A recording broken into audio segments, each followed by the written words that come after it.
out during BP, and Craig is going to watch it fly out in game time. So long. This is Oregon State Beavers Baseball, brought to you by your local Toyota dealers. Toyota, let's go places. Reese's Fine Foods, proud sponsor of Game Day. Mr. Plywood, we would love to help you on your next project. Also brought to you by Pacific Source Health Plans, doing what's right, not just what's required. PacificSourceMembersFirst.com. Welcome to the Beaver Pregame Show. Everybody from the McGrath family press box at Goss Stadium of Coleman Field on the campus of Oregon State University in Corvallis, along with OSU Hall of Famer Jim Wilson, Hank Hager, and Lacey Williams. This is Mike Parker welcoming you to the final game of the 2025 NCAA Corvallis Super Regional between the Beavers and the Florida State Seminoles on a 94-degree, beautiful late afternoon, early evening in the Mid-Valley, with these two outstanding programs preparing to square off one more time with a trip to the College World Series on the line.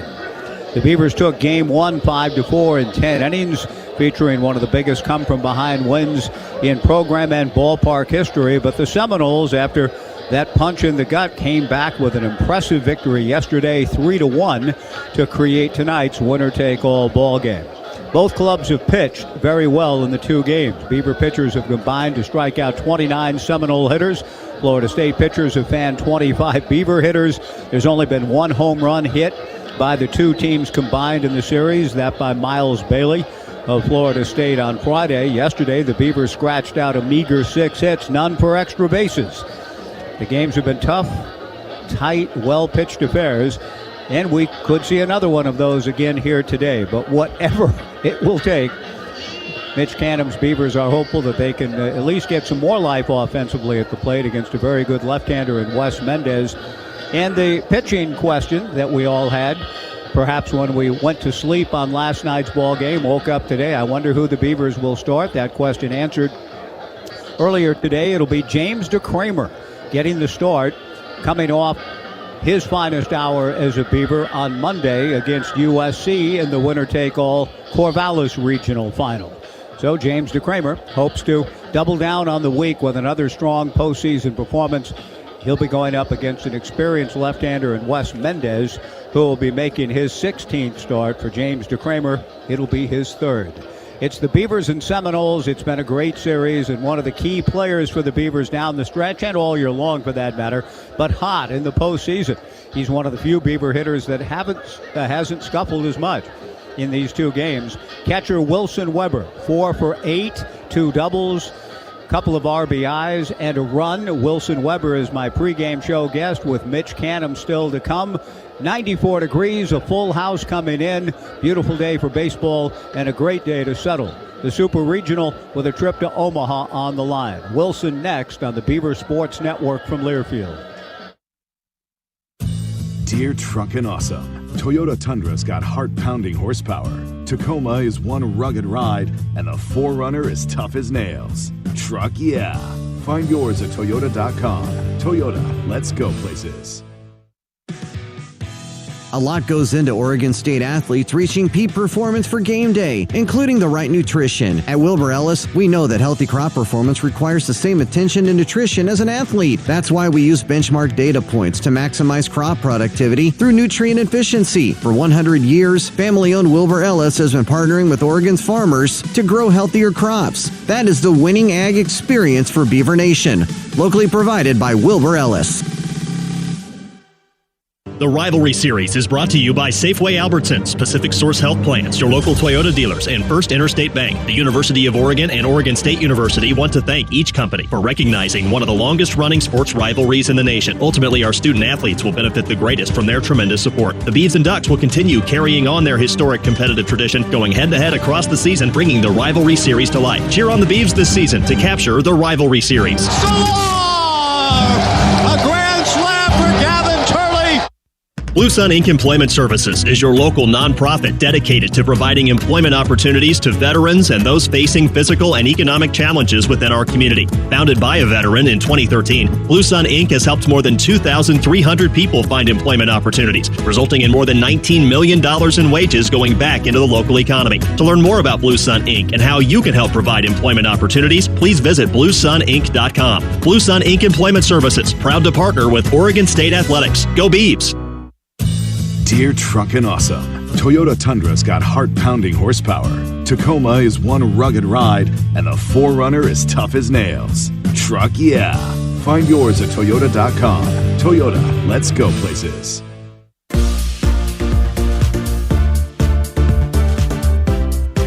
Back at Goss Stadium at Coleman Field, the Super Regional to be settled under the sun. Another beautiful and warm evening in the Mid-Valley. The Beavers and Seminoles ready to go, and I'm honored to be joined by a guy who's shouldered so much of the load this year back at the plate. Jim Wilson, as Wilson Weber joins me. Big Jim Wilson up in the booth with me. Wilson was saying he's not sure there's any catcher in the country that's probably logged as many innings as you back at the plate. But my sense is, I want to ask you how you feel shouldering the load, but my sense is you wouldn't want it any other way. So what are your thoughts about how you're feeling this late in the year with all the innings you've caught?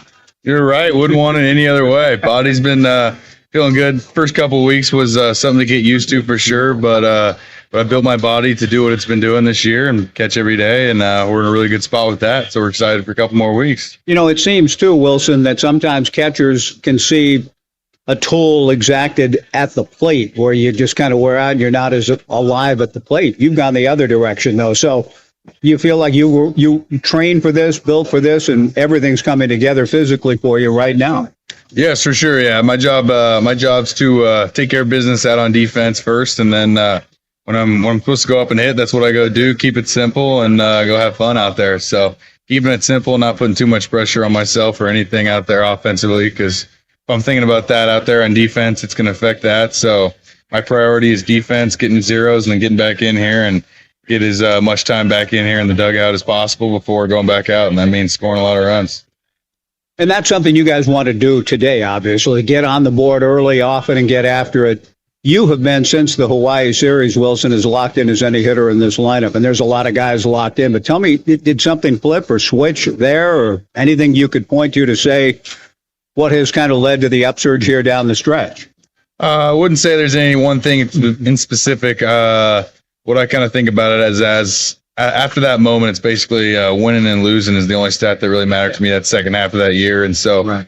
each win the whole year was important, but especially those last second half of the season, each win is that much bigger. So that's the only stat I care about is the W's and the L's, and that's all we need is one more W to get to Omaha.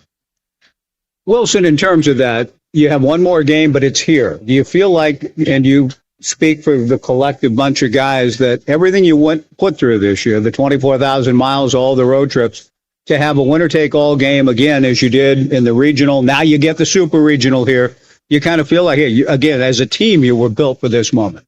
Definitely, for sure. It's exciting, and the way I look at it is we just losing last night, that just gives us one more opportunity to get one more home game for the fans, get and play in front of our crowd, and just tally up those home games for this year, because we didn't get that many, but we did that in the regional, and it looks like we're doing it in the super regional. So we're excited to play one more in front of Goss Coleman Stadium. You know, Wilson, last night's game was tough. Their guy pitched well. Your guy, everybody in this series has pitched extremely well. So I can't ask you about the crowd so much last night, but Friday night, we haven't had a chance to talk about it. I've been doing this for 26 years. I'm not sure I've heard or felt anything quite like it was Friday night in the bottom of the night. What was it like to be in the middle of all of that? It's awesome. It's been a blessing to get to spend all the time here, because our fan base has been awesome the whole time I've been here, but especially in the last year, I'm going to be here too to get the best I think it's been all year. Like you said 24, and for me, it's been 4 years here. And we had the super here back my freshman year, and I wasn't playing, so it might not have felt as electric, but definitely felt like the most electric by far. To win a game like that the way you did, what does that say about what you know you're capable of, no matter the circumstances? Just goes to show that we're not done till the last out's made. Kind of as a team, like that's just kind of who we are, and that's what we're going to be doing. That's our program. That's our culture. Is we're not done till the game's over. So good for you. Last couple of things with Wilson Weber. James DeCramer gets the start. Rich Dorman has kind of outlined the pitching plan. You got plenty of good arms behind him. But having caught James in the winner-take-all game that he gave you 5 scoreless innings, what's the key to him? What does he do well, and what are you kind of looking for from James early today? Just going right at guys. He's one of those guys that you just know was born to throw something, and for him, that's throwing a baseball. So that's a God-given talent to him that he just loves and just lives to throw something. That's a football, it's a baseball, but that's kind of how he is he's just made to throw something. So it's awesome, electric to see him do that, and we're excited for him to go out there and do what he did, just like he did last week, and go right at him and give us a good shot to win a ball game. And I mentioned good pitching throughout. You guys have struck out 29 of their hitters, Wilson. I mean, that's good stuff. I mean, they're good. They're competitive at the plate. So are you guys. What's the key today to maybe break through? Well, they got a good lefty going in Mendez. You've got James at the start of the game. What's the key to kind of get the bats going again like we saw throughout the Corvallis Regional? Just confidence, having fun out there, playing as a team, and sticking to our approach, kind of with those lefties who might throw a lot of changeups, just sticking that kind of playing to go the other way with it as a righty, and just seeing pitches up and not chasing, and just playing as a team, get the dugout energy up, and just having fun, play with some swagger. Swagger, fun, and energy, Wilson, those have been the watchwords for you guys all year. It's been a true joy to watch. I look forward to one more game here. And then, as you said, built for a couple of weeks back in the heartland. Tonight's the night, though. It seems to me you guys are loose and excited to go get this thing done. Is that right? That's definitely right. We're ready to go have some fun today and win one more in front of Goss. Thanks a lot, Wilson, for the time again. I appreciate it. Thanks for having me. Go Beavs. Wilson Weber, my guest on the pregame show. It's the Beavers and Seminoles to settle the Super Regional in Corvallis. Great to have you with us on a hot day in the Mid-Valley on the Beaver Sports Network from Learfield. Weyerhaeuser has operated in Oregon since 1902 and is proud to support local organizations and invest in the future of our communities. This is our home, where hundreds of our employees live, work, and raise families. And we're excited to support Beaver Athletics and our many Oregon State alumni making a difference across the state, in our forest, in our mills, and in our communities. Learn more at WY.com. Go Beavs! Hey Beaver fans, Oregon State's tradition of excellence is now a winning pairing with Willamette Valley Vineyards Classic Oregon Wine. As a proud wine partner of Oregon State Athletics, we invite you to join us at any of our locations for world-class Pinot Noir, Pacific Northwest-inspired cuisine, and one-of-a-kind events. Learn more and plan your visit at WVV.com. That's WVV.com. Go Beavs!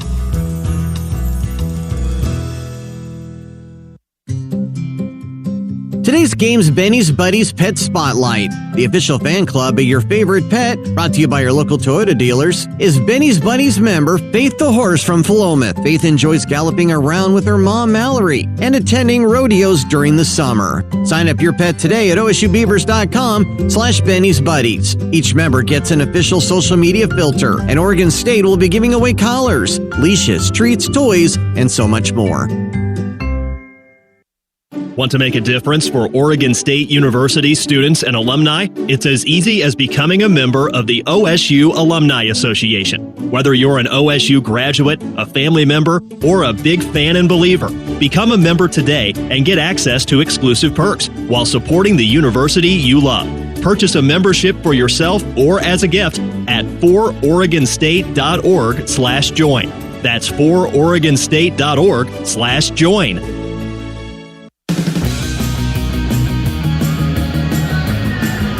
94 degrees, a gorgeous day, and a full house coming in again to Goss Stadium at Coleman Field. As of 45 minutes ago, there were still some singletons being sold at the ticket window. You might want to show up and at least test your luck. See if you might be able to get a ticket and come in to see this Game 3 of the Corvallis Super Regional. Some Oregon State legends are in the ballpark today. We'll talk about them off and on throughout the day, but I'm told Darwin Barney and Jacoby Ellsbury are here together. I've seen Preston Jones, Daniel Turpin, and others. Big Jim Wilson will be along in the next segment. We'll talk about the starting lineups and the pitching profile. But today's nutrition pack comes from our friends at Wilbur Ellis. Did you know that proper hydration is vital for athletes, particularly on a day like today? Water is essential to provide proper nutrition to crops as well, and that's why Wilbur Ellis is proud to bring Aquate Max to our farmers. Aquate Max improves soil moisture retention so crops can grow without the stress of running out of water. Certainly they need to avoid that kind of stress, and both dugouts will have plenty of fluids available on this hot, unseasonably hot weather for us here in the Mid-Valley in mid-June. Once again, Florida State making its first ever trip to the Pacific Northwest, and they're getting conditions that are not quite perhaps what they had heard about. Some of their social media sites, when the Seminoles fans learned they were coming up here, were sharing messages back and forth with each other. Pack your raincoats, pack your extra layers. It's going to be cold up there. Well, the Mid-Willamette Valley and the weather conditions have been a bit of a breaking ball for the Florida State Seminole entourage. And it's the third game ever between the two teams, which gets us to our Holland America matchup history. Discover Alaska with Holland America, a proud partner of OSU Athletics. See more glaciers in Alaska with Holland America than any other cruise line. Book your Alaska vacation today at hollandamerica.com.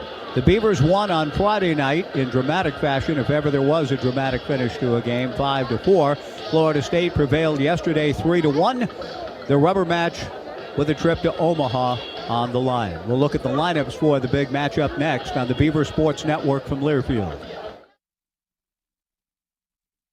At Builders First Source, we're proud to be the nation's largest supplier of home building materials with 14 locations in Oregon and Southwest Washington. Our team is driven to deliver for our customers and help solve today's toughest challenges. We offer expert advice as you shop our extensive selection of lumber, siding, windows and doors, roof trusses, decking, and more for your next project. You can count on Builders First Source to minimize your build times, maximize efficiency, and deliver what you need when you need it. Go to BLDR.com to find a location near you.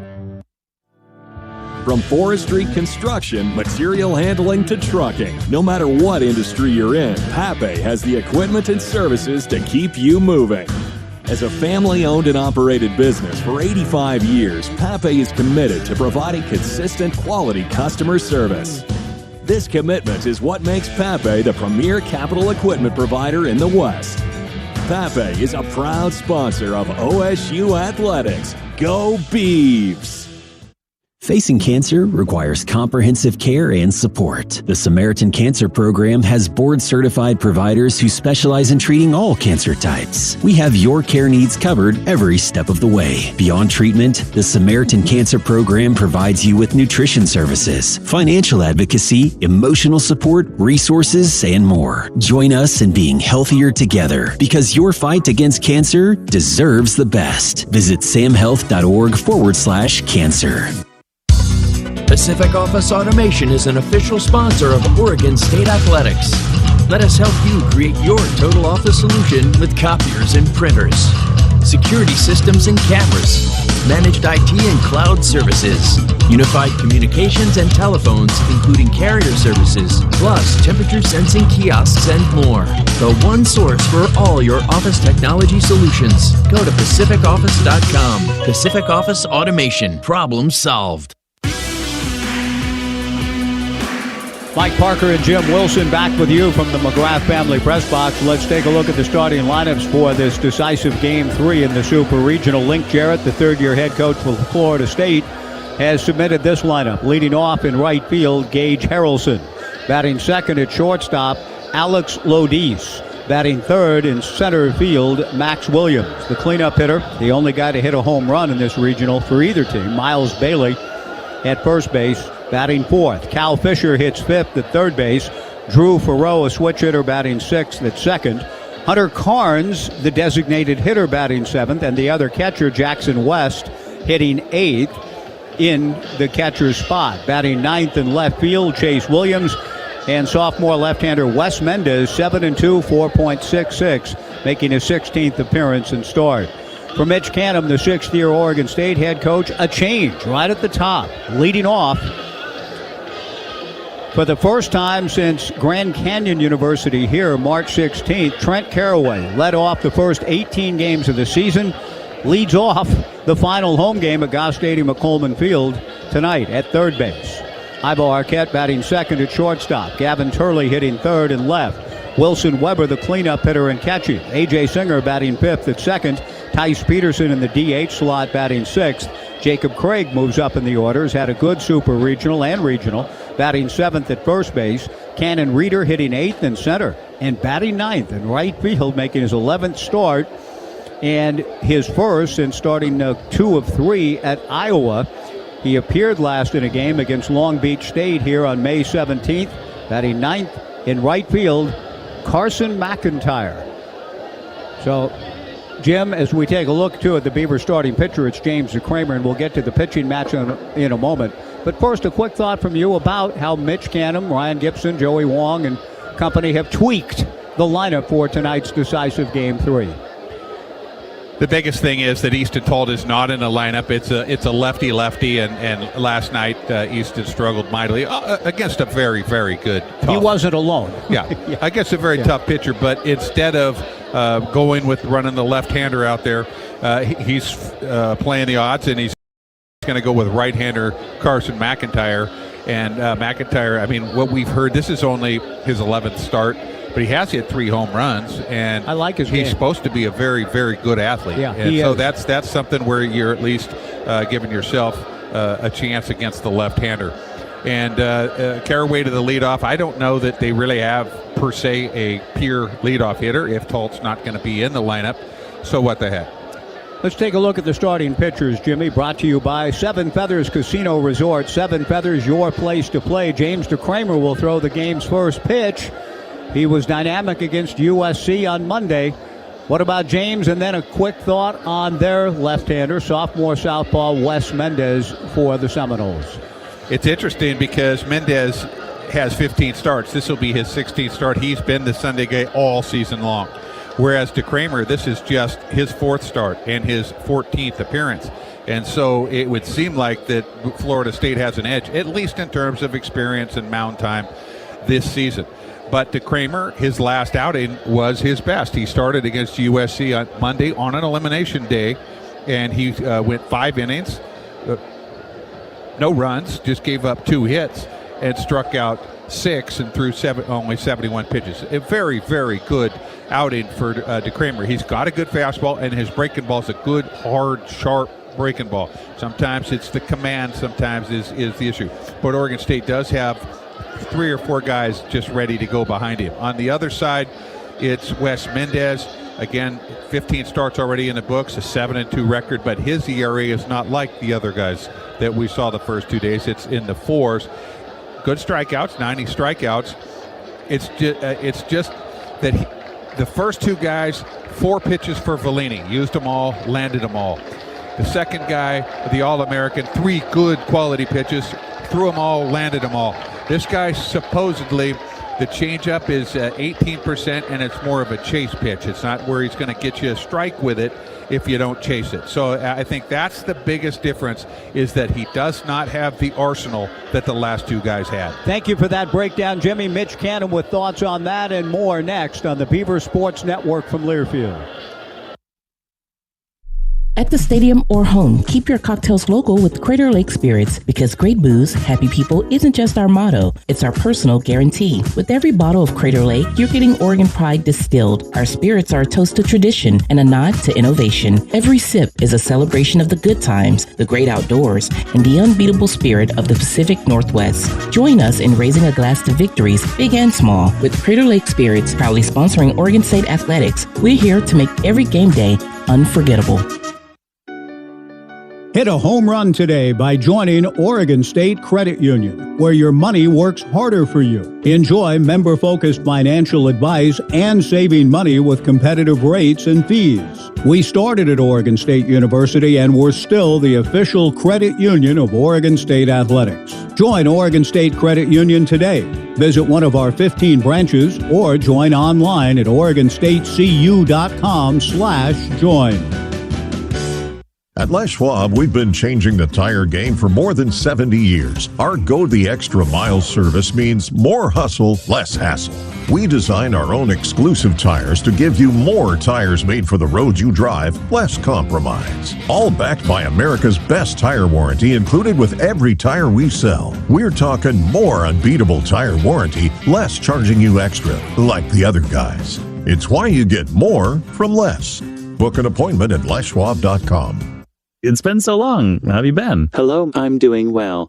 Dave, why are you talking that way? Please say 1 for a compliment or 2 for a question. Yeah, this is weird. I think I'm going to go. Talking with an automated phone tree can feel pretty ridiculous. That's why when you call Pacific Source Health Plans, you'll get a real person to answer all your important questions. Pacific Source Health Plans? This is a real person. How can I help you? Human service, not automated phone trees. Find a plan at PacificSourceMembersFirst.com.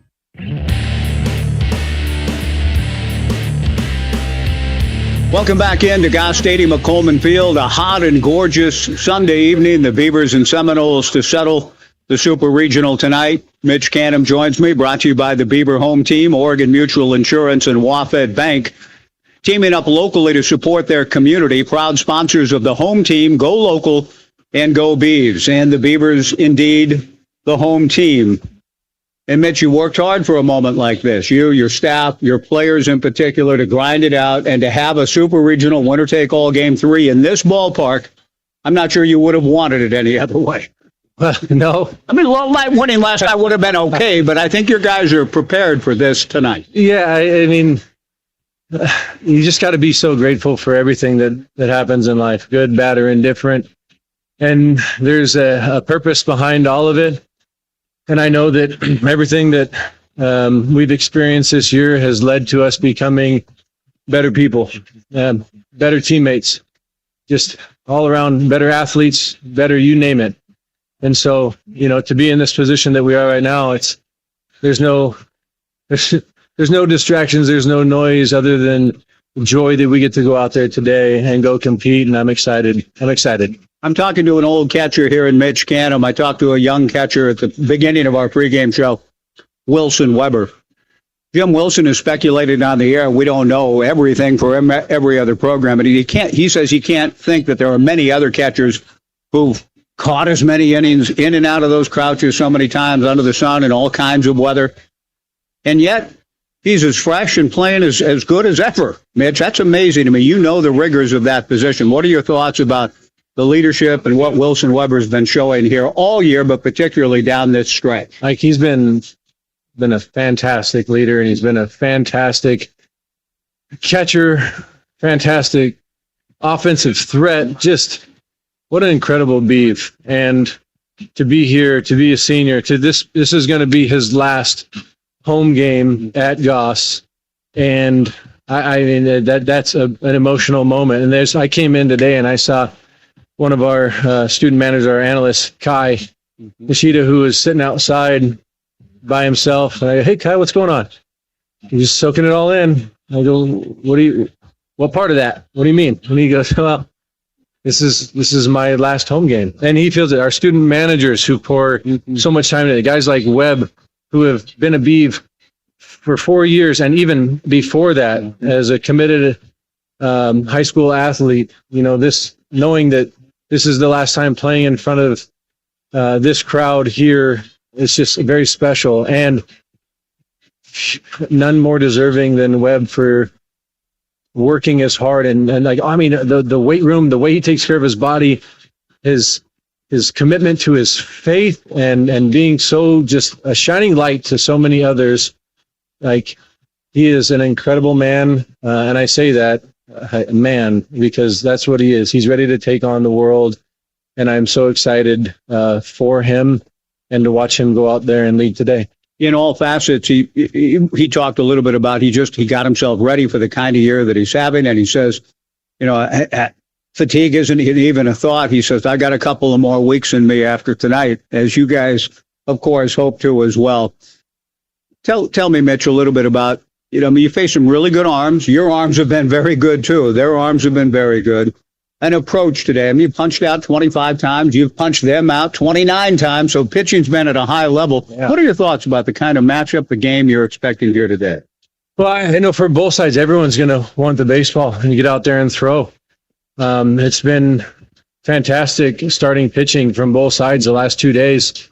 Two really good offenses that have struck out quite a few times and stranded runners. And, yesterday even we had some good opportunities, as did they, and they came up with a few, clutch hits and some big moments, and I'm proud of what the guys have done on our side, continue to work their butts off, come together, and, continue to learn as well.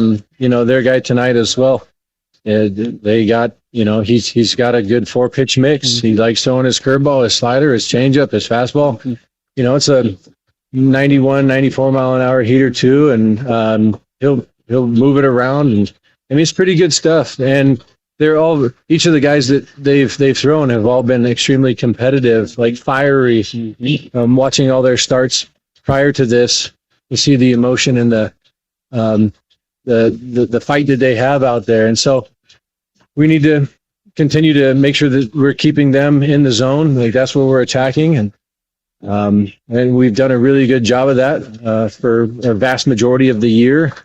And, really capitalize. I was really impressed with our batting practice yesterday, Mike. The guys were working low liners all day. They knew they were going to have to do that, stay out of the air.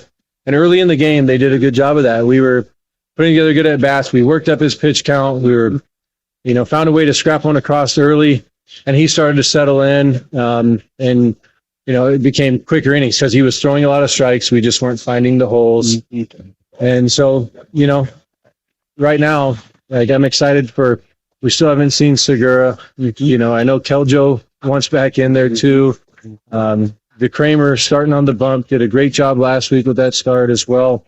Munt, Edwards, and all those guys that have already thrown, they all want to get in there and go out and compete. So it's going to be a good matchup today, Mike. Let's wrap it on, again, James DeCramer, who gave you the game of his life in a game you had to win, and he was excellent.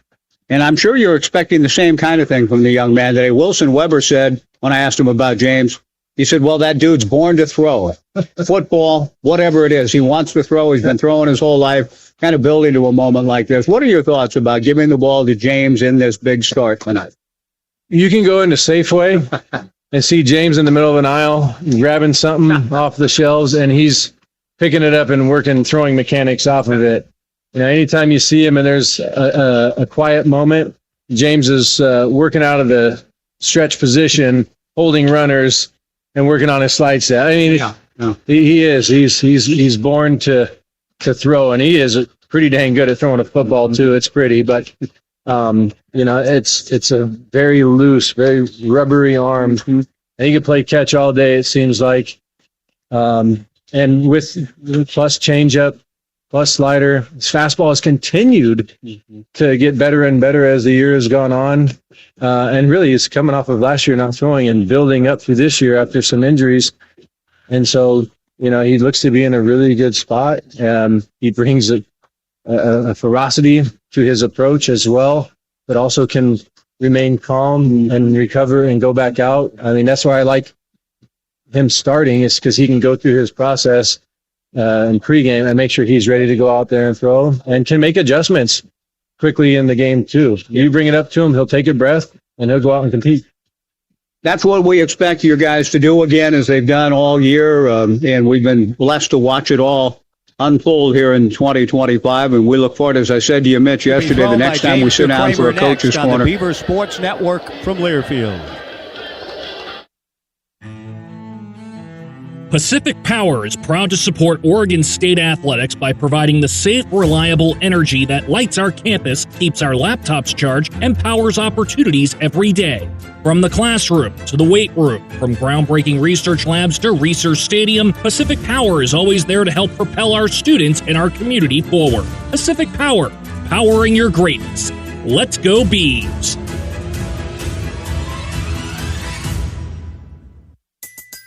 Okay.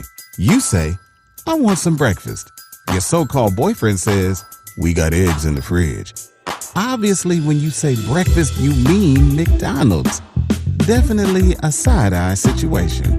Forget that boring breakfast. Buy a breakfast sandwich at McDonald's, like a sausage McMuffin with egg, and get another one for just $1. Prices and participation may vary. Limited time only. Valid for item of equal or lesser value. Ba-da-ba-ba-ba. It's been so long. How have you been? Hello, I'm doing well.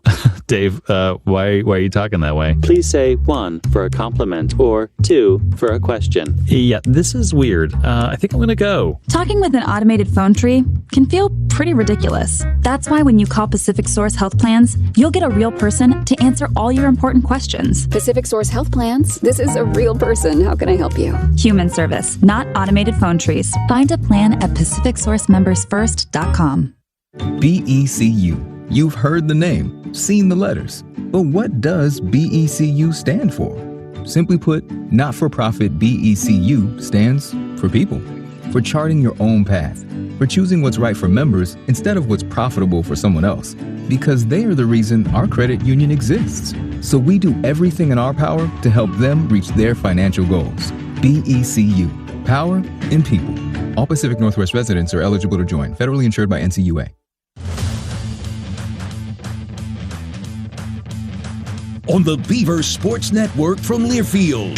Turley hammers it. There's your 11-10 on its way. So long. Comes to the plate, swung on and missed. Strike 3. The inning is over. Drive to right center field. Temesbury going back, looking up, on its way. So long. Beaver Baseball is brought to you by Oregon State Credit Union, the official credit union of OSU Athletics. Safeway. Stop into Safeway, your exclusive grocery partner of Oregon State Athletics. The Barbers, where guys go for great cuts. And by Pacific Office Automation. Problem solved. PacificOffice.com. Play ball! Now let's get ready for the first pitch. James DeCramer about to make it to Gage Harrelson. Before he does, let's pause 10 seconds for station identification. This is Beaver Baseball from Learfield.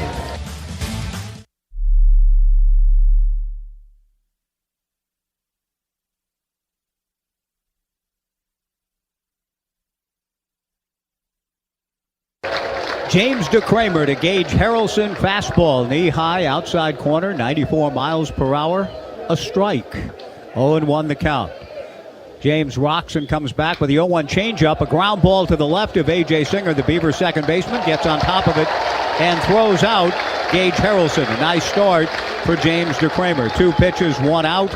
Alex Lodis, the batter. It's James DeCramer and Wilson Weber, the Beavers battery. Jacob Craig at first, A.J. Singer at second, Ivo Arquette at short, Trent Caraway at third, Gavin Turley in left, Cannon Reeder in center, Carson McIntyre in right, starting for the first time since that series in Des Moines, the final game of that 3-game set. 1 out, nobody on. Alex Lodis, right-hand hitting freshman at the plate. DeCramer kicks and comes to the plate and misses down and away. Ball 1 to Lodis, standing in at .396. 17 homers, 67 runs batted in, 1 for 8 in the Super Regional with a walk and 5 strikeouts. DeCramer back to the plate with a 1-0 pitch. Fastball catches the corner. The count 1-1. Ty McGahee coaching at third for the Seminoles. Brad Vanderglass at first. Head coach Link Jarrett in his third year calls the offense within the Gene Tanzelli dugout on the first base side.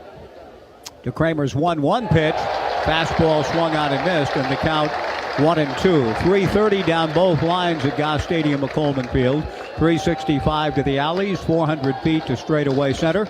Winds blowing out slightly towards left center have actually picked up in the last half hour or so. 1-2 the count to Lodis. 1 out, nobody on, just getting this decisive game 3 underway. The 1-2 pitch is roped into left field, base hit. And the ball gets by Gavin Turley. And into second base goes Alex Lodis. I don't know if that's a Sunfield problem again, Jim, but Turley's had some issues in left field in postseason. My assumption is that'll be an error, and it is, and it's his third in postseason play when he had none during the regular season.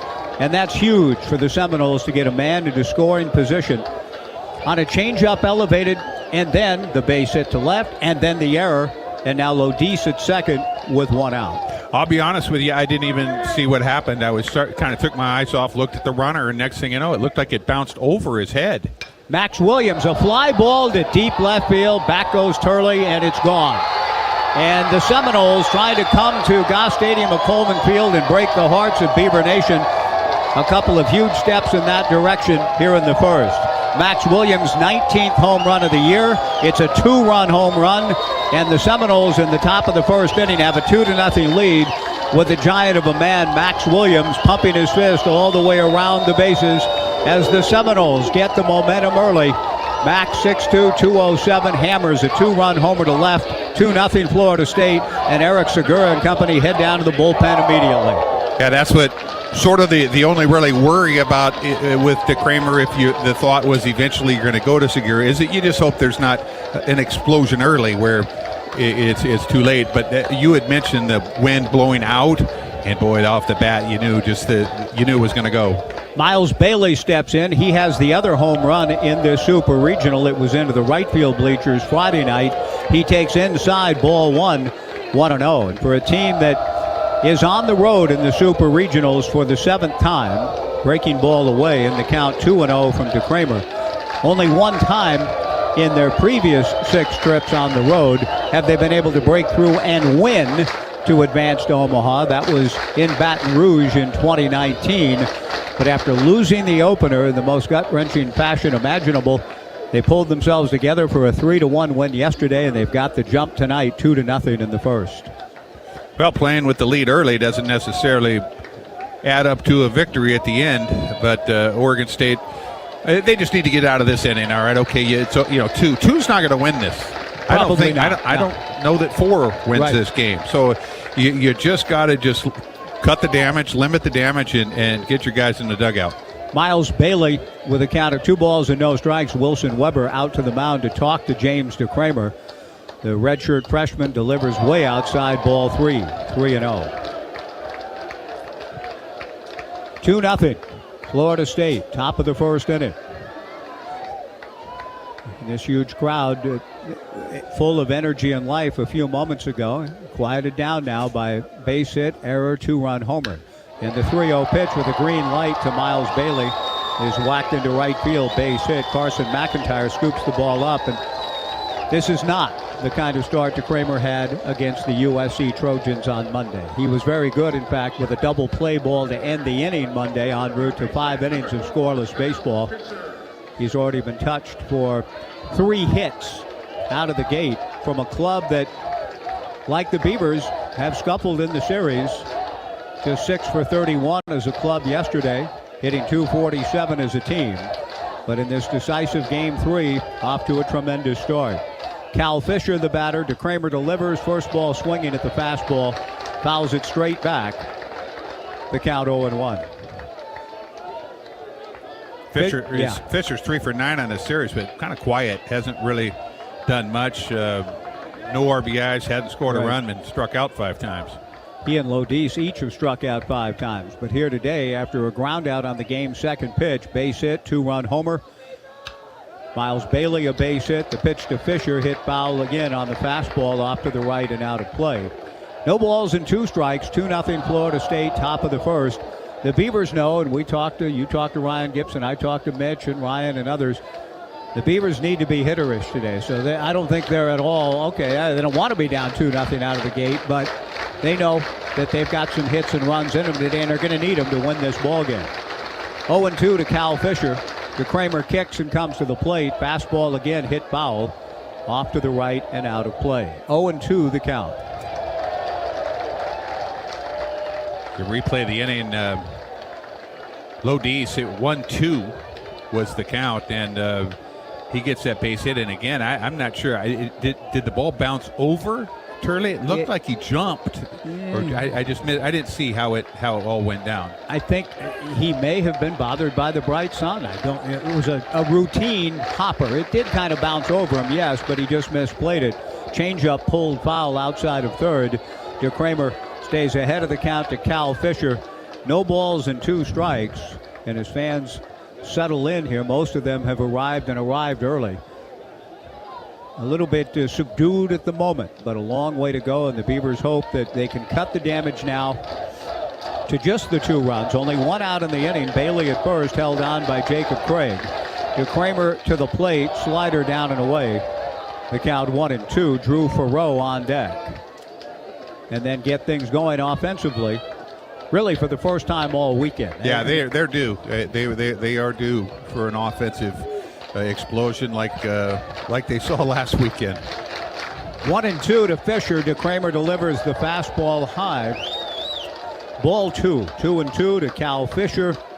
The switch hitter Drew Farrow next. 2-0 Florida State, top of the first. The Beavers turned 5 double plays, 4 of them behind DeCramer in the victory over USC on Monday. They'd like to roll that over again right now. DeCramer delivers, slider inside, ball 3, 3-2. Darren Hyman, the home plate umpire today, veteran of Pac-12 ball through the years. Javero January, the umpire at first. Dave Susi at second. Brian Marine at third. 3-2 to Cal Fisher. Bailey leaning, draws a throw, and then the ball gets by Jacob Craig. Jacob chases after it, and Bailey holds. I think they might have had him picked if Craig holds on. Both sides are saying, the defense stays saying, it's done. Why didn't he go to second? Right. He just stayed put at first, which is a break for the Beavers, but Bailey himself catches a break when Jacob Craig didn't catch the throw over from James DeCramer. It looked as though Bailey was ready to run 3-2, and he does, and the pitch is swung out and missed, and the throw to second is not in time. A kind of a looper down to second. I didn't get much on the throw. It almost had changeup action to A.J. Singer, and Miles Bailey in scoring position with his 4th stolen base in 5 attempts. Good job by DeCramer to get the strikeout on Fisher, 2 down. But Drew Farrow, the batter, and he has been a thorn in the Beaver side.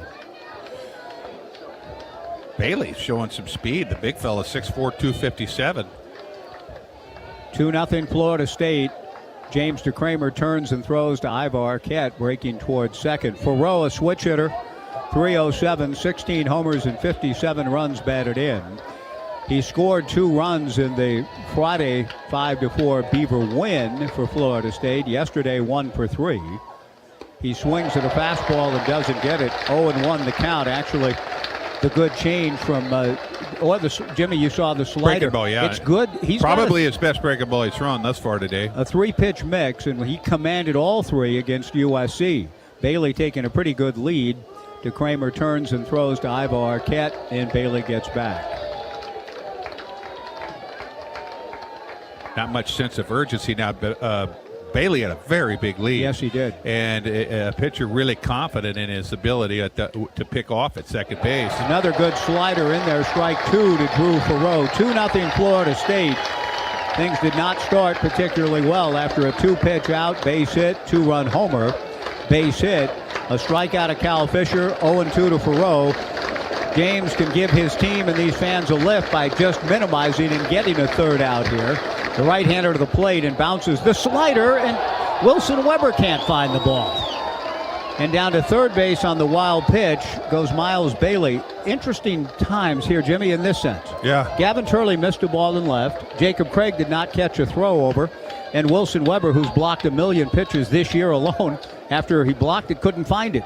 Yeah. It's strange times here in the top of the first. Hey, and on the steal, the 3-2 steal, Weber, he didn't even step to throw. Right. And so henceforth had nothing on the throw.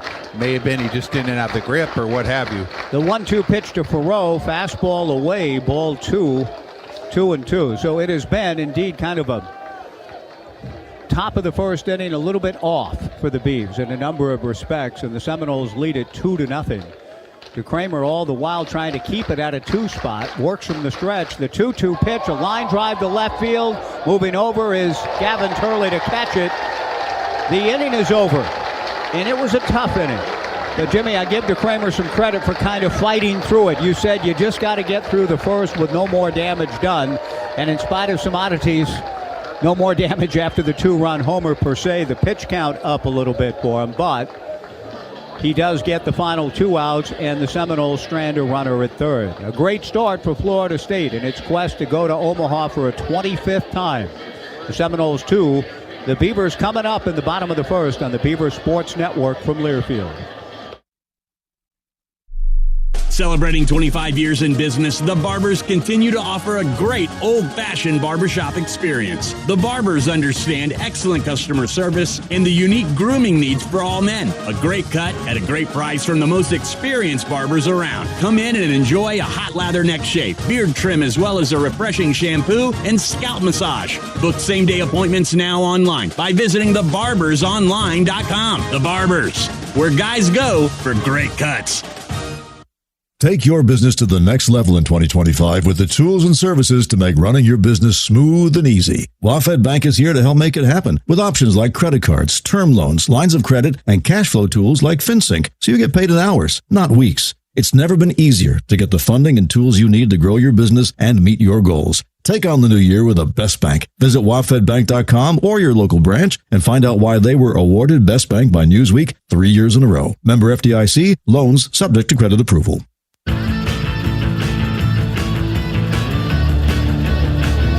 Bottom of the first inning, 2-0 Florida State. All saves this year are presented by WaFd Bank.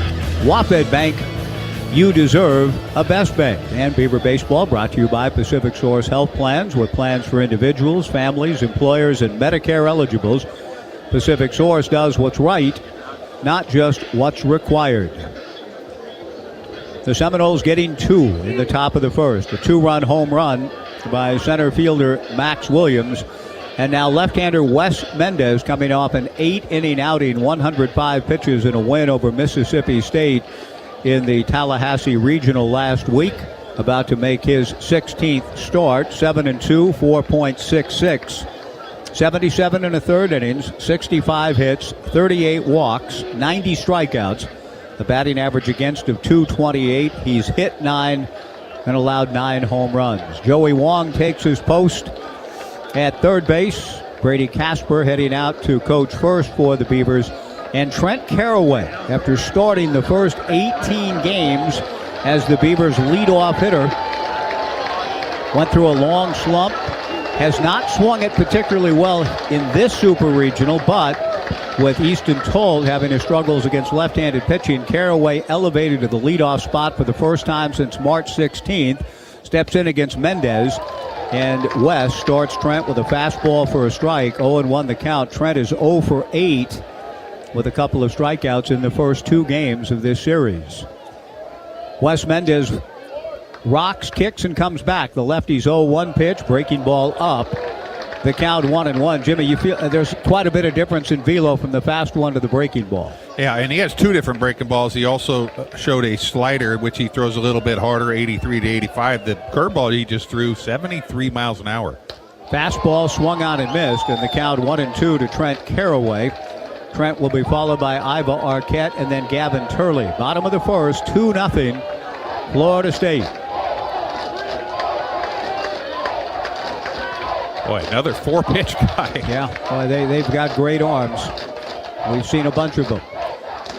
Caraway takes low and in, ball 2. And the bullpen, which has been perhaps a nub of some of the issues they've had this year. One of the writers who covers them at his own website said, well, after the loss Friday, well, the bullpen's been a disaster all year. That was the way he summed up the 5-4 loss. Their arms looked good yesterday. Yeah, no, they basically won one and lost one in the bullpen. The 2-2 pitch to Caraway, a line drive to left field. It'll get down for a base hit. Chase Williams plays it on a hop, and elevating Trent Caraway to the leadoff spot pays immediate dividends.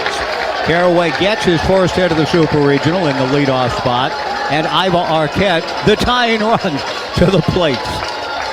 Nice job. I think the key take was that 2-2 pitch, the slider, and that was at about 86. So he throws a curveball and takes a bunch off, 73 to 75 miles an hour. The slider is the hard 85 to 86 mile an hour, try to get that back foot. 2-0 Seminoles. Arquette takes in the turf, ball 1.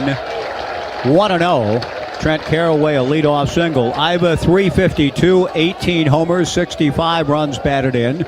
3 for 9 with a double. He got that 2-bagger in the bottom of the ninth to fuel the dramatic rally in Game 1. He scored a couple of runs.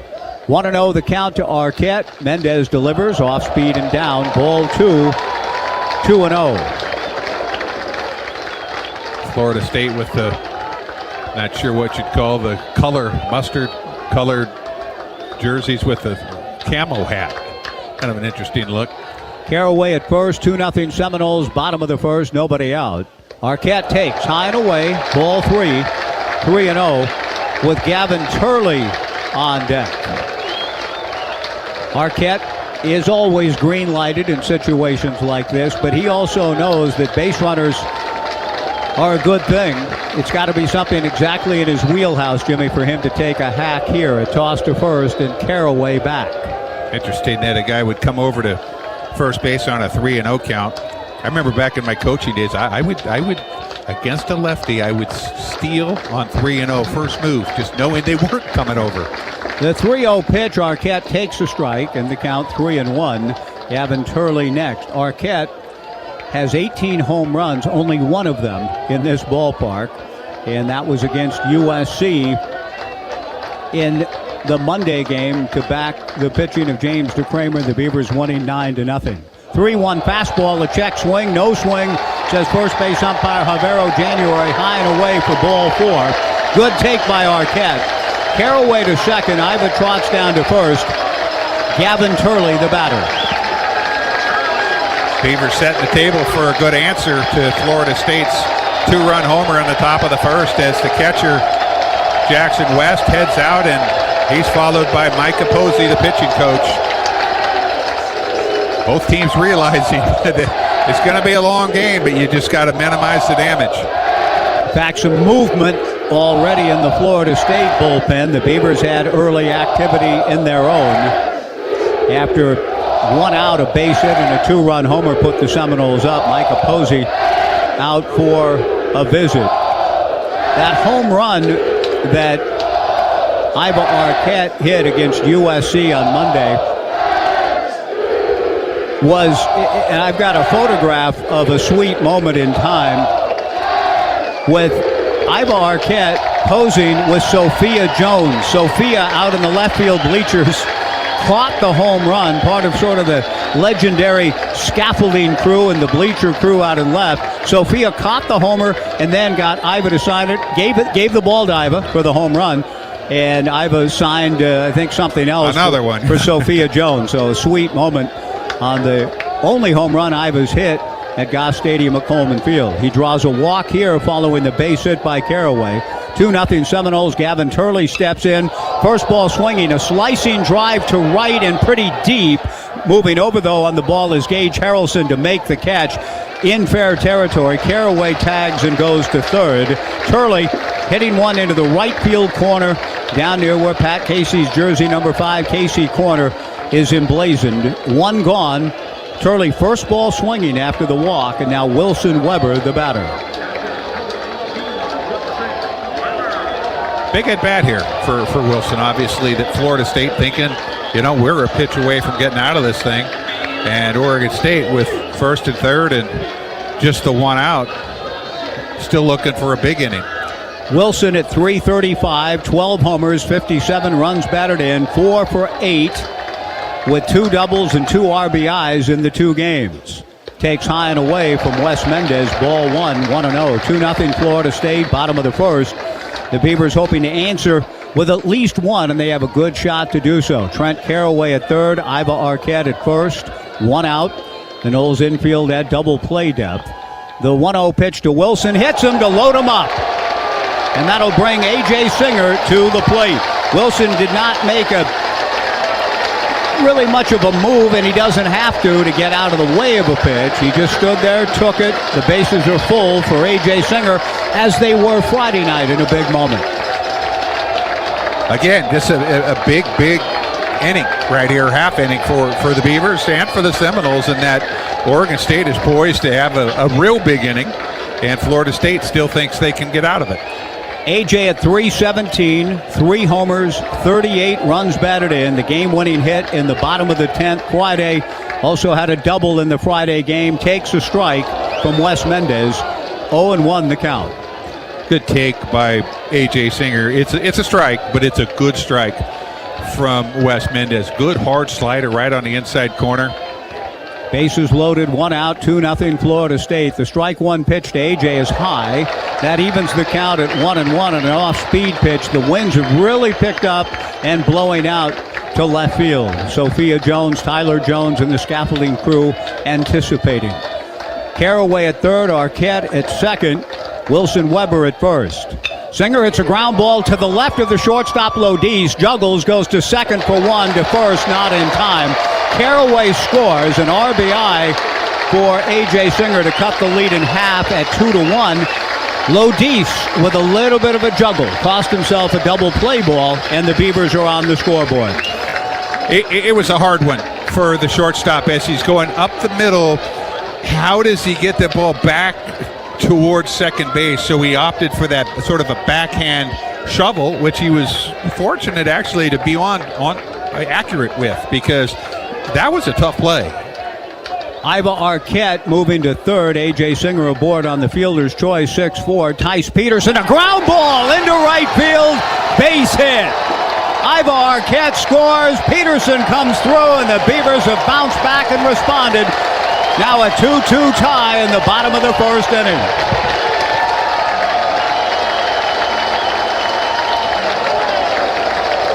It wasn't as pretty as a base hit and a bomb, but I'll tell you, Oregon State gets 2 on the board, a single, a walk, a flyout move, the runner hit by pitch. A fielder's choice scores a run, but those oh-so-precious 2-out base hits. Boy, that's big for Tice Peterson. Tice, a ground single through the 4-hole to get the Beavers even. Jacob Craig, the batter, 2 on, 2 out, a 2-2 tie. The pitch to Jacob, a strike on the outside corner. 0-1 the count. You know, I have never minded. I spent a whole season taking the first pitch of a game just because first pitch, let me get a look. Tice Peterson taking a different approach, and it worked out with a ground single to get the Beavers even, but I understand what you're saying. 2 of the Beavers offered at the very first pitch. Turley flew out to right. Peterson, base hit to right.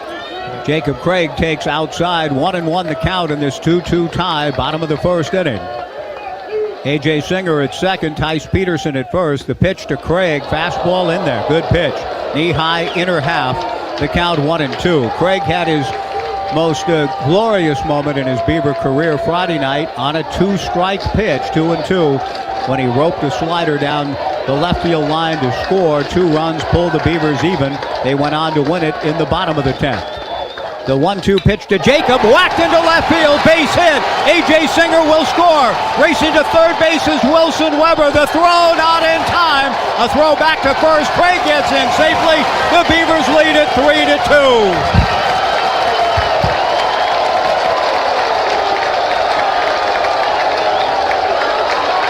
A lot of talk about the Jacob Craig, the clutch hit, and it should be that way. But he had 3 others, and that's his 5th hit of the series. He is 5 for 9, and Oregon State is not fooled right now by Wes Mendez. The Beavers needed to respond in some way, shape, or form, and it's been pretty good form. 3 runs, 3 hits, and the lead now in the bottom of the first inning with Cannon Reeder, the batter. First and third, 2 down. Jacob swinging it right now about as well as I've seen him swing it over a several-game stretch. The pitch to Reeder, very high. Ball 1-0. You know what I mean, Jim? It's not feast or famine. He's getting on some pitches and hitting them with authority, not just kind of trying to drive the ball deep. And it looks like we may have a pitching change in the offing here early. The catcher, Jackson West, heading out to the mound to talk to Mendez. If the outfielders get together, we know we've got one, but the Beavers lead it 3-2. You know what I mean about Jacob? Yes, I absolutely do. You know, he ended the game last night with a strikeout, and it wasn't a bad strikeout. I mean, he saw 6 consecutive breaking balls, and then a 97-mile-an-hour fastball right on the inside edge. I mean, that was tough. I mean, it's not like he was up there just filming, and he just looks comfortable at the plate. His base hit gives the Beavers the lead 3-2 in the bottom of the first inning. Florida State does have a right-hander throwing in their bullpen and a lefty. I can't read the numbers through the glare, but they have arms going in this decisive winner-take-all Game 3 with a trip to Omaha on the line. 3-2 Beavers, bottom of the first. Cannon Reeder, the batter. The pitch to Cannon, hit high and deep to left. Back goes Williams to the fence. So long! Cannon Reeder, a 3-run homer. The Beavers lead it 6-2.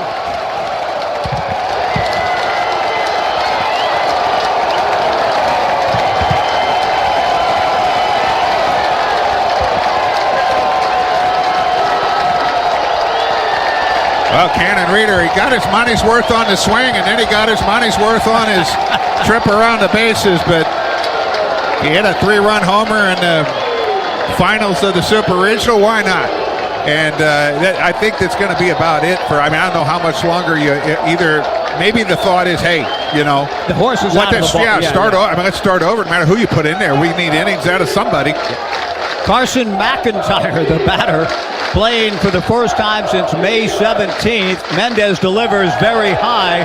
Ball 1-0. That subdued feeling we felt in the top of the first inning has given way to that funny, familiar, but not forgotten feeling from Friday night late when the Beavers scored 4 over the last 2 innings to win. That same type of mood in the ballpark now. A lot of baseball left to play, but I think, Jimmy, we're thinking both teams were going to get off the schneid offensively, and they both have, but the Beavers in a big way, leading 6-2. McIntyre takes a strike. The 1-1 fastball to Carson swung on and missed, and the count 1-2. The Beavers have sent 9 to the plate. They lead it 6-2 in the first. Mike, back on Craig's base hit that scored a run, Tice Peterson looked really good running. He went first to third on a ball to left. He looked better. We saw him the other night, for sure. 1-2, 2 down. Mendez to the plate. McIntyre, a high fly to left. Williams can't see it. He's lost it in the sun, but McIntyre has hit it out. So long! Back-to-back homers. Carson McIntyre hits one out, and the Beavers lead it 7-2.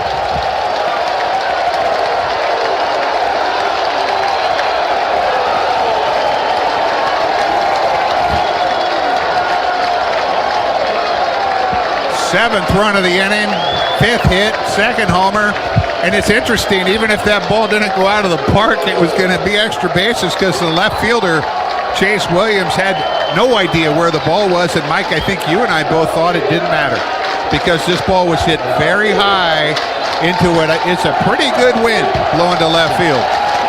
Here comes Micah Posey, and listen to Beaver Nation. The mood is rollicking again. It was blunted and subdued all day yesterday and in the top of the first inning today. But the bottom half of the first, the Beavers, shades of the Corvallis Regional here in the Corvallis Super Regional.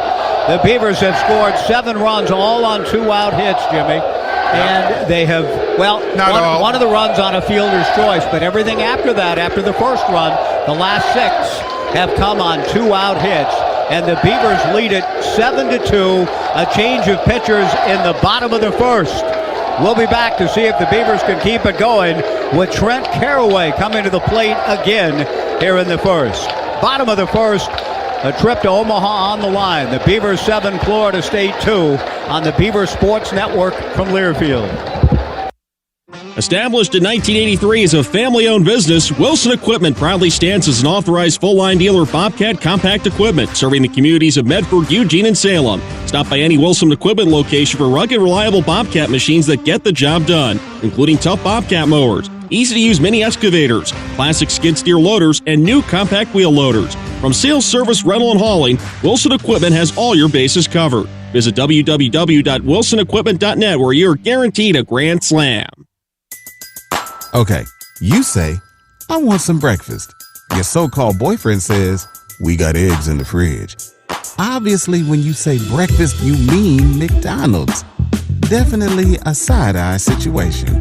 Forget that boring breakfast. Buy a breakfast sandwich at McDonald's, like a sausage McMuffin with egg, and get another one for just $1. Prices and participation may vary. Limited time only. Valid for item of equal or lesser value.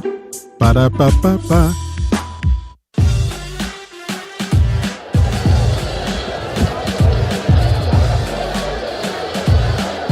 7-2 Beavers, bottom of the first inning. Florida State changes pitchers with 2 outs, and the Beavers have muscled up.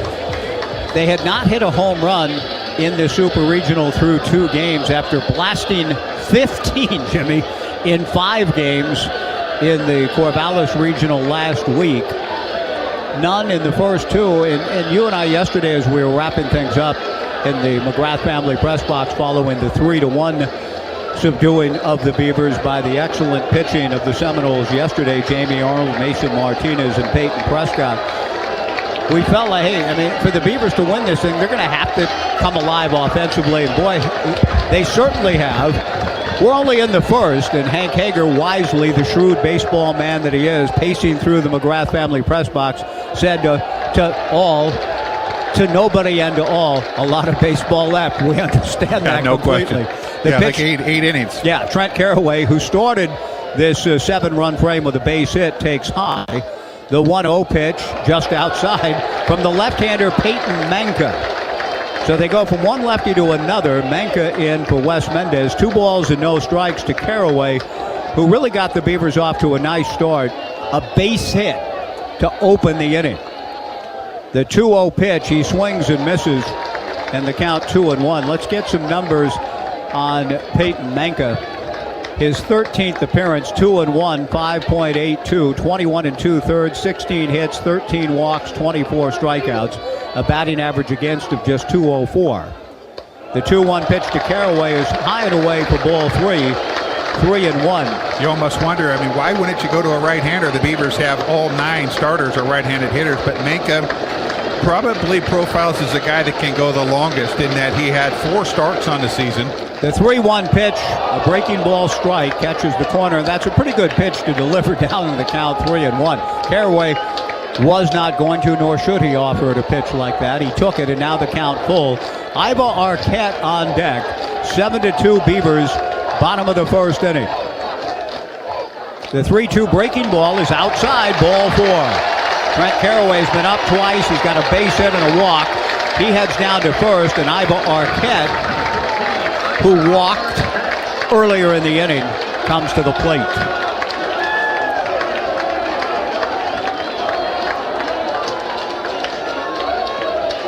The Beavers have scored 6 of these 7 runs after 2 outs.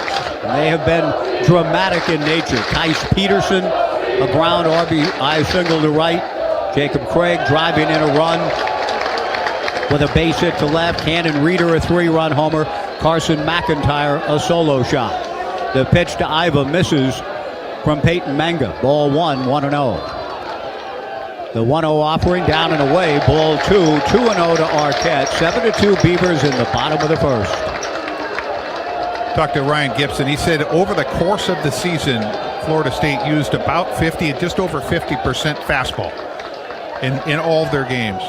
The 2-0 pitch is outside, ball 3, 3-0 to Arquette. Gavin Turley on deck. Iva was 3-0 earlier in the inning and took a strike. 3-0 here will be green lighted. Caraway at first, 2 down. Manka from the stretch delivers. Arquette, a high fly to left. Chase Williams backs up, has a play near the warning track, on the track, reaches up, makes the catch, bumps into the fence under the 2006 National Championship banner. The inning is over, but the ovation is not. Beaver Nation on their feet. The Beavers respond to the Florida State 2-run home run with 7 runs of their own in the bottom of the first. At the end of 1, the Beavers 7, Florida State 2 on the Beaver Sports Network from Learfield. Okay, you say, I want some breakfast. Your so-called boyfriend says, we got eggs in the fridge. Obviously, when you say breakfast, you mean McDonald's. Definitely a side-eye situation. Forget that boring breakfast. Buy a breakfast sandwich at McDonald's, like a sausage McMuffin with egg, and get another one for just $1. Prices and participation may vary. Limited time only. Valid for item of equal or lesser value. Ba-da-ba-ba-ba. At Builders First Source, we're proud to be the nation's largest supplier of home building materials with 14 locations in Oregon and Southwest Washington. Our team is driven to deliver for our customers and help solve today's toughest challenges. We offer expert advice as you shop our extensive selection of lumber, siding, windows and doors, roof trusses, decking, and more for your next project. You can count on Builders First Source to minimize your build times, maximize efficiency, and deliver what you need when you need it. Go to BLDR.com to find a location near you.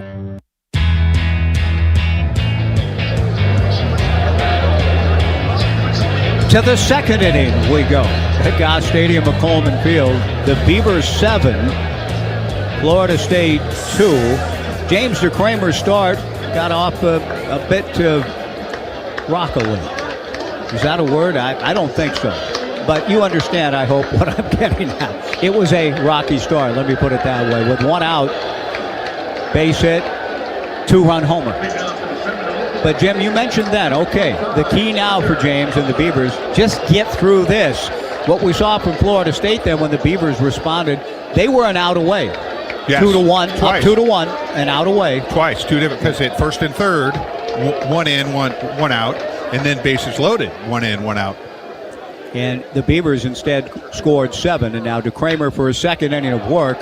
First ball swinging is the right-hand hitting DH, Hunter Carnes, and he fouls the fastball outside of third. No balls and a strike. James DeCramer made 24 pitches in that first inning. The Beavers have Eric Segura and others at the ready in the pen to try to bring this one home, and they have a 7-2 lead in the second. DeCramer gave the Beavers 5 solid on Monday. Breaking ball, a strike, and the count 0-2. Jimmy, I think we saw an example of maybe what we've heard a little bit about Darren Hyman. He'll expand that zone a little bit. The scouting report is wide, and not so much up and down, but wide. I thought that pitch might have been a little out. The strike 2 breaking ball, down and away. 1-2 the count to Hunter Carnes. Hunter 2 for 4 in the Friday game, did not play yesterday. A double and an RBI in the Beavers' 5-4 victory over Florida State. He had good at-bats. 1-2 to Carnes, leading things off with the Seminoles in the second. 7-2 Beavers. DeCramer delivers another breaking ball, down and away. Ball 2, 2-2. Got to find that pitch to put somebody away. Pretty good job by Carnes. Good take on that. 2 balls and 2 strikes. DeCramer brushes to a pitch that he was originally given. The right-hander's 2-2 offering. Fastball, a liner to left. Gavin Turley is there to make the catch. You could see the sun glistening off his glasses as he crouched down to make the catch. We saw Chase Williams lose a ball that Carson McIntyre lost over the left field fence for a homer. But it doesn't look as though, Jimmy, it's easy to play left field tonight. Yeah, and it's also the pitchers are trying to keep the ball out of left field. I mean, they do not want the ball in the air to left field. Good job by Turley to read it and catch it. 1 away. Jackson West, the batter. DeCramer to the plate. And the off-speed pitch is in there for a strike. Slow at about 80, but dropped Took a lot in. off it, yeah. 0-1 the count. West, a left-hand hitting junior catcher, 243, a couple of homers, 16 runs batted in. 1 for 3 with an RBI yesterday. Fastball, a chopper back up the middle. Tough play. Arquette waits for the second hop. Fires to first, and he didn't make it look tough. Nice and easy for Iva. 2 down. I said tough play, Jim, because I wasn't sure what that second hop was going to do, but Arquette was well positioned to make the play look easy. 2 down, and Chase Williams, the batter. And Jackson West, the catcher, runs like a catcher, and that made the play. That helped. Those guys know. I mean, they just know that they have that sense that the runs, where they're at. So he did play it back. He saw what he had there, played it off, knew he would get his guy. Chase Williams, the hitter. Chase, a left-hand hitter at 327, a homer, 19 runs batted in. DeCramer inside, ball 1. Jumping out of the way of it, Williams, who did switch early in his career, but the shoulder injury that we talked about has relegated him to left-handed hitting only. So even against left-handers, Williams down the stretch after a shoulder injury caused him to miss nearly a month of the season, going exclusively from the left side. The 1-0 fastball from DeCramer, high and inside, ball 2. 2-0. 7-2 Beavers, 2 down, nobody on in the top of the second. Chase is 0 for 7 in the series with 4 strikeouts, so DeCramer wants to get back in the zone on this guy. The right-hander to the plate with the 2-0 pitch, and Williams may have his first hit. He blasts it to right and deep, and he does, and it's gone. And it's now the Beavers 7 and the Seminoles 3, and what Hank Hager said rings true. A lot of baseball to play. 2 homers, 1 in each inning from a guy named Williams. Max, a 2-run shot last inning. Chase Williams, a solo homer here. 7-3 Beavers in the second. That's the thing. A day like today, obviously the ball's going to carry, and you just got to stay ahead. You got to be ahead in the count. You get behind like that, asking for trouble. DeCramer giving up a home run now in each of the first 2 innings. Gage Harrelson, the batter, grounded out to open the game. James to the plate. Slider just missed. And the count 1-0. It looked like a good pitch from here. 1 ball and no strikes. Alex Lodice on deck. 7-3 Beavers in the second. I feel like I ought to counsel everyone to buckle up. The 1-0 breaking ball, a strike, and the count 1-1. There's no doubt. There's no doubt. This one's going to be a marathon. James DeCramer with a count of 1 ball and 1 strike, retiring the first 2 batters. Comes to the plate with a changeup. Good pitch, taken for a strike. And the count 1-2. Beaver baseball brought to you by Umpqua Dairy, a Northwest favorite since 1931. Harrelson has been good. I mean, only 2 for 6. That's okay. But the 3 walks, he's just been very tough. The 1-2 change, he gets a piece of it, fouled it at the plate. 1-2 the count. DeCramer has a good changeup, Jimmy. Yes, he does. He left one up to Lodice for a base hit last inning, but generally speaking, it's a plus pitch for him. 1 ball, 2 strikes, 2 outs. 7-3 Beavers in the second. Decidedly different kind of game than the first 2. The 1-2 changeup, swung on and missed, strike 3. The inning is over. A 2-out solo shot for Chase Williams. But James DeCramer comes back to strike out Harrelson. We go to the bottom of the second inning in the decisive Game 3 of this Super Regional. The Beavers 7, Florida State 3 on the Beaver Sports Network from Learfield. Discover the heart of innovation and growth at the College of Agricultural Sciences, the founding college of Oregon State University. Since 1868, we have served as the engine of science that drives progress, supports industry, and offers education and opportunity for anyone to grow into their fullest potential. Here, students become leaders who will shape the future of food security, sustainable agriculture, and natural resource management. The College of Agricultural Sciences at Oregon State University. Grow with us. Learn more at agsci.oregonstate.edu. Hey Beaver fans, Oregon State's tradition of excellence is now a winning pairing with Willamette Valley Vineyards Classic Oregon Wine. As a proud wine partner of Oregon State Athletics, we invite you to join us at any of our locations for world-class Pinot Noir, Pacific Northwest-inspired cuisine, and one-of-a-kind events. Learn more and plan your visit at WVV.com. That's WVV.com. Go Beavs!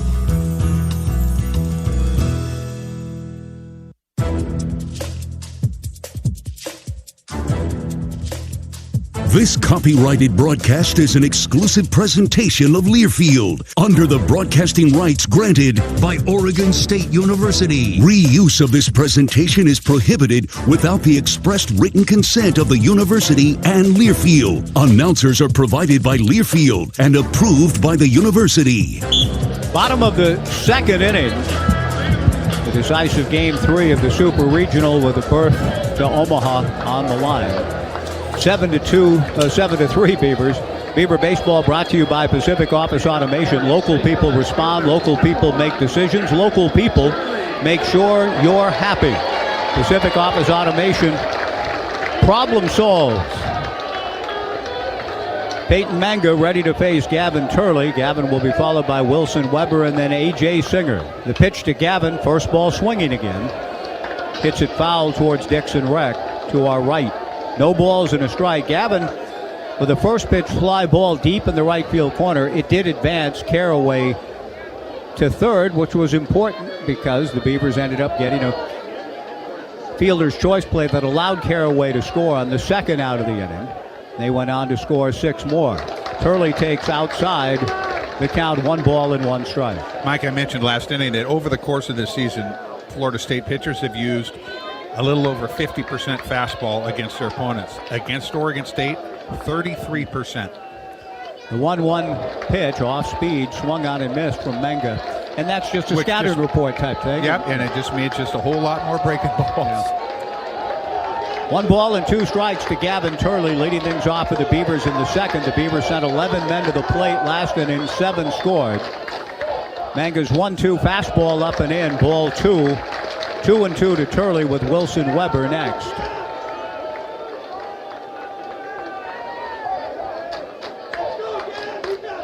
Starter Wes Mendez chased in the first. Peyton Menga comes to the plate. Turley, a fly ball to left center field and playable. Max Williams, big center fielder, moves over a few steps to make the catch to his right. 1 away, and Wilson Weber, hit by a pitch to load the bases in the first inning, will come to the plate. The Beavers hit the first 5 hitters. That wasn't where all the damage and the explosives. Caraway had singled and Arquette walked, but then a fly out and then a hit by pitch and a ground out. But from 6 through 9, single, homer. Manga to the plate. Weber, a swinging bunt up along third, has a chance to be a hit, and it will be. It stays fair.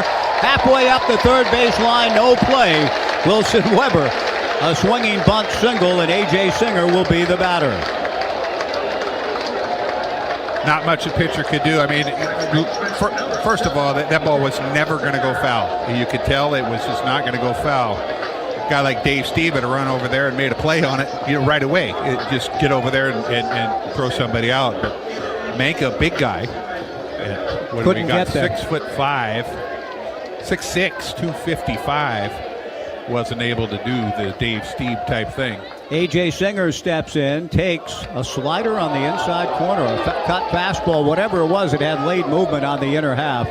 No balls and 1 strike to A.J., who had an RBI and a fielder's choice in the first. Alex Lodice had a little trouble transferring the ball from the webbing of his glove to his Keystone partner. Singer swings at the fastball and fouls it back and is down in the count 0-2. And even that, while it was a tough play, if he's able to get the ball out a little more quickly, that inning might have been over with no runs on the board. Yeah, no, that was... Instead of 7. No balls and 2 strikes to Singer, 1 out, 7-3 Beavers. A.J. hits a ground ball to Lodice. He shovels this one to Farrow. On to first, just in time for the double play. The one they couldn't get last inning, they get here to end the Beavers' second. No runs, a hit, nobody left. And at the end of 2, the Beavers 7, Florida State 3 on the Beaver Sports Network from Learfield.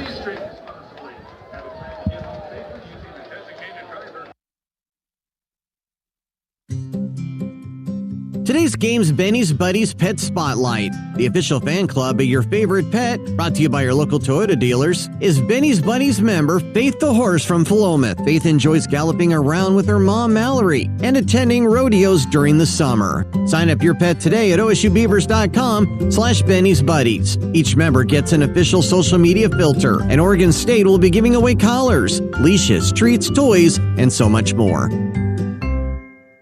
It's been so long. How have you been? Hello, I'm doing well. Dave, why are you talking that way? Please say 1 for a compliment or 2 for a question. Yeah, this is weird. I think I'm going to go. Talking with an automated phone tree can feel pretty ridiculous. That's why when you call Pacific Source Health Plans, you'll get a real person to answer all your important questions. Pacific Source Health Plans? This is a real person. How can I help you? Human service, not automated phone trees. Find a plan at PacificSourceMembersFirst.com.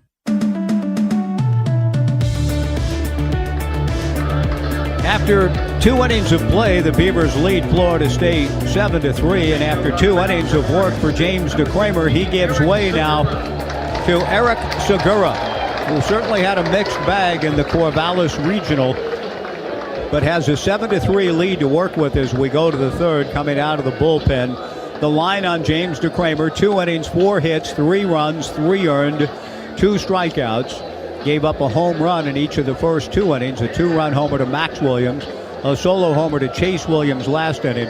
And now Eric Segura on with a call to the bullpen presented by Wilson Equipment. Stop by any Wilson Equipment location for rugged, reliable Bobcat machines that get the job done.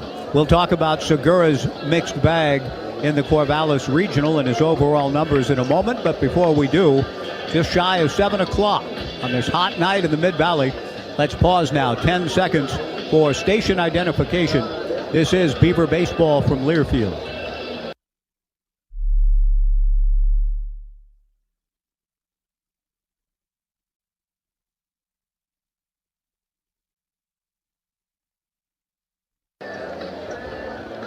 In the Corvallis Regional Opener against St. Mary's, perhaps the toughest outing Eric Segura's ever had.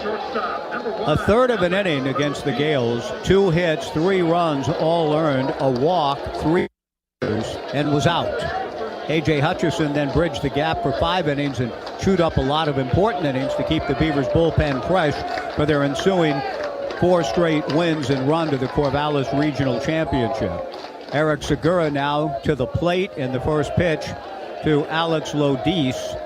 Misses inside, ball 1. Segura did have a redemptive moment, though, with 3 innings against USC in the 9-0 win on Monday. 1 hit, 3 walks, 5 strikeouts, no runs.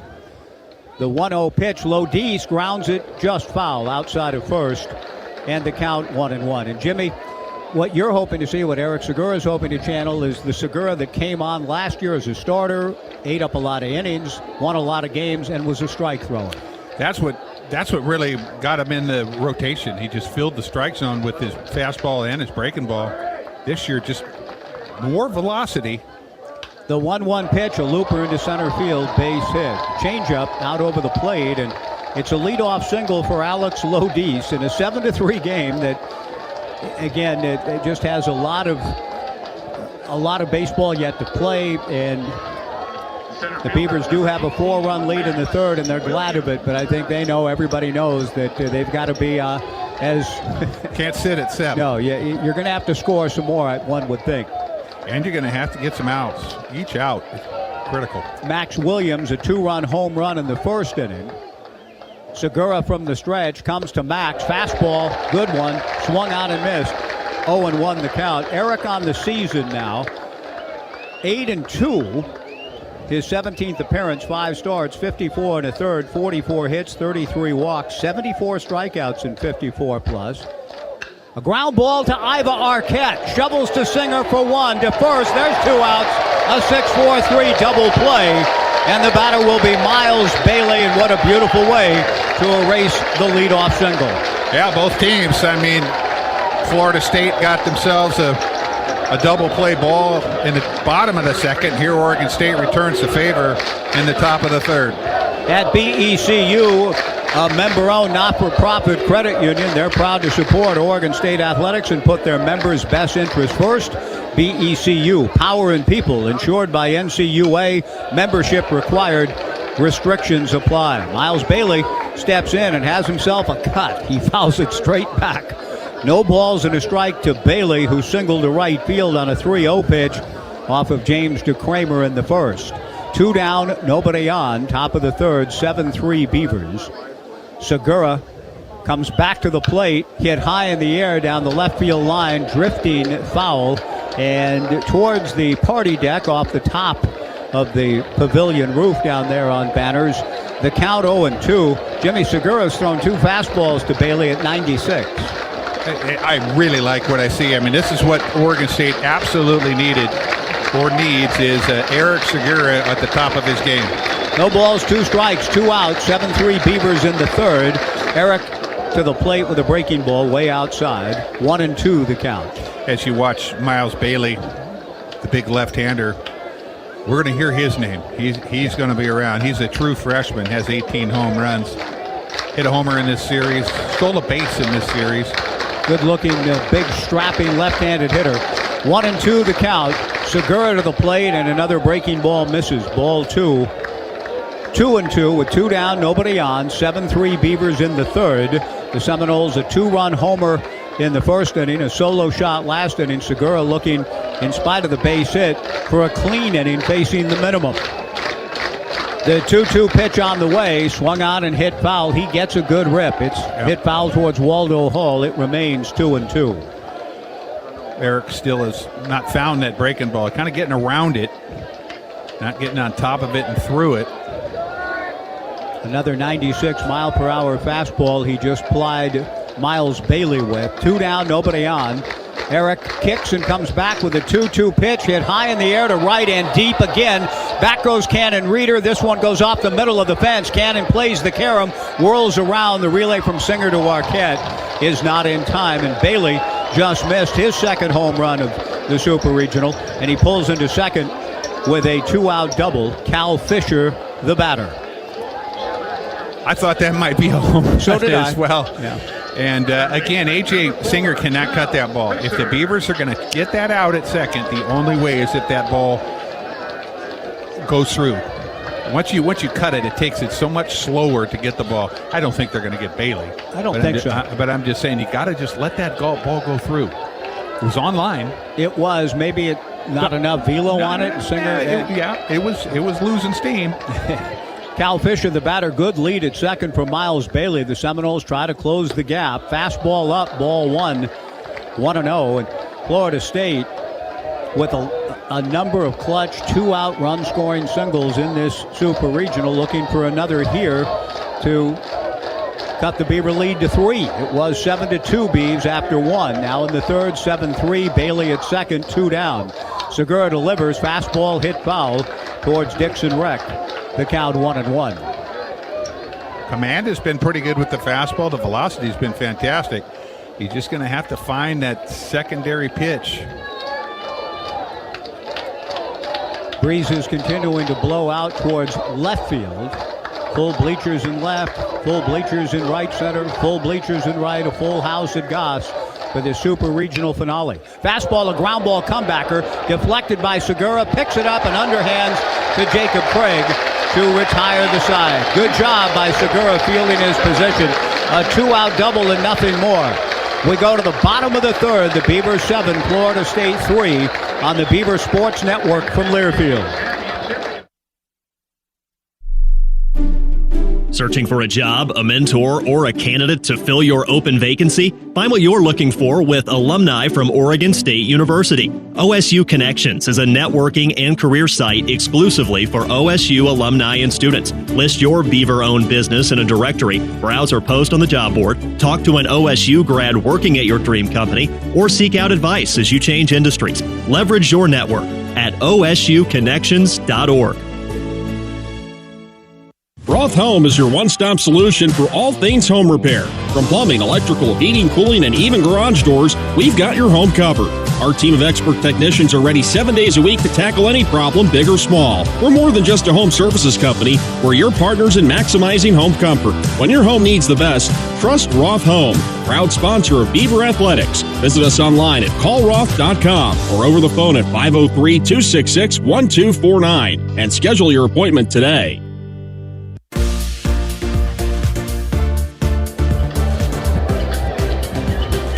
Beaver Baseball is brought to you by Knife River.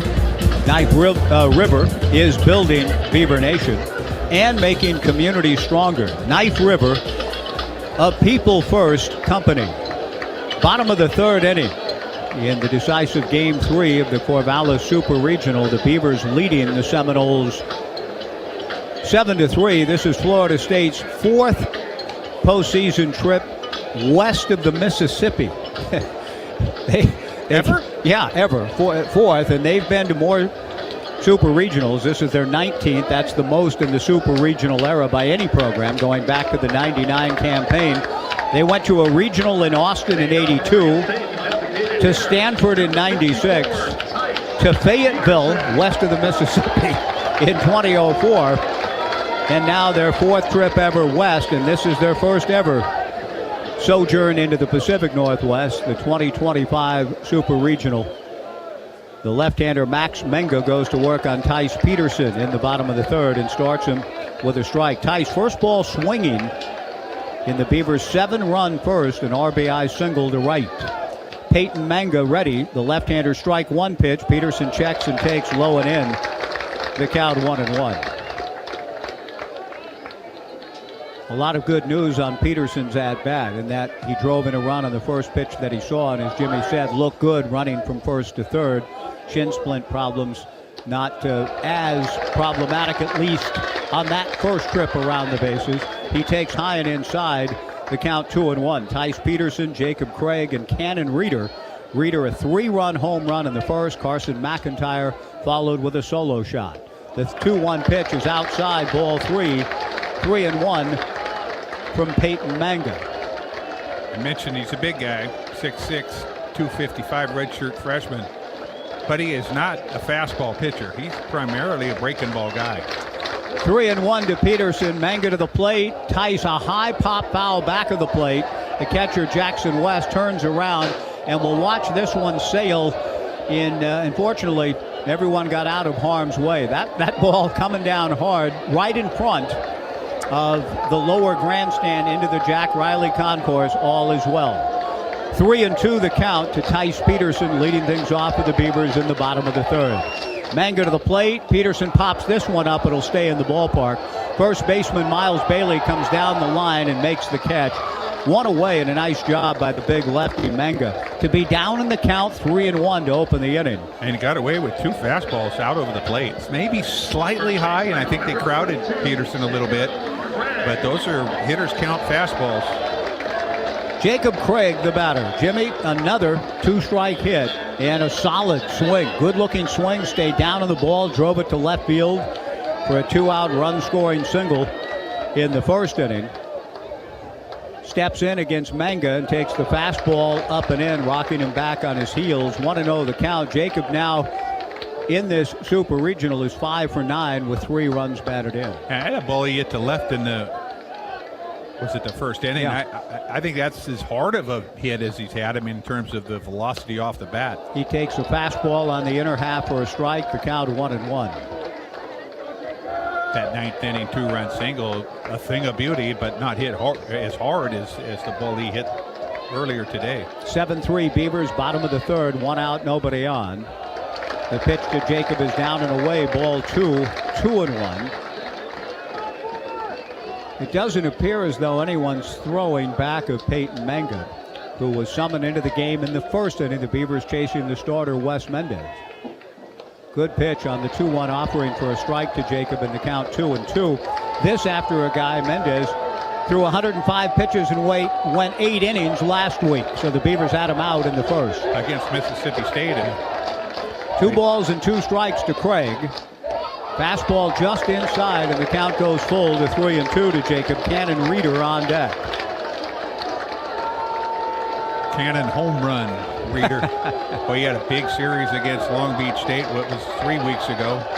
And it's been quiet, even though it hit in each of the first 2 games here.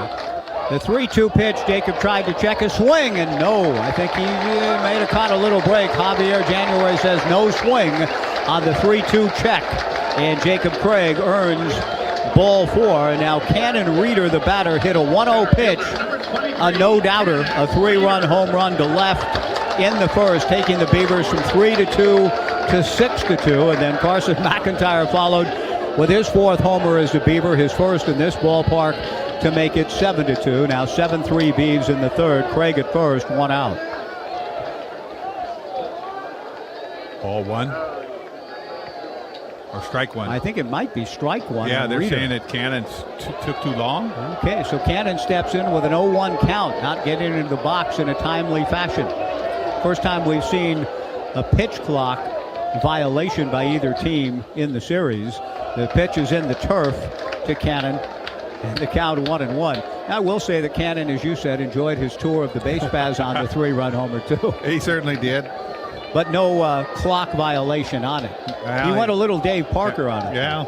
It was slow. What is he, 19, 20 years old? He basked in it. Enjoy. The 1-1 pitch hits Cannon Reeder. It hit him. And Cannon was a little slow in throwing his bat and gear away, but he was hit by the pitch. Jacob Craig down to second. Cannon hit by the pitch, and Carson McIntyre to the plate. You know, Jimmy, the lineup choices Interesting.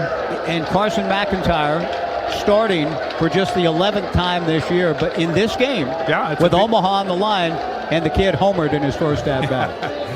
I love it. I love it. You always wonder, gosh, well, he doesn't have the experience. Or is he going to give us good right field play if he doesn't hit? But how are you going to get experience unless you get a chance to run out there and get her done? Micah Posey out to the mound, but look where Chase Williams, the left fielder, is going. Now, Posey's not out, though. It's the catcher. No, Posey hasn't gone out yet, but as we talked about yesterday, we think this is a bit of a tell that as soon as the catcher, Jackson West, gets back to settle in behind the plate, Micah will probably come out. The three outfielders for the Seminoles are just hanging out in straightaway center. Well, now they're kind of hustling. There's nobody up in the bullpen is the biggest thing. Well, I think there is, Jim. We just can't see him.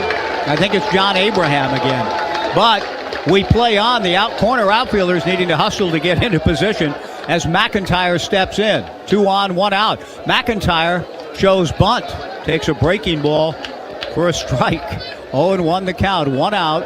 7-3 Beavers with runners at first and second in the bottom of the third. From the stretch, the left-hander Manga to the plate. Carson with a big rip, but he fouls it straight back. And he's down in the count. 0-2. McIntyre hit a home run at Hawaii. He hit a home run at Cal State Fullerton. He homered in the Beavers' big win at UCLA.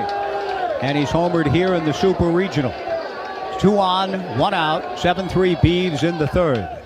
McIntyre takes the slider down and in. He did have a stretch of 4 games where he started 3 games. It was the last game in Hawaii on May 5th, and then the next series was at Iowa. He starts the first game, and he started the last game. 1-2 the count to Carson. He swings and gets under one. It's a high pop foul off third. Cal Fisher, the third baseman, the catcher, Jackson West come over. This one lands 2 rows behind the Beavers on deck area. Pat Casey's seats. I know Pat's got a few of them down there. I don't know if the legend himself is in the house tonight. He was on Friday night enjoying the Beavers' comeback win. We've got Darwin Barney and Jacoby Ellsbury in the house, Daniel Turpin, Preston Jones, and casts of thousands of others in another full house at Goss Stadium at Coleman Field. Bottom of the third inning, 7-3 Beavers trying to play their way to Omaha. Some good names. Yeah. Some good names right there. Jacoby Ellsbury. Between Ellsbury and myself, we made over $150 million playing professional baseball. 1-2 the count. The pitch is in the turf, and going to third base is Craig. The throw, he is in there. Jacob Craig with a good secondary races to third on the wild pitch. Cannon Reeder to second, and the count 2-2 to McIntyre. Jimmy, I was a little worried when I saw the big fellow lumbering toward third, but he gets there. I didn't think West had enough sense of urgency to get to the ball and make a play on Craig. Changes the at-bat completely. 2-2 to McIntyre. The infield pulled in at the edge of the green for Florida State. A check swing on a 2-2 pitch on the breaking ball. No swing, again, says Javero January. And McIntyre's worked it from 0-2 to 3-2 with Trent Caraway on deck.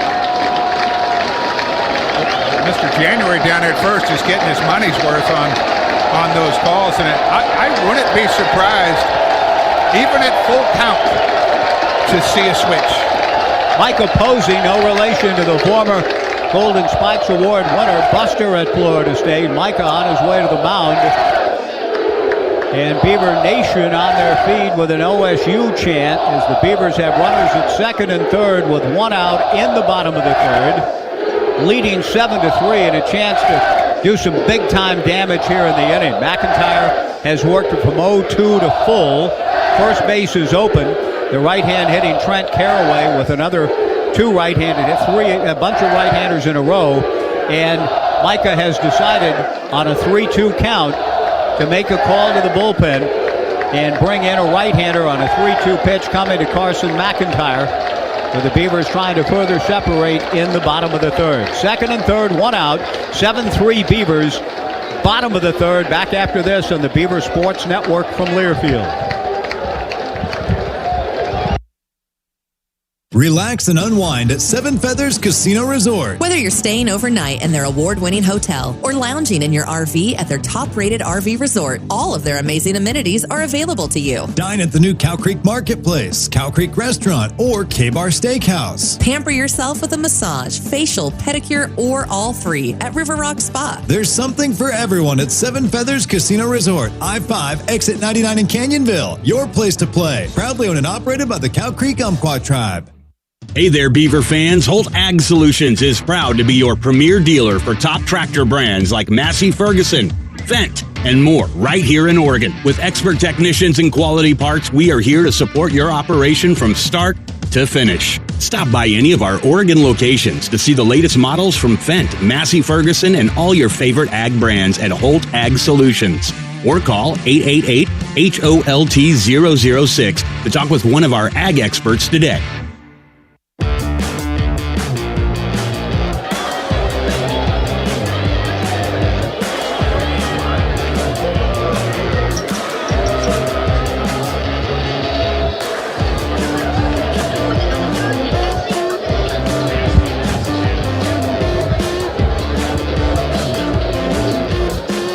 All health plans do what's required. Pacific Source Health Plans does more than that by providing human service, not automated phone trees, and by offering extra support from members who may be struggling.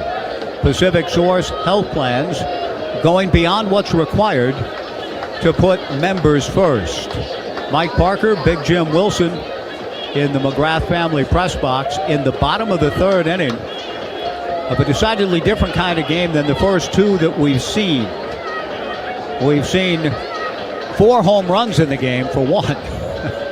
2 by the Seminoles, 2 by the Beavers, and we have 10 runs on the board. Game 1 Friday night, a 5-4 Beaver win. Yesterday, the Seminoles quieted the Beavs completely, 3-1. The Beavs pitched well themselves. But here in the third, 7-3 Beavs. The third pitcher of the evening for Florida State is right-hander Max Charles. Joe Charles. Did I say Max? Joe Charles, pardon me. Joe Charles in to face Carson McIntyre with first base open and a 3-2 count. The infield in for the Seminoles. Jacob Craig at third. Cannon Reeder at second. 1 out. Charles's 3-2 pitch, a chopper back of third, a foul ball. Backhanded and knocked down by Cal Fisher. It remains 3 balls and 2 strikes. Charles pitched 2 1/3 on Friday night, gave up 3 hits, 3 runs, 3 earned runs. He was out there for the 9th inning, basically. He gave up the stuff in the 9th. 3 balls, 2 strikes to McIntyre. Craig at third, Reeder at second, 1 out.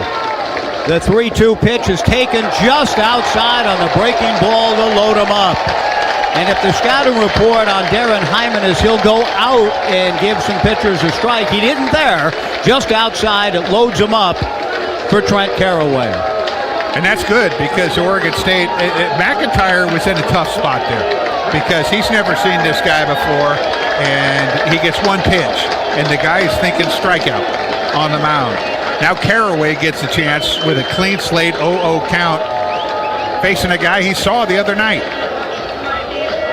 Carraway waiting to step in with the bases loaded and 1 out. The infield had double play depth.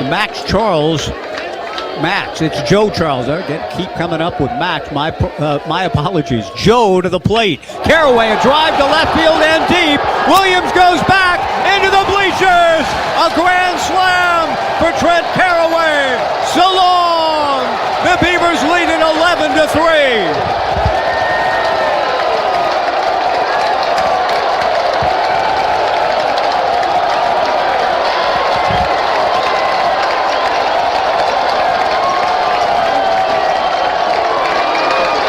Carraway struck out against Charles in the 9th inning Friday, and he remembered it, and he got even here, and he got more than even because the grand slam home run. This was a game where Oregon State scored 7 in the first, but Florida State kind of inched back, and now a 7-3 lead is now 11-3. Iva Arquette takes a breaking ball over his head, ball one, and the home plate umpire, Darren Hyman, that was a breaking ball, Jimmy. It's foolish. Darren Hyman is bringing the umpires together to talk about something, but that's not a pitch at Arquette. It's a breaking ball that didn't come down. Yeah, it got away from it. This is just a lack of reading the room by home plate umpire Darren Hyman. If he's going to try to hit somebody, he actually, it was the other pitcher. It was Manka that almost hit Cannon Reader. Did hit Cannon Reader, but that was a breaking ball. Yes. I mean, just relax. I mean, these pitches just getting away. Now, the only thing that I will say, and I don't know, unless there's a lot of chirping and jabbering and stuff coming back and forth between dugouts, but just simply the pitch was a breaking ball that he didn't get down. I mean, so there was no reason to call foul on a pitch like that or even have that meeting. 11-3 Beavers. The 1-0 pitch to Arquette, taken down and away, ball 2-0. Trent Caraway, the most outstanding player of the Corvallis Regional today, is 2 for 2, has scored twice, has a grand slam homer, and Iva Arquette drills a base hit to center field. And the Beavs just want to keep it going, Jimmy. They know what kind of game they're in. They want to be the team that just keeps pummeling. They've hit 3 homers, a 3-run homer, a solo shot, and a grand slam. So Gavin Turley comes to the plate and says, well, let's complete the home run cycle with a 2-run shot. 11-3 Beavers in the third. Just whatever it takes. Don't be too long, and don't let Eric Segura get rusty. We just got to keep him fresh. Here comes Micah Posey out to the mound. Joe Charles' stint may have been indeed a very short one. The Beavers got to him in that dramatic rally in the bottom of the 9th inning on Friday night. And Charles comes in here and walked McIntyre on a close 3-2 pitch. Very close. And then Trent Caraway comes up and pummels one into the bleachers and left. And the Beavers with an 11-3 lead, and Micah Posey going to the bullpen again. We'll take a pitching change break. The Beavers hoping to keep pouring it on here, score as many runs as they possibly can, and play their way to the College World Series. By size, a more diminutive right-hander coming in after Joe Charles leaves. We'll find out whom next. Bottom of the third, 11-3 Beavers on the Beaver Sports Network from Learfield. Hey Beaver fans, Holland America has been sailing to Alaska longer than any other cruise line. Spot calving glaciers, breaching hunchback whales. With a cruise line that's #1 in Alaska wildlife and wilderness tours. Depart conveniently from the Pacific Northwest all summer long. Have it all with our 2025 early booking bonus and save 60% on the best onboard package. This offer is per person based on double occupancy and available on select departures. Restrictions apply. Visit hollandamerica.com for more details. Holland America, the official cruise line partner of OSU. Go Beavs! As Reese's celebrates a milestone anniversary, we're thankful to be part of your good times for 75 years. Our deliciously easy deli salads and ready-to-heat and serve side dishes are always a home run or grand slam, perfect for rounding out a buffet or last-minute entertaining. Keep the good times coming with deli salads and sides from Reese's. Here's to 75 years and counting. Reese's, we're made for good times.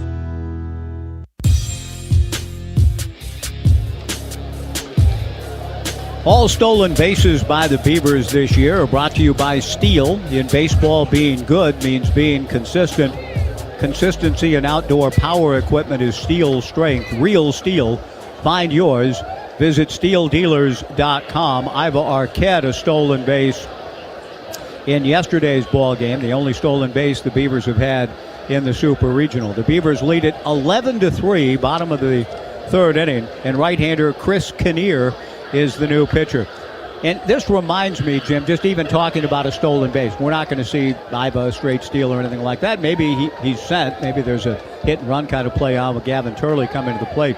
In the Super Regional against Stanford here in 2006, the Beavers won a classic battle on Friday. Dallas Buck out-dueling Chase Reynolds, a 4-3 Beaver win. In the Saturday game, the Beavers won 15-0. To go to Omaha. It was 11-0 around the 6th or 7th inning, and Pat Casey sent a runner on a hit-and-run play up 11-0. Stanford coaches took some exception to it. The pitch to Gavin Turley from Kinnear is high, ball one. But Pat said, look, you guys just beat Oklahoma 16-14 to win your regional. I got to win the game. Pat had nothing to apologize for. No. And the assistant coach for Stanford later, who complained most vociferously, apologized to Pat and said, you were right, I was wrong. The 1-0 pitch, Turley, a drive to center. Max Williams goes back to the track, to the fence, off the batter's eye. The home run cycle is complete. So long. Gavin Turley, a 2-run homer. The Beavers lead it 13-3. With a 3-run homer, a 2-run homer, a solo shot, a grand slam. Turley, a 2-run jack. 13-3 Beavers. Mike, I was watching batting practice today, and balls were flying out everywhere. Right field, left field, center field. I saw Max Williams hit a couple off the batter's eye, and I just thinking to myself, you know, they just don't usually go out to center like that. So when Turley hit that ball, there was really not too much question in my mind that was going to be a home run. Gavin Turley with his 19th home run, adding to his home run career record and RBI record. Wilson Weber, the batter, chases a first pitch breaking ball and doesn't get it from Chris Kinnear. 13-3 Beavers in the third. 7 runs in the first inning, 6 more here in the second. A grand slam for Trent Caraway, a 2-run homer for Turley. Wilson swings at the strike one pitch and doesn't get it from Chris Kinnear. The count 0-2. Kinnear, the 4th pitcher of the ball game for the Seminoles, making his 23rd overall appearance. Greeted rudely by the Beavers with Gavin Turley's 2-run home run off the batter's eye. Wilson Weber swings and misses. Strike 3, 2 down. The batter is A.J. Singer, and the Beavers have batted around for the second time in the game and have a 10-run lead in the third. It's only okay if Oregon State does it. When the other team messes up my scorebook, I don't like it. Kinnear, kind of an interesting, it's straight over the top. Looks like an Iron Mike.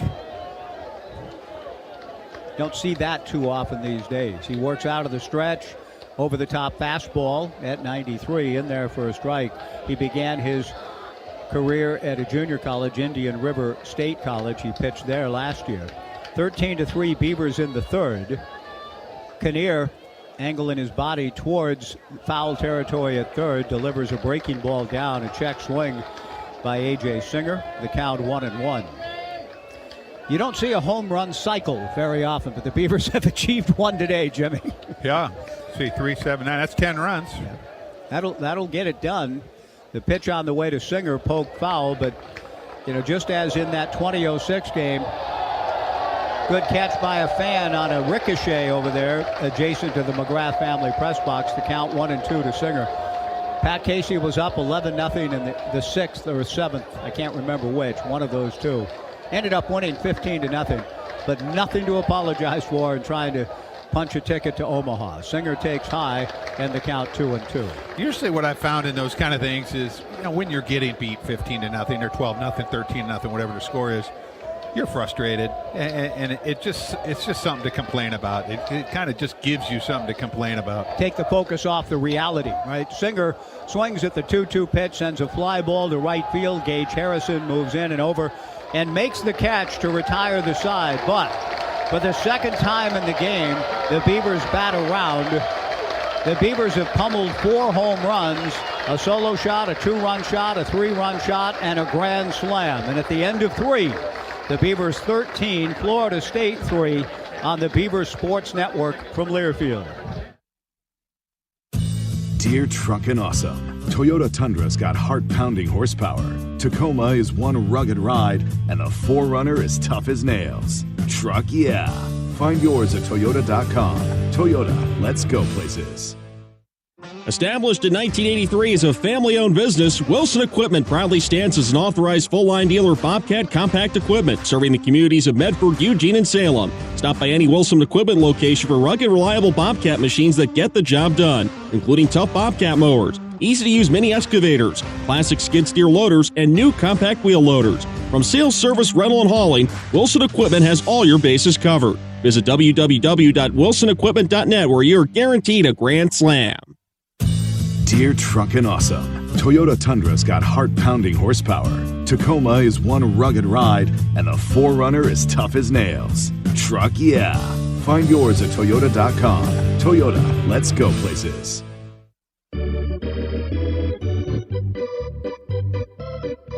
This is the RAV 4th inning, presented by your local Toyota dealers. Now, back to the game. Through 3 innings at Goss Stadium at Coleman Field in this Corvallis winner-take-all Super Regional Game 3, the Beavers 13 runs, 9 hits, and 1 error.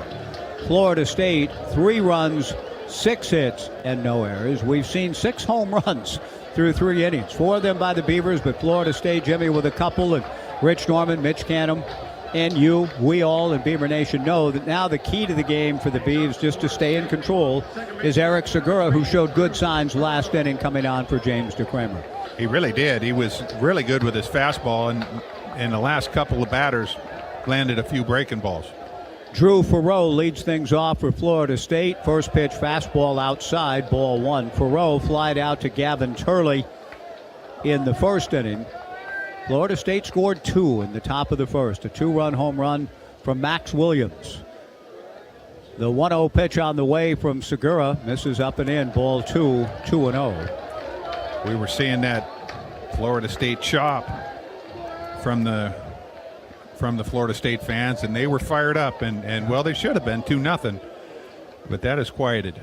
The 2-0 pitch on the way to Drew Farreau is high and away, ball 3. And your good old buddy Doc Edwards wouldn't. You're up 10 runs. You got to fill up the zone, right? I mean, he's got to try now. 3-0 the count to come back, but he's kicking stuff. Yeah, he's kicking stuff in the dugout. Doc is, yeah.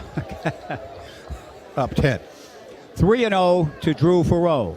Segura to the plate, a strike, and the count 3-1. And he took a little bit off to get the strike. 3-1 the count to Drew Farreau, leading things off for the Seminoles in the 4th. 13-3 Beavers. Segura kicks and comes 3-1. And the slider is swung on and missed. 3-2 the count. Segura and Wilson Weber the battery. Jacob Craig at first, A.J. Singer at second, Iva Arquette at short, Trent Caraway at third, Gavin Turley in left, Cannon Reeder in center, Carson McIntyre in right. Under the lights at Goss Stadium at Coleman Field, a warm Sunday night. Segura's 3-2 pitch is high. Ball 4, a leadoff walk in the 4th, and Hunter Carnes will be the batter. He got a break, he did, Eric Segura, on the 3-1 pitch. It was a breaking ball, a good one, but it was a ball. It was clearly low-handed inside. But Farreau swung at it, and so he gets a break. But you got to take advantage of the break by at least getting the ball in the zone and making it count. Instead, ball 4. Hunter Carnes lined out to Gavin Turley in his first at-bat. Gavin deep in left and dealing with a tough Sunfield. On this 8th of June, warm night in the Valley, breaking ball down and away, ball 1, 1-0.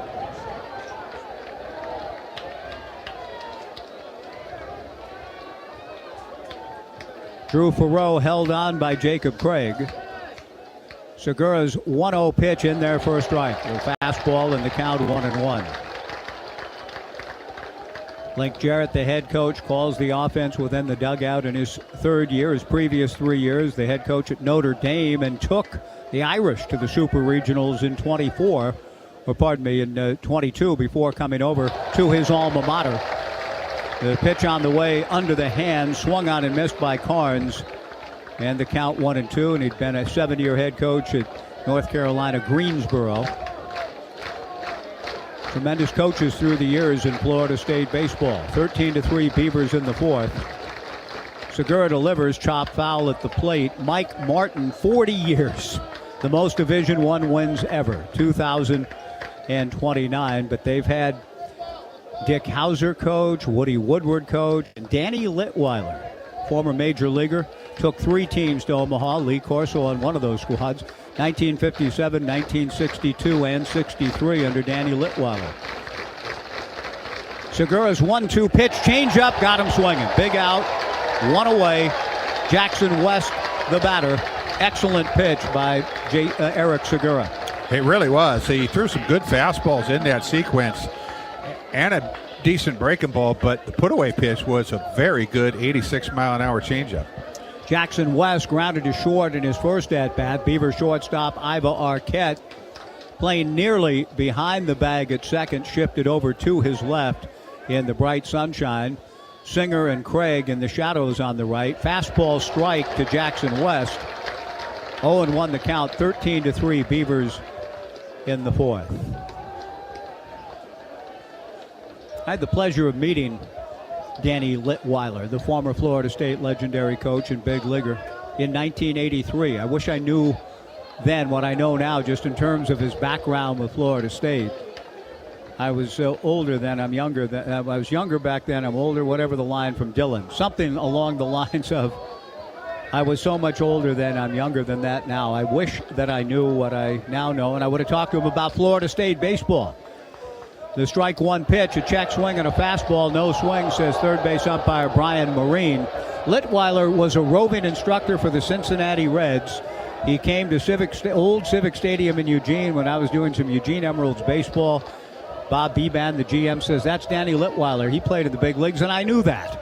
So I pounced upon him, just did a pregame interview with Litweiler, but it was all about his time in the big leagues, and I knew nothing of his time at Florida State. Again, I wish I would have, because I would love to have talked to him about Dick Hauser, who played for him, Woody Woodward, who played for him, Lee Corso, who played for him.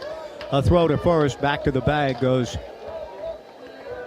Drew Farrow. 13-3 Beavers in the fourth. Breaking ball, a line drive to right and pretty deep but playable. Carson McIntyre moves over to make the catch. 2 down. McIntyre looked good moving to the ball. Jimmy, good athlete.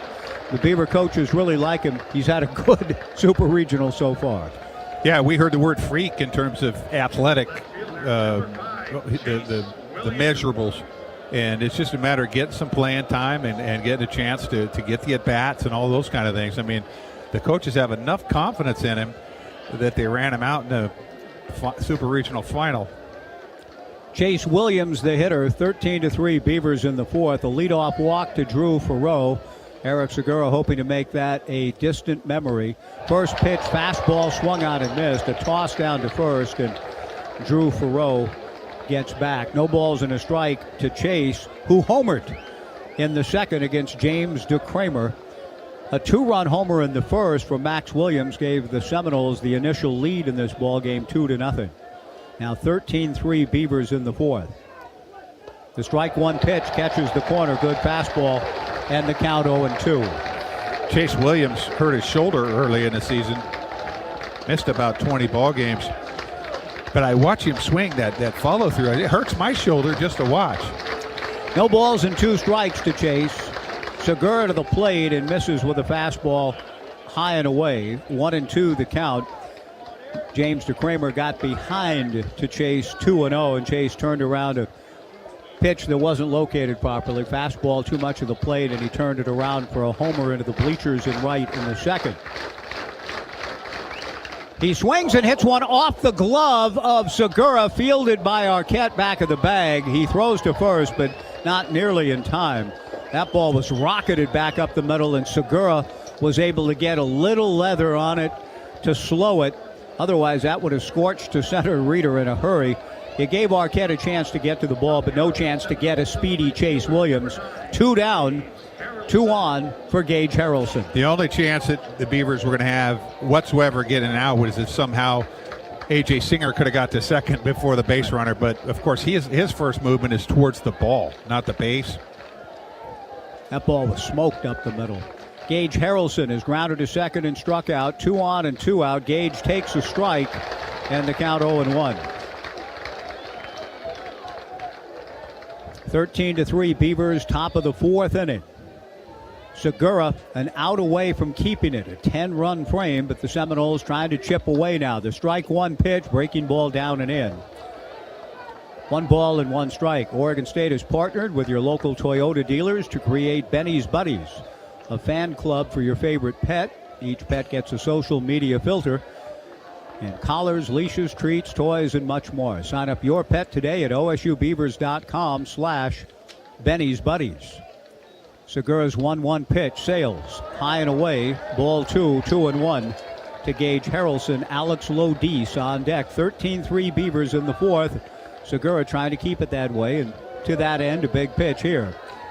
With Farrow at second, Chase Williams at first. Segura's 2-1 pitch in the turf. Ball 3-1.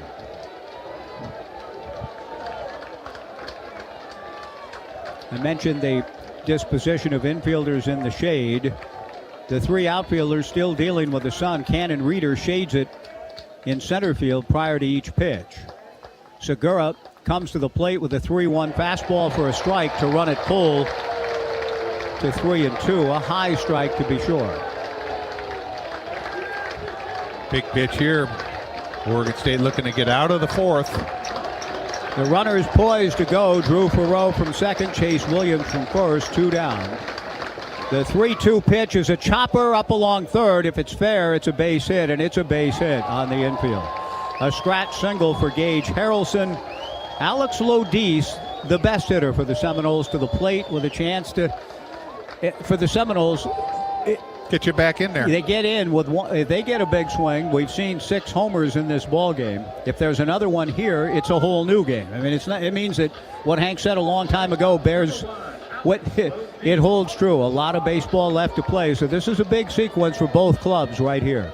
What he said a long time ago is still true. Yeah. There's still a long ways to go. Top of the fourth, bases loaded, 2 down for Lodice, who is 2 for 2. Segura delivers, gets a swing and a miss at a slider down and away, 0-1 the count. But that was a good pitch. I mean, he beat Harrelson in terms of just the pitch and the swing, but it just ended up being a swinging bunt down the third baseline. And Carraway did the right thing. There's no throw. You don't throw that ball to first base. Segura's strike one pitch, a breaking ball tapped towards Carraway, and he will tag out the runner. No, safe! He missed the tag, and a run scores! Carraway tried to tag Williams coming from second to third and missed him. A run scores. The inning continues now 13-4. That is nigh and unbelievable.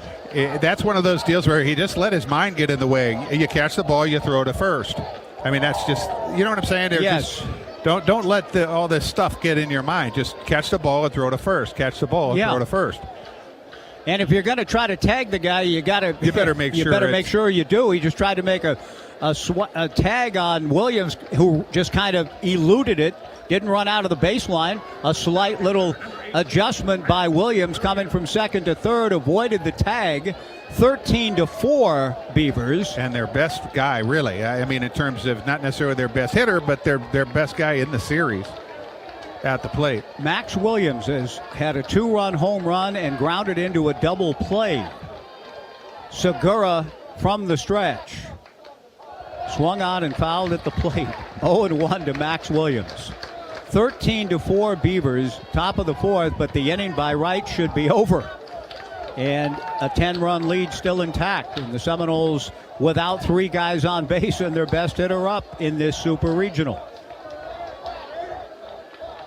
Segura from the stretch. The 0-1 breaking ball in there. Strike 2 to Max. So Segura trying to just sort of shrug it off, brush it off, and get through with only 1 in. Beaver fans rise to their feet to support Eric to that end. No balls, 2 strikes, 2 outs. Eric to the plate, very high with a fastball. 1-2 the count.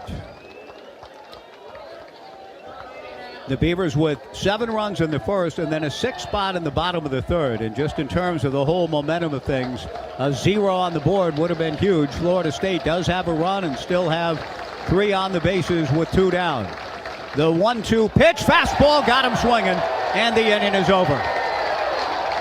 Big time pitch for Eric Segura to keep the damage at 1, and the Beavers still with a 9-run lead, Jimmy, when we do go to the bottom of the fourth. Yeah, the Seminoles can't win 1 run at a time. I think the teach is when you get in the dugout is who scored that walk. The leadoff walk. Because some stuff's happened. Sometimes a little swinging bunt, a fielder's choice turns into a runner and a hit, but don't walk them.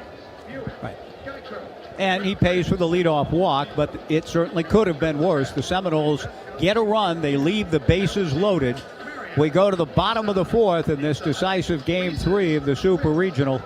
The Beavers 13, Florida State 4 on the Beaver Sports Network from Learfield. Weyerhaeuser, a global leader in sustainable forestry and wood products manufacturing, is proud to offer a wide range of exciting career opportunities at our mills, distribution centers, and working forests across Oregon and Washington. Along with competitive wages, Weyerhaeuser offers full benefits and career growth and development opportunities in a great work environment with great people. Get started by applying online at wy.com/careers. Go Beavs! Weyerhaeuser is an equal opportunity employer.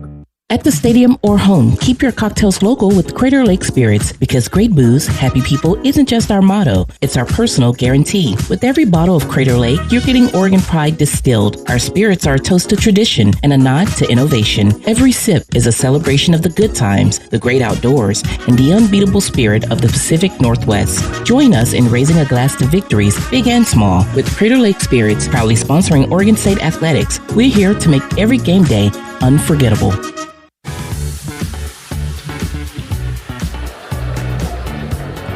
Stop into any of your 39 neighborhood Dairy Mart stores and get what you really want fast, real fast. Bottom of the fourth inning, the Beavers 13, Florida State 4. Tice Peterson, Jacob Craig, and Cannon Reeder against right-hander Chris Kinnear. Tice takes a breaking ball down from Kinnear. Ball one. Tice an RBI single in the Beavers' 7-run first. Popped out in the Beavers' 6-run third. The 1-0 pitch pulled foul. Center fielder Max Williams here in the bottom of the fourth, like Cannon Reeder, dealing with a pretty tough sun on this warm night here in the Mid-Valley, shielding the sun on each pitch out in dead center.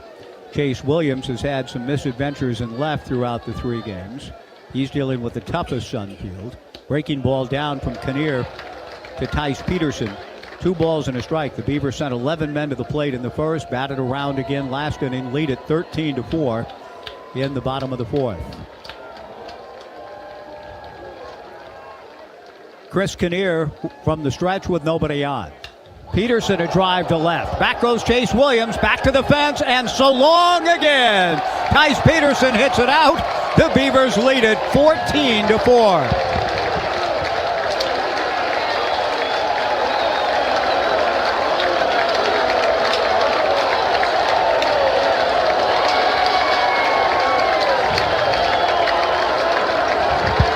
Tice got what we thought was a real big hit in the first, and it was, because it allowed the 3 guys behind him to get up and do what they did. They hit homers.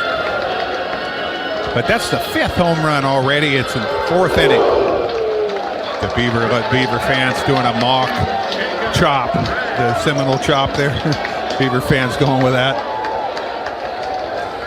14-4 Beavers, their 5th home run of the ball game. Jacob Craig, the hitter, takes a breaking ball strike from Chris Kinnear. Jacob a big single on a 2-strike pitch with 2 outs in the first inning, and then walked and scored last inning. 14-4 Beavers. The strike 1 pitch on the corner, strike 2. A shout out to my family. Only my wife Missy in the ballpark tonight. My daughter Lydia listening in back in Nashville for a work-related opportunity there, and my daughter Elle and her friend Alyssa listening to the game. Thank you. Go Beavs, they say, and they're going, girls. Thank you. Wish you were here. Thanks for tuning our way, my entire family, and it's been a wonderful experience with this Beaver baseball program. Craig swings and misses, strike 3, 1 gone. Jimmy, you know how those early trips to Omaha, 05, 06, 07, my kids are still in that 10, 9 year, and then 11 and 10, 12 and 11, 3 straight trips, memorable family experiences, and that has it's bonded their hearts to the Beaver baseball program forever. So everybody either here or listening at the moment. A bunt out on the front of the plate by Cannon Reeder, pounced upon by Jackson West, and he throws Reeder out. Cannon, a 3-run homer, hit by a pitch, and now tries to bunt for a hit, and is thrown out 2-3. 2 down in the fourth. Carson McIntyre making his way to the plate. Wow, a couple words exchanged there between Reeder and Jackson West, and I think why Darren Hyman is going to. What's this about? Because on the way back, Reader said something to Jackson West as he was running by, and I don't know what was said, but Hyman wasn't too far away. But again, I think this is just overreacting. We talked about Hyman with the reputation of sometimes widening nets, also being just a little too over mechanical on some of these kind of things. I mean, it's a the guy ran back to the dugout. I mean, you know. He didn't get into the face of. He may have said something, and maybe something he shouldn't running have. By. Unless it's initiated in any way by Jackson West saying something. Again, there's nothing wrong with whatever approach a team attempts to take in trying to get to Omaha in the College World Series. And, whether Jackson said something perhaps a little less than respectful towards Cannon trying to bunt for a hit up 10, I don't know. But the umpires huddle. Everything appears to be remedied. We settled back in with Carson McIntyre taking a breaking ball strike. 0-1 the count. 14-4 Beavers. Bottom of the fourth inning. Center fielder Max Williams really shielding that sun dramatically with a glove up above his cap. McIntyre's the one having trouble picking up the ball here on the 0-1 pitch. Swings and misses, the count 0-2. Yeah, fastball low and away. When I say low, it's probably well below the knees, but away about a foot wide. Carson came back from 0-2 to draw a walk, and now he looks at a slider for a called third, and the inning is over. The inning got off to a flying start, a home run for Tice Peterson, but Chris Kinnear comes back to get the next three hitters. We go to the fifth. The Beavers 14, Florida State 4 on the Beavers Sports Network from Learfield. Mitch Cannon teaches his team the values of hard work, dedication, and swinging for the fences. That's the same philosophy at Umpqua Dairy. For over 90 years, they've produced award-winning ice cream. Just like the Beavers baseball team, Umpqua Dairy has picked up its fair share of national championships through the years. Check out their flavor of the month at umpquadairy.com and find their Oregon-made ice cream at your favorite grocery store. Umpqua Dairy and OSU baseball, a home run combination. BECU. You've heard the name, seen the letters. But what does BECU stand for? Simply put, not-for-profit BECU stands for people. For charting your own path. For choosing what's right for members instead of what's profitable for someone else. Because they are the reason our credit union exists. So we do everything in our power to help them reach their financial goals. BECU. Power in people. All Pacific Northwest residents are eligible to join. Federally insured by NCUA.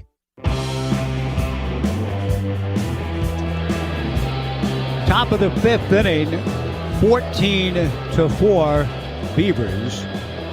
A waxing moon, a beautiful sight out in straightaway center above the batter's eye. A couple of more days, it looks as though she'll be full. So they told Turley, try to shoot for the moon, and if you come up short, you still might get something good. He wasn't too far from it with his two-run home run off the batter's eye earlier. The Beavers have hit 5 home runs today, 2 solo shots, a 2-run homer, a 3-run homer, and a grand slam. Now, Eric Segura, after last inning, only 1 run on the board, but it wasn't clean. Now, this time, after a quick inning, you'd like to see him kind of find his rhythm. Just find a rhythm, and if they bang a hit or something along the line, that's fine. But the walk, because then you ended up getting a cheap hit, kind of a goofy play on the fielder's choice. Miles Bailey leads things off for the Seminoles against Eric Segura. First pitch, fastball up, ball 1, 1-0. Bailey has singled to right and doubled to center. Almost hit it out. He hit a home run Friday night. He's had 2 good swings here. The true freshman left-handed hitter. Segura's 1-0 pitch misses up, ball 2, 2-0. Eric turns his back on home plate for just a second. He walked the leadoff hitter last inning, and that's the guy that ended up scoring. So Segura hoping to avoid that scenario this time around. Looking for a strike here. 2-0 to Bailey. Delivers, and Bailey not making him throw a strike. Down 10 runs, attacks, and fouls it at the plate. 2-1 the count. That's the thing about Eric. He does have electric stuff. And so some of these guys, instead of thinking corner, think in terms of thirds, inner third, outer third. Make sure you get the ball over the plate so you give yourself a chance. 2-1 change, swung on and missed. The count 2-2, and he's thrown a couple of good pitches in that category tonight, Jimmy, too. No question. Miles, First few breaking balls that he threw, maybe 3 or 4, he just didn't get around. He's left them up and outside. Since then, he's really come around. 2 balls and 2 strikes to Miles Bailey, top of the 5th. Breaking ball away. Ball 3. There's that one again. Yeah. 14-4 Beavers, top of the 5th inning.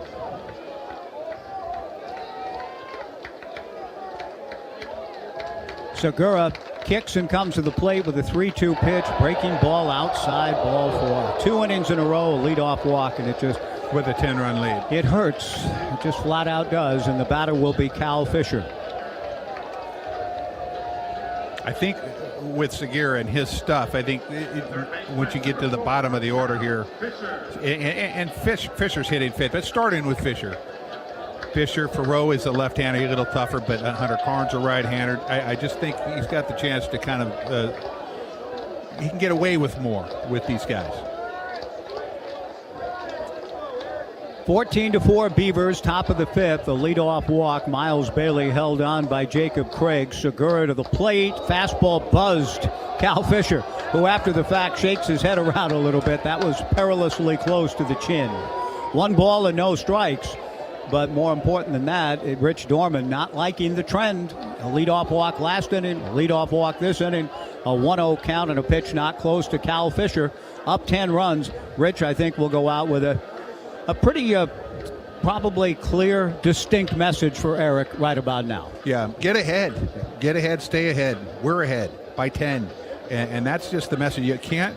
The only way that Florida State gets back in this game is if Oregon State gives them some bases. I mean, they may hit some, but they can't do it with solo home runs.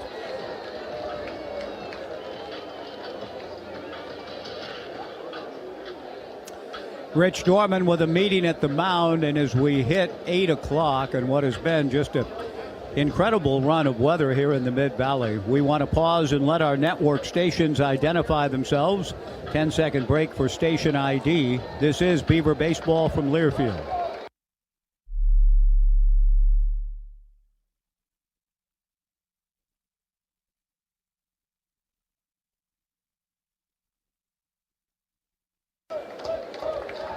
degrees, the humidity has climbed to 41%. I can kind of feel it here in the McGrath family press box.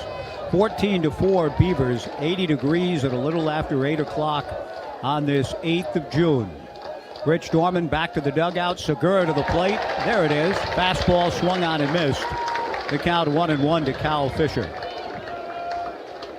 Aggressive attitude, attack the strike zone, and just see what happens. 14-4 Beavers, top of the 5th. The 1-1 pitch to the backstop, a wild pitch. Down to second base goes Miles Bailey. And Cal Fisher now with a count of 2-1 on the wild pitch by Segura.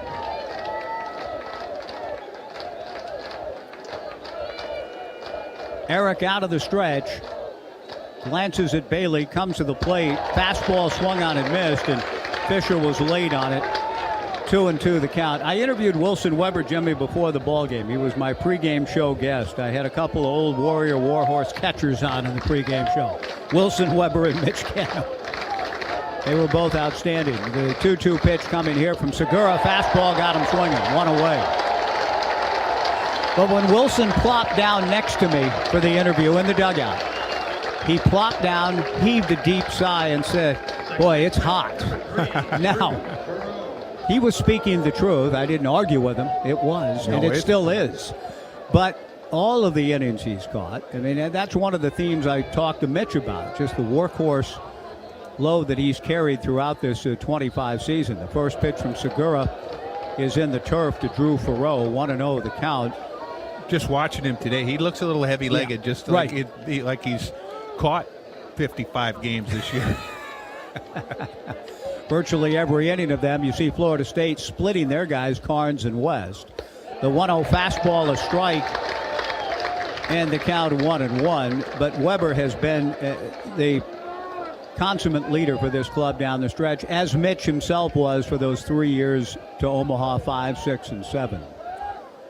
The 1-1 pitch, down and in, backhanded by Wilson, ball 2. And Segura's stuff is the kind of stuff that's tough to hit. Yeah. It's tough to catch, too. Yeah, no, you could see like that last pitch was down and in to a left-hander, and Weber just kind of guessing, to throw, wow, up and away, down and in. Miles Bailey at second, 14-4 Beavers. The 2-1 pitch is in the turf for ball 3. 3-1 to Drew Farrow. Hunter Carnes, the designated hitter, on deck. With movement, too. I mean, there's a lot of movement on his fastball, both sides of the plate. Segura's 3-1 pitch, a strike, and the count goes full to 3-2 to Drew Farrow. Velo, either he took something off or it's coming down a little bit for Eric in the sun. He's no longer in the sun, but a warm night. Virtually every player now engulfed in shadow, save for Reeder in center. The 3-2 pitch is outside, ball 4, 2 walks in the inning, and Hunter Carnes will be the batter. It may be that's here comes Rich. Yeah, he's seen enough because you can't. Rich is on his way to make a change. Yeah, it's good stuff. But he just can't command it. And the Beavers have some arms. I mean, I don't know your guy. I can't. I don't. But know. I know that Nelson Kiljo was available today. Kellen Oakes is a guy that is available. Hutch is available. A.J. Hutchison, who pitched extremely well here in the Beavers' 5-4 win on Friday, made only 21 pitches, though. And it's Hutch who gets the call here with 2 on and 1 out in the top of the 5th inning. With a call to the bullpen going out and a nice ovation for Eric Segura.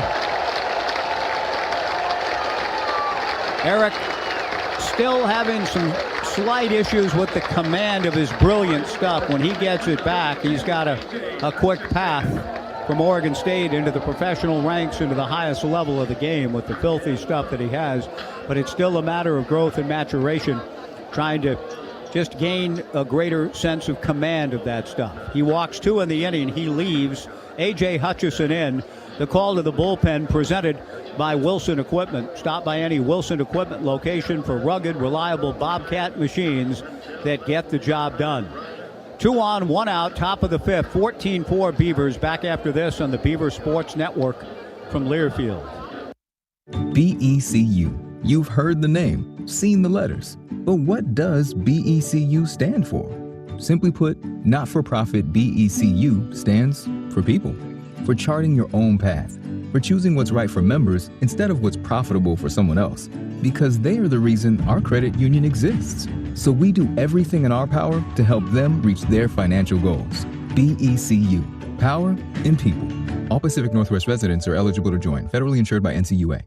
Roth Home is your one-stop solution for all things home repair. From plumbing, electrical, heating, cooling, and even garage doors, we've got your home covered.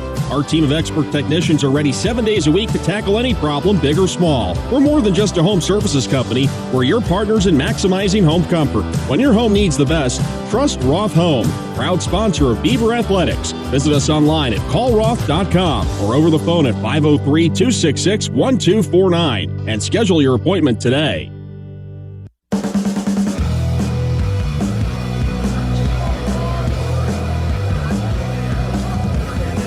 A.J. Hutchison into the ballgame for the Beavers in the top of the 5th inning.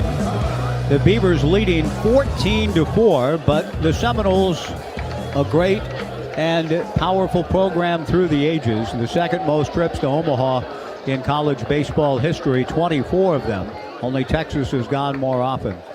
And so the last 2 innings, even down 10 runs, I mean, they're putting pressure on. A.J. Hutchison to the plate. The sidearm delivery to Hunter Carnes. Swung on and missed. 0-1 the count. Hutch on Friday went an inning and 2/3, 2 hits, a run. It was earned with a walk and 2 strikeouts. 21 pitches 2 nights ago. 2 on, 1 out. The strike 1 slider just missed. Hunter Carnes jumped away and might have sold the home plate umpire Darren Hyman on the inside location. 1-1 the count. Miles Bailey at second, Drew Farrow at first, 1 out. Hutchison's 1-1 slider away. Ball 2, 2-1. Jackson West on deck. The Seminoles scored a run last inning. A leadoff walk, they cashed in. They ended up leaving the bases loaded. 2 walks here in the 5th. 2 on and 1 out. Fastball foul back, and Hutch is even the count at 2-2 to Carnes. Florida State has scored in each inning in this ball game, save the third. Hutch would love to throw one of those double play balls the Beavers were so adept at on Monday. Instead, it's a base hit to center field on the 2-1 pitch. Cannon Reeder gets the ball back in, down 10 runs. The third base coach, Ty McGahee, puts a stop sign up for Miles Bailey at third. Hunter Carnes, a base hit to center. The bases are loaded again, so the Seminoles aren't playing cooperatively with Beaver Nation in the script just to kind of go easy and gentle to Omaha. No, they want to get there themselves, and they have a lot of fight left in them. Bases loaded, 1 out for Jackson West, who is grounded to short and lined to right. 2 straight innings with the sacks full. A.J. Hutchison hoping to throw a double play ball and get the Beavers closer to their quest. The pitch to West is outside, ball 1, 1-0. Hutchinson threw Friday night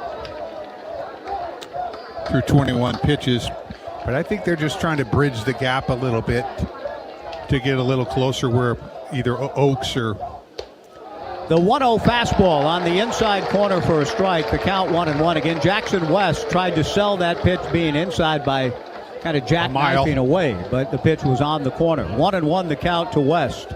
Bases loaded, 1 out, 14-4 Beavers. Top of the 5th. The 1-1 pitch is whacked toward the gap. Moving over is Gavin Turley to make the catch. Tagging up is Bailey and will score. That's an exchange the Beavers take. Down the line comes Bailey on the sac fly for Jackson West. 2 down, the Beavers 14 and Florida State 5. Yeah, the Beavers will trade at this point. Pretty fortunate to get the out. A well-hit ball. Yeah, well-hit ball. But again, a leadoff walk scores. And therein is the rub. As you kind of said, Jimmy, it's about the only way it feels like Florida State can fight back is to give them those free bases, and they've cashed in 2 walks in a row in each of the last 2 innings. So again, Hutchison trying to minimize damage. Works Williams, and Chase fouls it towards Waldo Hall to the left and out of play. No balls and 1 strike.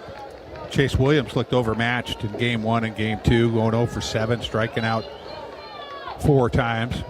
But today, a home run and a very well hit base hit up the middle. The strike 1 fastball. He swings late, doesn't get it. The count 0-2. Yeah, he smoked the line drive off of Segura last inning. Now he's down in the count 0-2 here. 14-5 Beavers in the top of the 5th inning. 2 on and 2 out. Hutchison, strike 2 pitch, a ground ball into right field for a base hit. Drew Farrow will stop at third. Carson McIntyre gets the ball back in. Chase Williams is 3 for 3 today. Gage Harrelson, the batter, and a guy with the ability with a big base hit here to, again, kind of tighten the screws and keep the pressure on the Beavers in a game that you feel like if you're up 13-3 and 14-4, that's one of those, hey, you got it well in hand. So this is a big sequence here to keep it well in hand at 14-5. Bases loaded, 2 down for Harrelson.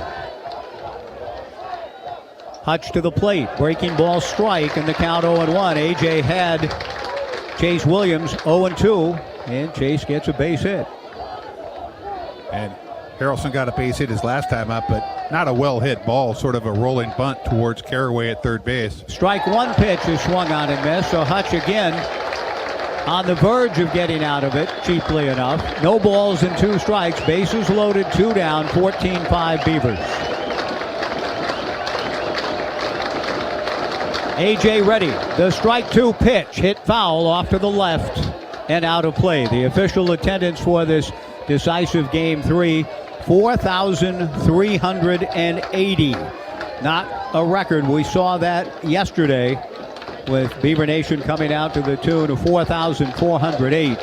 There was a 1952 series here that is claimed to have drawn about 5,000 in Old Coleman Field. The strike 2 pitch on the way. Fastball just inside. Ball 1, 1-2 to Gage Harrelson. I don't think they were scanning tickets back in those days, but I've seen photographs of the ropes down the left field line with fans standing virtually on the field of play. 4,000 plus throwing them down the noise for Hutch. The 1-2 pitch, a chopper, tough play for Jacob Craig. He short hops it, shovels to A.J. Hutchison just in time for the out. And the inning is over. The Seminoles are going to challenge this, and I worry, Jim, that they might have a change of call. This was played very poorly by Oregon State. Yes, it was. Jacob has to.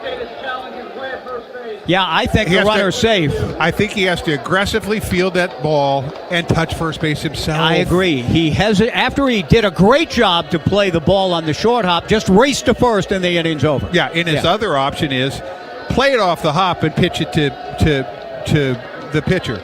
But he kind of got caught in the middle, and I'm hoping that the Beavers get their call, because that would be the second time with the bases loaded. Right. The Caraway play on the tag, and then the misplay at first base. Right. And a run would not have scored last inning.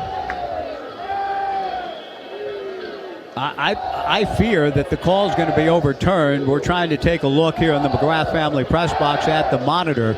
If it is overturned, it's 14-6, and the bases remain loaded with 2 down for Alex Lodis. I don't like the looks of it, because Hutchinson wasn't counting on getting the ball, so his footwork, his feet weren't right. So he actually, when his right foot comes down, it doesn't reach the base. Then he has to go to the left foot.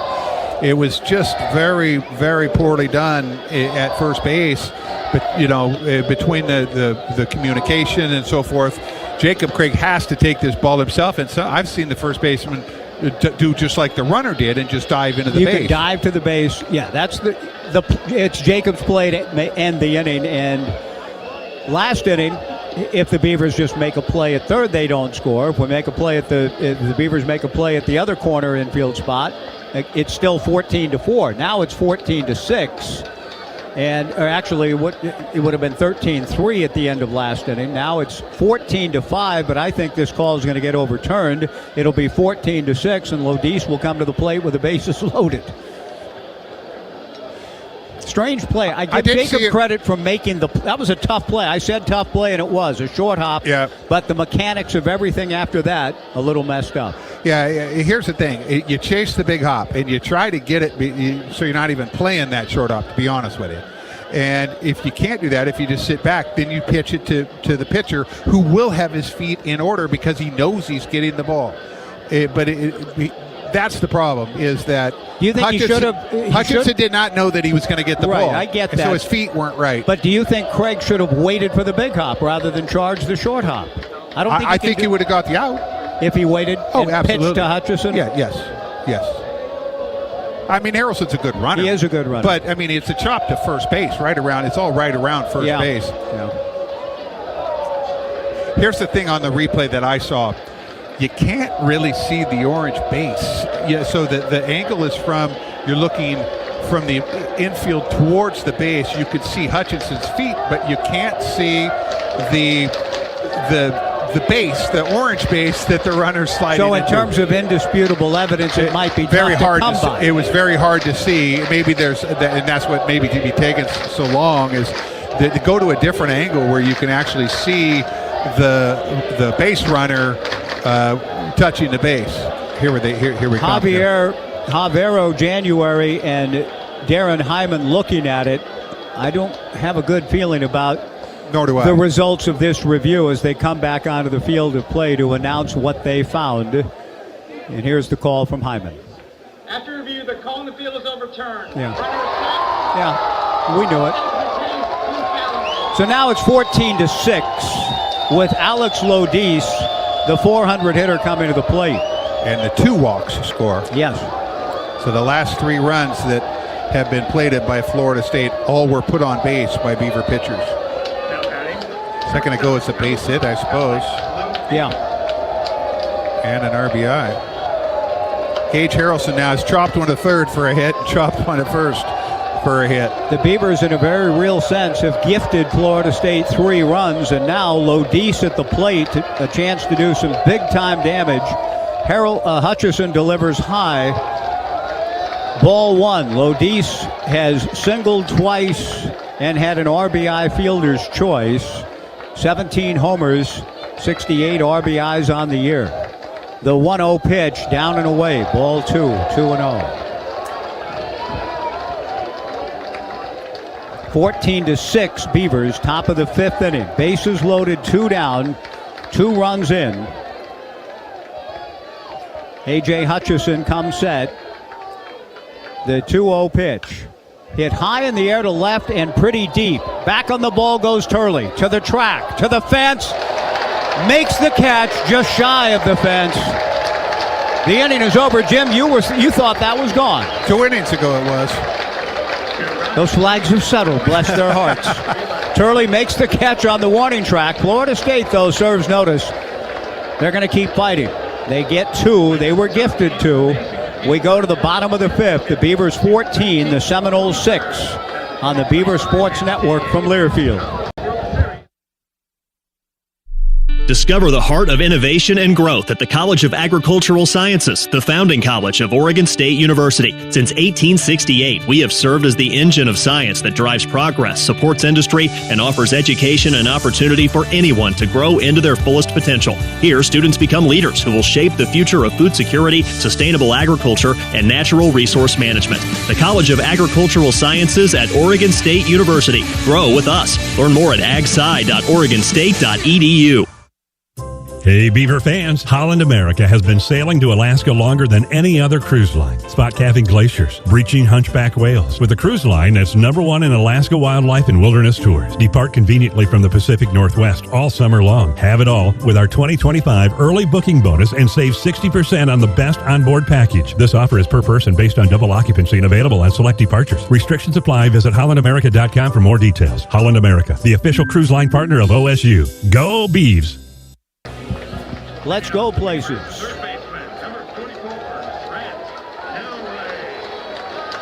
Trent Caraway will lead things off for the Beavs in the bottom of the 5th inning. Trent with a grand slam home run for the Beavers back in the 6th-run 3rd inning. The Beavs scored 7 in the 1st. Caraway looks at an over-the-top breaking ball for a strike from Chris Kinnear. 0-1 the count. The Beavers have swatted 5 home runs today. A lot of people thought, yourself included, Lodice might have hit one for the Seminoles with the bases loaded. Turley caught it just shy of the fence in straightaway left. Breaking ball a little high to Trent. 1-1 the count. Caraway a single to left, walked and hit the grand slam home run. 1 ball and 1 strike to Trent Caraway. Kinnear delivers, slider for a strike, and the count 1-2. The top of the order up for the Beavers. Trent Caraway, Iva Arquette, and Gavin Turley. Each run on the board looks bigger for the Beavs because it looks like they're going to need a bunch of them just to make sure they put this thing away and get on a plane to Omaha in a couple of days. The 1-2 pitch, Caraway, a grounder wide of third. Fisher to his left, fields and throws to first to get Trent. 1 away in the bottom of the 5th, and Iva Arquette, who has walked, flied to left, and singled. He scored 2 runs in this ball game coming to the plate. He scored 4 runs in this Super Regional. Kinnear just gave up. Last inning was his first inning. He gave up a run, but it was a leadoff home run. Then he got 3 consecutive outs. Beavers got to keep the pressure on. Indeed they do, and the Seminoles have shown they will do the same when they're up. Slider for a strike to Iva Arquette. No balls and 1 strike to Iva. Bottom of the 5th. The Beavers leading 14-6. Arquette sprays 1 foul to the right and out of play. 0-2 the count. Gavin Turley on deck. Arquette a little late on the swing, but it was a good swing. The approach, the actual swing itself, trying to drive that breaking ball to right field.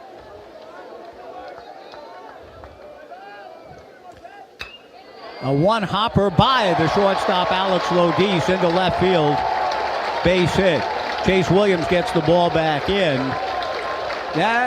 Lodis, I thought, was going to make a play on the ball, Jim. It would have been a close play at first. Arquette can run, and it would have been from out in shallow left to the left of the shortstop, but he kind of whipped at it going by, and Iva with the base hit with one out.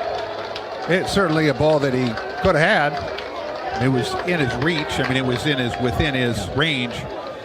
But as you said, he whiffed on the ball, and here comes Turley. Gavin has flied to right, flied to center, and hit one off the batter's eye. And straight away center field, he takes a breaking ball down. Ball 1-0. 14-6 Beavers, bottom of the fifth. The Seminoles do not appear to have anyone throwing now back of Kinnear. They do not. 14 runs, 11 hits, 5 homers for the Beavers. Turley hits one to right and pretty deep. Gage Harrelson back. He's at the track, and he makes the catch. 2 down. Turley twice has gone opposite field for deep outs in the corner, and the batter will be Wilson Weber. There's really not much wind at play right now, and that's a good thing for the Beavers in the top of this inning when Lodis hit one high and deep to left. Earlier in the game, the ball would have been gone, but Gavin Turley was able to go back to just shy of the fence and haul it in, and the Seminoles left the bases loaded again. Wilson Weber at the plate takes a strike, and the count 0-1. Wilson has been hit by a pitch, had a swinging bunt single, and struck out.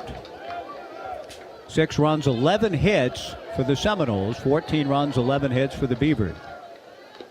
The strike one pitch is in the turf. Head coach Wayne Tinkle just sent a text saying they're over at the beach enjoying the coast and listening and saying, let's get these guys and finish them off. Coach, everybody's trying to do that right here. The 1-1 pitch on the way, down and away, ball 2, 2-1. Coach Tinkle and his staff in the process again, building a roster. It's a yearly project. It's a new college basketball, college sports. It's all new. Wayne likes his team coming. I liked his team last year. Off speed, a big swing and a miss from Wilson. And the count, 2 balls and 2 strikes. 14-6 Beavers, bottom of the fifth. Ron Callan told me yesterday that Trace is in town working out and that he is going to get married and that Wayne's going to be the best man. That is really cool. The 2-2 pitch to Wilson, fastball high and away. Ivo Arquette was taking a big lead on Kinnear and draws a throw from the catcher Jackson West. The count goes full to 3-2. Ivo will take off on the pitch, 3-2, 2 down. Wilson Weber, the batter, A.J. Singer on deck. Kinnear out of the stretch, runner goes, breaking ball foul back, and the count remains 3-2. Breaking ball up a little bit and out over the plate. Wilson Weber certainly had a good swing at it. Kind of pitch you'd like to see again. Arquette again ready to go, 3-2, 2 down. Swung on and missed, strike 3, and the inning is over. No runs, a hit, 1 left. We go to the 6th. The Beavers 14, Florida State 6 on the Beaver Sports Network from Learfield. At Les Schwab, we've been changing the tire game for more than 70 years. Our Go the Extra Mile service means more hustle, less hassle. We design our own exclusive tires to give you more tires made for the road you drive, less compromise. All backed by America's best tire warranty included with every tire we sell. We're talking more unbeatable tire warranty, less charging you extra, like the other guys. It's why you get more from less. Book an appointment at leschwab.com. Blue Sun Inc. Employment Services is your local nonprofit dedicated to providing employment opportunities to veterans and those facing physical and economic challenges within our community. Founded by a veteran in 2013, Blue Sun Inc. has helped more than 2,300 people find employment opportunities, resulting in more than $19 million in wages going back into the local economy. To learn more about Blue Sun Inc. and how you can help provide employment opportunities, please visit BlueSunInc.com. Blue Sun Inc. Employment Services, proud to partner with Oregon State Athletics. Go Beavs!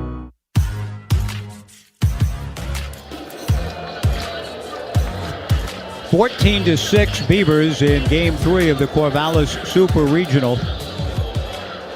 a question. Are you 55 plus in the community? If you've answered yes and you've wanted to be an Oregon State cheerleader somewhere along the way in your life, well, P3 Health Partners can make that happen.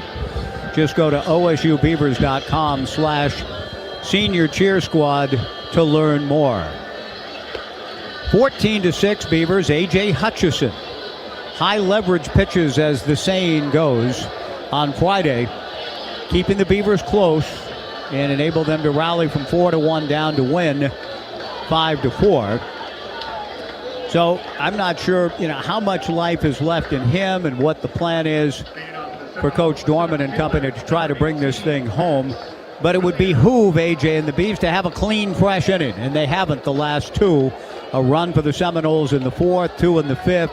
They've left the bases loaded twice as Florida State. Max Williams to lead it off against Hutchison. First pitch, a little high and away. Ball 1-0. Another left-handed hitter in Max Williams, who's homered, a two-run blast in the first, grounded into a double play and struck out. A big strikeout at the time. AJ's 1-0 pitch, a base hit to center field. The game isn't trending quite like you'd like it when you had a 13-3 and a 14-4 lead. Now 14-6, and the Seminoles are just creating traffic inning by inning. A leadoff single here. Miles Bailey, who walked and scored last inning, the batter. Yeah, because this is not, this part of the order, not a great matchup for Hutchison, the sidearm righty. Faced their best hitter, the hottest hitter, the third hole guy, Max Williams, now faces Big Miles Bailey, who has 2 hits and a walk. He singled, doubled, walked, and scored. Hutch over the top, a check swing strike on the 90-mile-per-hour fastball from the higher slot position. He gets a little more velo that way, and he's ahead to Bailey, 0-1. And not as easy for the right hand or the left-handed hitter to pick up. Hutchison back over the top, fastball swung out and missed, and he pushed that to 92. No balls and 2 strikes. I think against the left-handers, just stay up there, because he got a changeup from up there as well. No balls and 2 strikes to Miles Bailey. A leadoff single from Max Williams. 14-6 Beavers, top of the 6th inning. Hutchison out of the stretch, over the top, fastball belted to right, and this game has gotten closer. Miles Bailey hits an 0-2 fastball out of the park. Now the Beavers 14 and Florida State 8.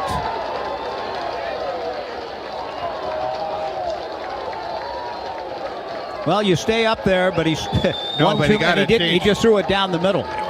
He was on the inner third, but Mike, it was the third, 3 in a row. It was the same pitch, boom, boom, boom, and there was velocity. But after the 0-2, I mean, I like the idea of him staying high, but you got to change it up. You got to switch it up. And this was the longest homer of the day. A lot of home runs today, but I think this one was the farthest.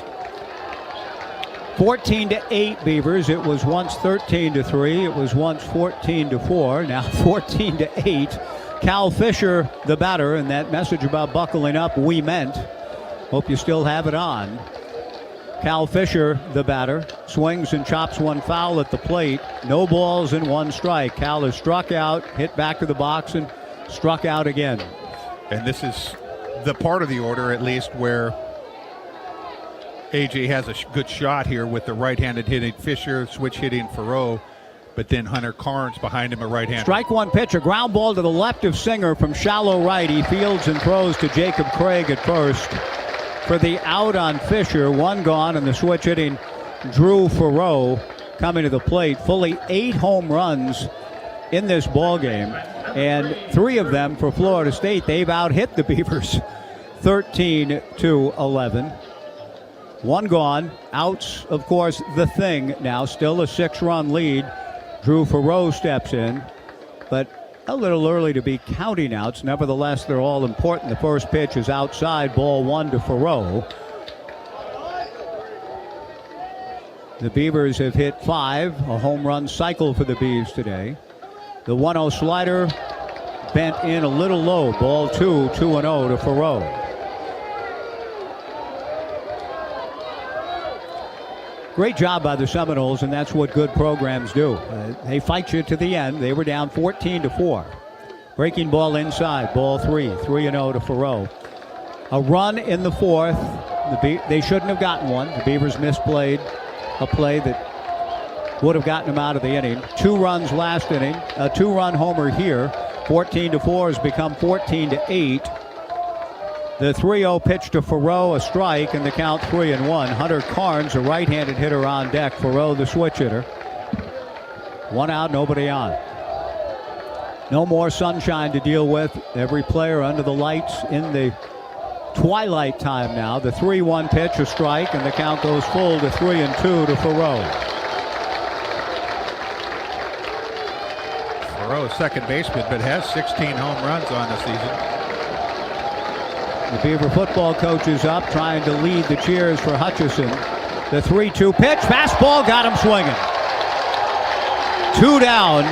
That feels like a pretty important out for Hutch, all things considered. Did not give in to ball 4, get a second out, and Hunter Carnes to the plate. Yeah, and that brings up a right-hander. And again, Hutchinson is going to be tougher on the right-handers for sure. This is the matchup that the Beavers feel good about.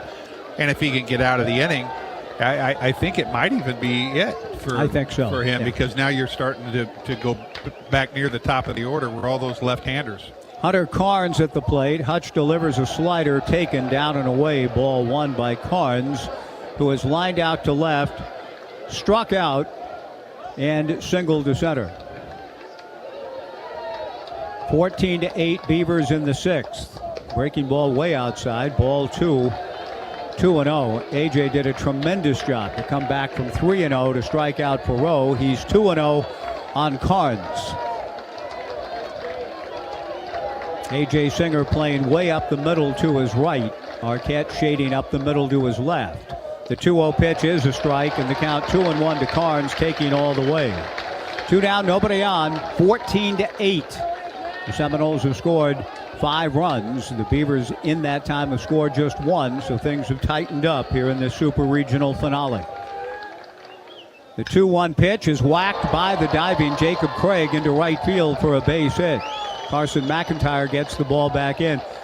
Craig, playing the spray charts, was way over to his left, and on what in normal defensive position and would have been a ground ball right at Craig, instead is a base hit here.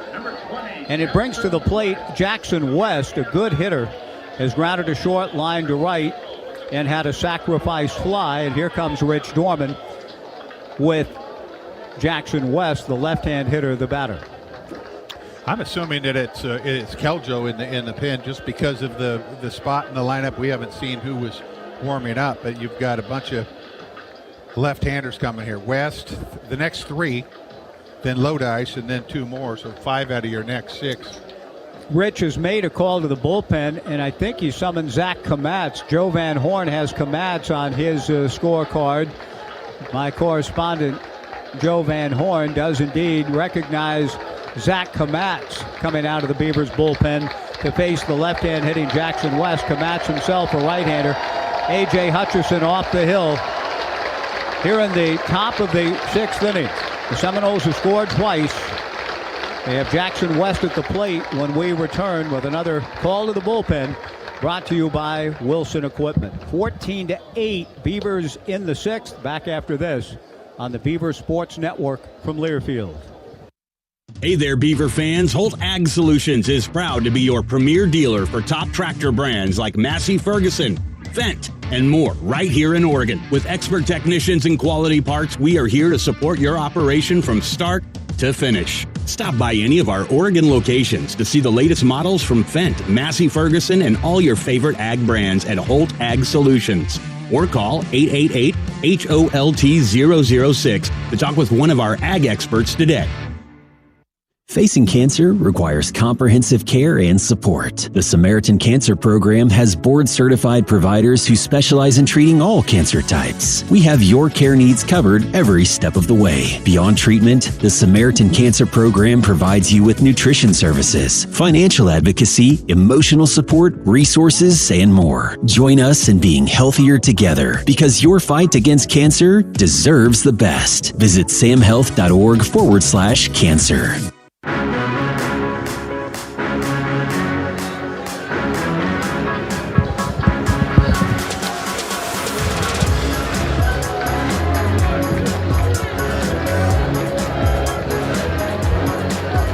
Right-hander Zach Kamatz into the ball game with 2 down in the top of the 6th inning. The Beavers leading 14-8 in this decisive Game 3 winner to Omaha Super Regional finale at Goss Stadium at Coleman Field.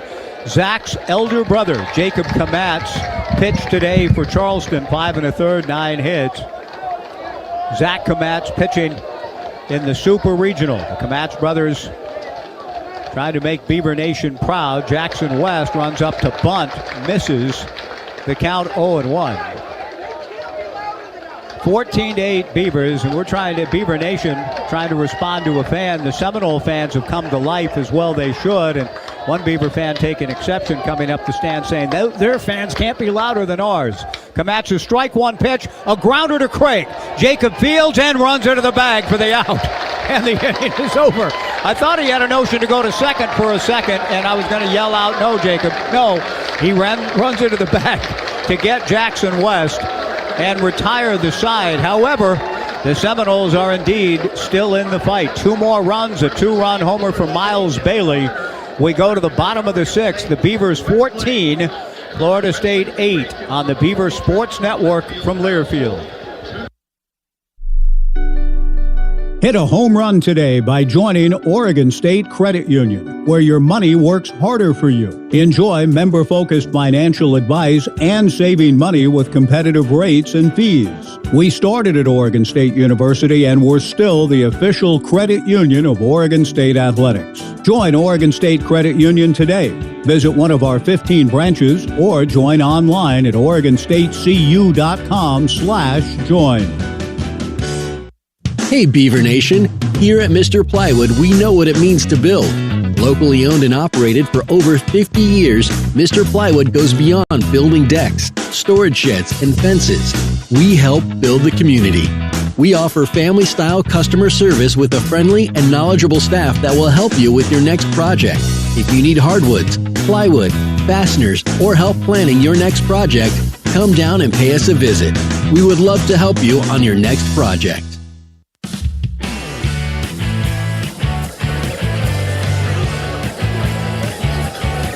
Bottom of the 6th inning. Excellent work has been performed by Seminoles right-hander Chris Kinnear in that he's kept the Beavers quiet for the most part. When the Beavers were dominating the game, crushing 5 home runs, building a lead to 13-3. Tice Peterson homered to give the Beavers a 14-4 lead off of Kinnear, but Chris has settled in since, and the Beavers, with the Seminoles creeping a little closer, it indeed would behoove them to kind of reassert themselves here, find their way onto the scoreboard, and reestablish their command in it. They still lead it by 6 runs with 9 outs to go, but the Seminoles have shown frightening signs of life, and so the Beavs hoping to kind of quell that feeling a little bit by doing some big work offensively again. 14 runs, 11 hits, and 5 homers for the Beavers. A.J. Singer against Kinnear takes a slider for a strike. 0-1 the count. And the Beavers are going to have to hit a breaking ball. I mean, Kinnear is 85% breaking ball. He throws a curve and a slider. A.J. Singer, Tice Peterson, and Jacob Craig in the 6th. Fastball, Singer pops it up to left. Chase Williams moving in and under. And Chase makes the catch. Great job by Kinnear in that the Beavers were just dominating this game, wrecking Florida State pitching. But he's allowed just the 1 homer to Peterson. First guy he faced.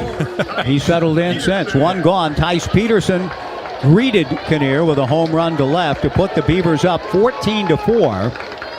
The Seminoles have scored the last 4 runs in the game. Time for the Beavers to try to flip that around here in the 6th.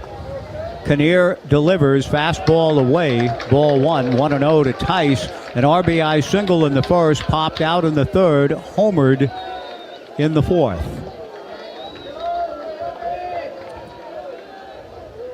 The 1-0 pitch on the way. Peterson swings and doesn't get the fastball. 1-1 the count. A left-hander throwing in the bullpen for Florida State. 14-8 Beavers, bottom of the 6th. Breaking ball a little high. Ball 2 2-1 to Tice Peterson with Jacob Craig on deck. Though that's a ball, that's a good pitch to hit. If you're back and you recognize it, just kind of hanging out there over the plate. Kinnear works from the stretch, comes to the plate, swung on and missed, and the count 2-2. So he throws a slider, the one before, the big looper curveball, all speed. This one 85 miles an hour slider. 2-2 to Tice Peterson, one out, nobody on. Kinnear out of the stretch, the right-hander ready. The 2-2 pitch to Tice, a check swing. I think he went that time, but no.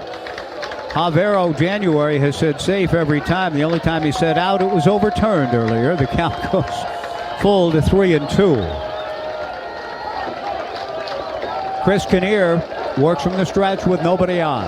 The 3-2 pitch, sliced down the right field line in the corner. A long run for Gage Harrelson, but he gets there in foul grounds and makes the catch. 2 down.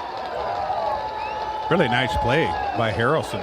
I didn't see it, but I'm told he caught it, and if he did, he was running over against the out of play. Nice catch by Gage. 2 down, Jacob Craig the batter. And I kind of agree a little bit with that Beaver fan who was trying to rally the troops. The heat, the excitement early, the sense of pensiveness now trying to close in out of Omaha clinching victory. It's a little tighter and quieter here now, and I get it. We're all in that same boat in terms of the pressure and the magnitude of the event. Craig takes low, ball 1. Not all 6-run leads are the same. Right. 6-0 game where the pitching has been the story. Craig, a 1-0 line drive off his bat, but into the glove of Drew Farreau, and indeed the momentum in this, no question, has flipped to the Seminoles. Now, that said, the Beavers do have the 6-run lead. You'd still rather be in their position, but the Seminoles have done a nice job to stay in the game and give themselves a reason to believe. The Beavers go in order in the 6th, the first time that's happened, and at the end of 6, the Beavers 14, Florida State 8 on the Beaver Sports Network from Learfield. A lot goes into Oregon State athletes reaching peak performance for game day, including the right nutrition. At Wilbur Ellis, we know that healthy crop performance requires the same attention to nutrition as an athlete. That's why we use benchmark data points to maximize crop productivity through nutrient efficiency. For 100 years, family-owned Wilbur Ellis has been partnering with Oregon's farmers to grow healthier crops. That is the winning ag experience for Beaver Nation. Locally provided by Wilbur Ellis. Whether it's OSU Game Day or you're getting ready for OSU Game Day, make sure Dairy Mart is on your playlist. With 39 neighborhood stores throughout the Willamette Valley, Dairy Mart has everything you'll need for a great game. Beer and pop, ice, chips, healthy, fresh-to-go snacks, even hot deli items, and your favorite Lock Me dairy products. Stop into your local Dairy Mart and get what you really want for Beavers Game Day. Dairy Mart is here, man. Dairy Mart's right here.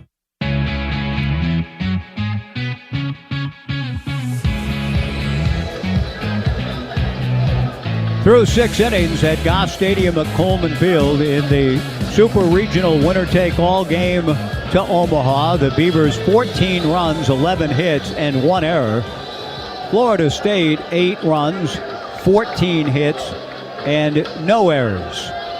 Right-hander Zach Kamatz, his brother Jacob pitching in the Tampa Bay organization, had a start earlier as he climbs the ladder at the single-A level in the Carolina League for the Rays. Is certainly, undoubtedly tuned in watching Zach, a true freshman out of the same high school that Jacob attended, Sandia High in Albuquerque, New Mexico. Zach, a 6'3", 215-pound freshman, goes to work against Chase Williams, and Chase swings and misses. 0-1 the count.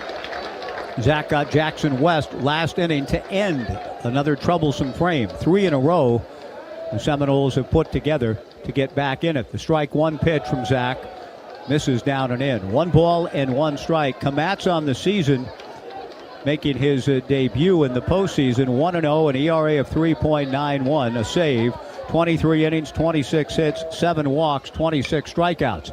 Williams, a slicing fly ball down the left field line onto Banners in the left field corner and out of play. The count, 1 ball and 2 strikes. He did pitch 3 innings in the Beavers romp over USC, 14-1 in the Sunday night game. He went the last 3 innings for his postseason debut. 3 hits, no runs, 7 strikeouts. Good work by Zach against the Trojans in that elimination game. He misses here with a fastball to Chase Williams. 2-2 the count, 14-8 Beavers, top of the 7th. Chase Williams then to the top of the order, Gage Harrelson and Alex Lodis. A chopper to first, Craig backs up, he will take it himself just in time for the out on Chase, racing down the line, but again, the right decision for Jacob Craig. 1 away, and Gage Harrelson will be the hitter.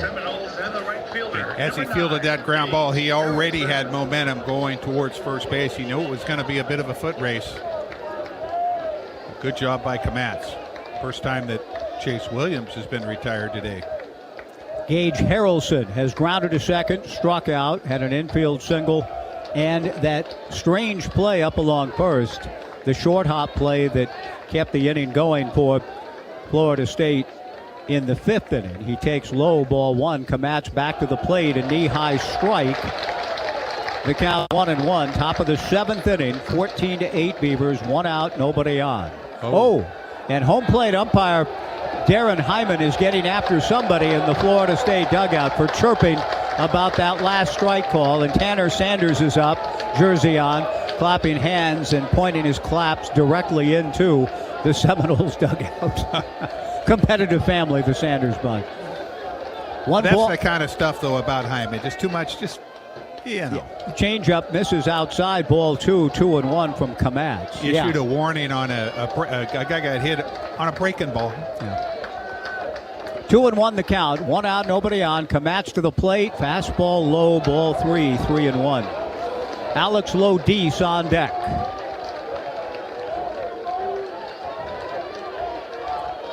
Komatz has had good numbers with respect to walks and strikeouts. His 3-1 pitch is hit foul off to the left. I'll repeat that number for Zach. In 23 innings coming in, 7 walks, 26 strikeouts. He runs it full, 3-2 to Gage Harrelson. Alex Lodis on deck, 14-8 Beavers in the 7th. The 3-2 pitch is out. Oh, strike 3 call, 2 down. I think what I said was the truth, Jim. I was about to say outside for ball 4. And if the Seminole dugout was chirping a moment ago, I think they have some reason to be a little upset here, quite frankly. 2 down, the Beavers gladly take it, and Alex Lodis, the batter. Gage Harrelson came back to the dugout, almost chiding the dugout for saying, you guys got me that one. Because by all your belly aching, he's going to show you. Yeah. That's the way I read that, because he was kind of an odd deal. You strike out and you're kind of chirping at your own dugout type of thing. Not so much at Hyman. I agree. That's what it looked like. That's a good observation, Jimmy. The pitch to Lodis, a strike. 0-1 the count. 2 down, top of the 7th. Komatz delivers, breaking ball pulled foul. And Zach ahead of the count, 0-2, and a strike away from a much-needed clean inning. A 1-2-3 frame with the Beaver lead having been trimmed from 14-4 to 14-8. Komatz with the backing of Beaver Nation. Many rise into their feet to cheer him on. No balls, 2 strikes, and 2 outs in the 7th. Zach back up on top. The right-hander strike 2 pitch in the turf. Ball 1. 1-2. That's a pretty hard slider at 87, Jimmy. Yeah, I'm telling you. So the first time I saw him was against that USC, and I hadn't seen Komatz, but I saw his brother for 3 years, and he was very polished and had a very rhythmic type of rotation or the 1-2 fastball sliced down the right field line in the corner, foul, and out of the reach of Carson McIntyre. It remains 1-2. Just sort of a typical right-handed pitcher type guy. Fastball, curveball. Zach is completely different. Sort of herky-jerky in the windup. Kind of violent. And violent's a good word. And his stuff is electric. Fastball really moves at 96.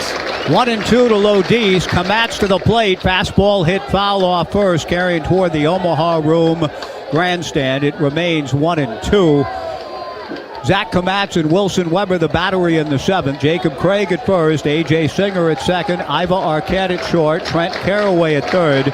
Gavin Turley in left. Cannon Reeder in center. Carson McIntyre in right. The 1-2 pitch to Lodis again in the turf. Ball 2, 2-2. The dangerous Max Williams on deck. A 2-run home run for the left-handed hitter back in the first. Kamatz wanting to get the right-hand hitter Lodis, who's a little dangerous himself. The 2-2 pitch on the way. Pop foul, back of the plate, getting a piece of the slider to stay alive. Nice job by Lodis. What may or may not have been a strike, but he got his bat on it. And Lodis, one of the Brooks Wallace finalists, top 5 shortstops. He is the reigning ACC Player of the Year. 2 balls, 2 strikes, 2 outs. 14-8 Beavers. Ground ball towards Singer. AJ up with it at the rim. Throws to Jacob Craig for out number 3. Zach Kamatz, with elder brother Jacob cheering him on, gets a 1-2-3 frame here in the top of the 7th inning. At the end of 6.5, the Beavers 14, Florida State 8 on the Beaver Sports Network from Learfield. Want to make a difference for Oregon State University students and alumni? It's as easy as becoming a member of the OSU Alumni Association. Whether you're an OSU graduate, a family member, or a big fan and believer, become a member today and get access to exclusive perks while supporting the university you love. Purchase a membership for yourself or as a gift at fororegonstate.org/join. That's fororegonstate.org/join. Today's game's Benny's Buddies Pet Spotlight, the official fan club of your favorite pet, brought to you by your local Toyota dealers, Golden Retrievers Parker, Reeser, and Gill. These 3 pups are inseparable and love sporting their beaver gear. Sign up your pet today at OSUBeavers.com/Benny's Buddies. Each member gets an official social media filter, and Oregon State will be giving away collars, leashes, treats, toys, and so much more.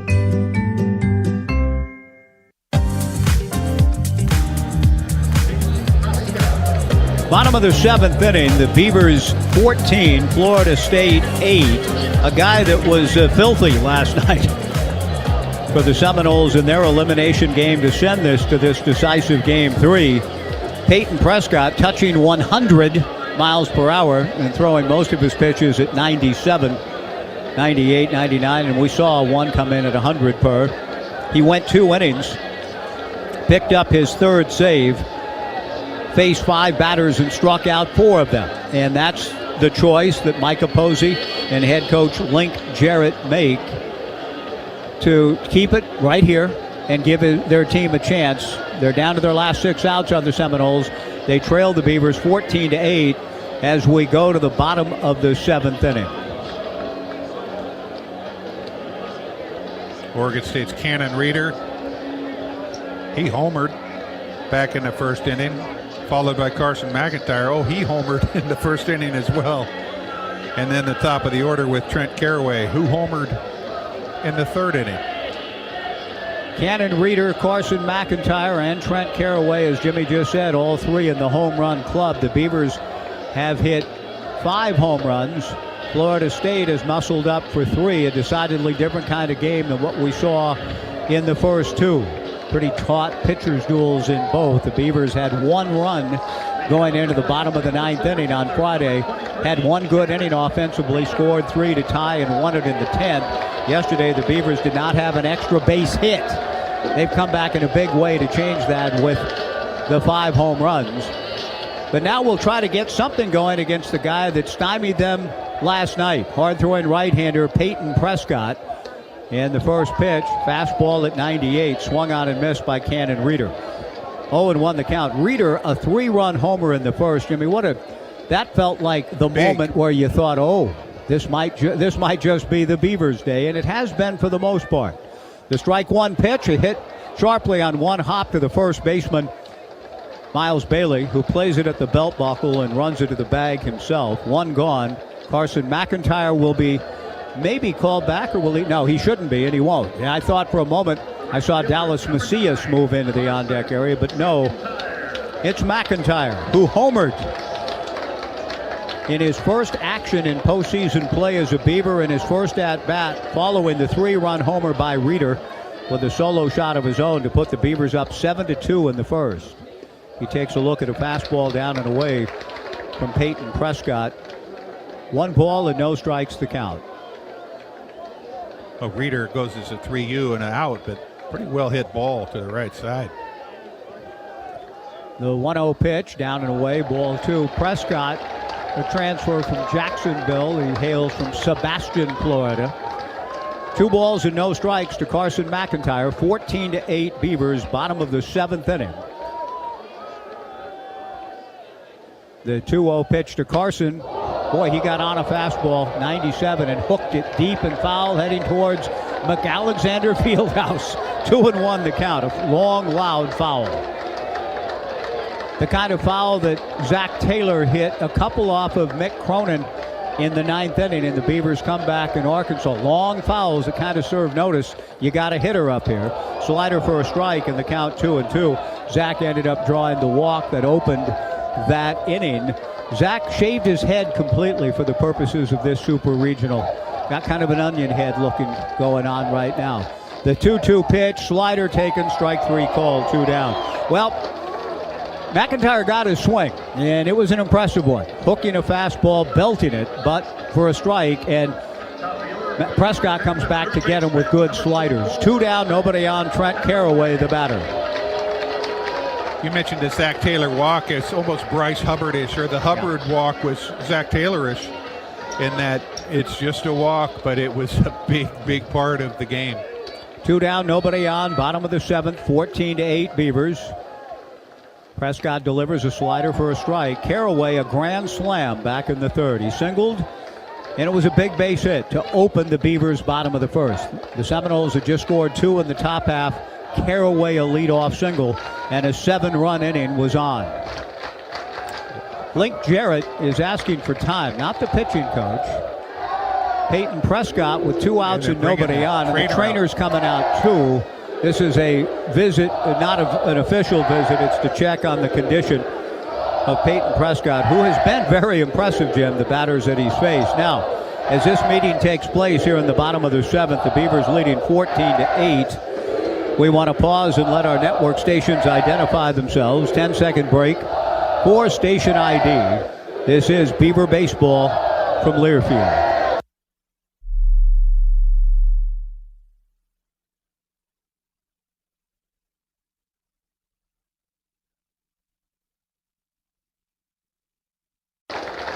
Whatever it is that's ailing Peyton Prescott, he's walking back in with Link Jarrett and the team's athletic trainer.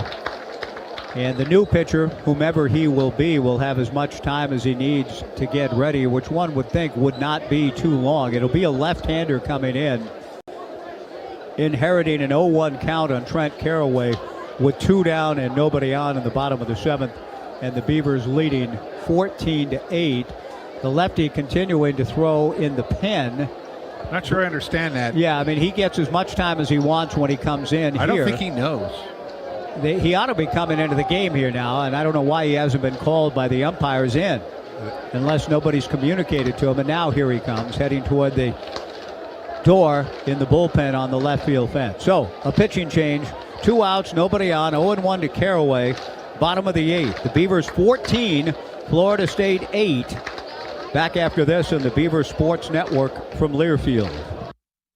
At Builders First Source, we're proud to be the nation's largest supplier of home building materials with 14 locations in Oregon and Southwest Washington. Our team is driven to deliver for our customers and help solve today's toughest challenges. We offer expert advice as you shop our extensive selection of lumber, siding, windows and doors, roof trusses, decking, and more for your next project. You can count on Builders First Source to minimize your build times, maximize efficiency, and deliver what you need when you need it. Go to BLDR.com to find a location near you. Celebrating 25 years in business, the Barbers continue to offer a great old-fashioned barbershop experience. The Barbers understand excellent customer service and the unique grooming needs for all men. A great cut at a great price from the most experienced barbers around. Come in and enjoy a hot lather neck shave, beard trim, as well as a refreshing shampoo and scalp massage. Book same-day appointments now online by visiting thebarbersonline.com. The Barbers, where guys go for great cuts.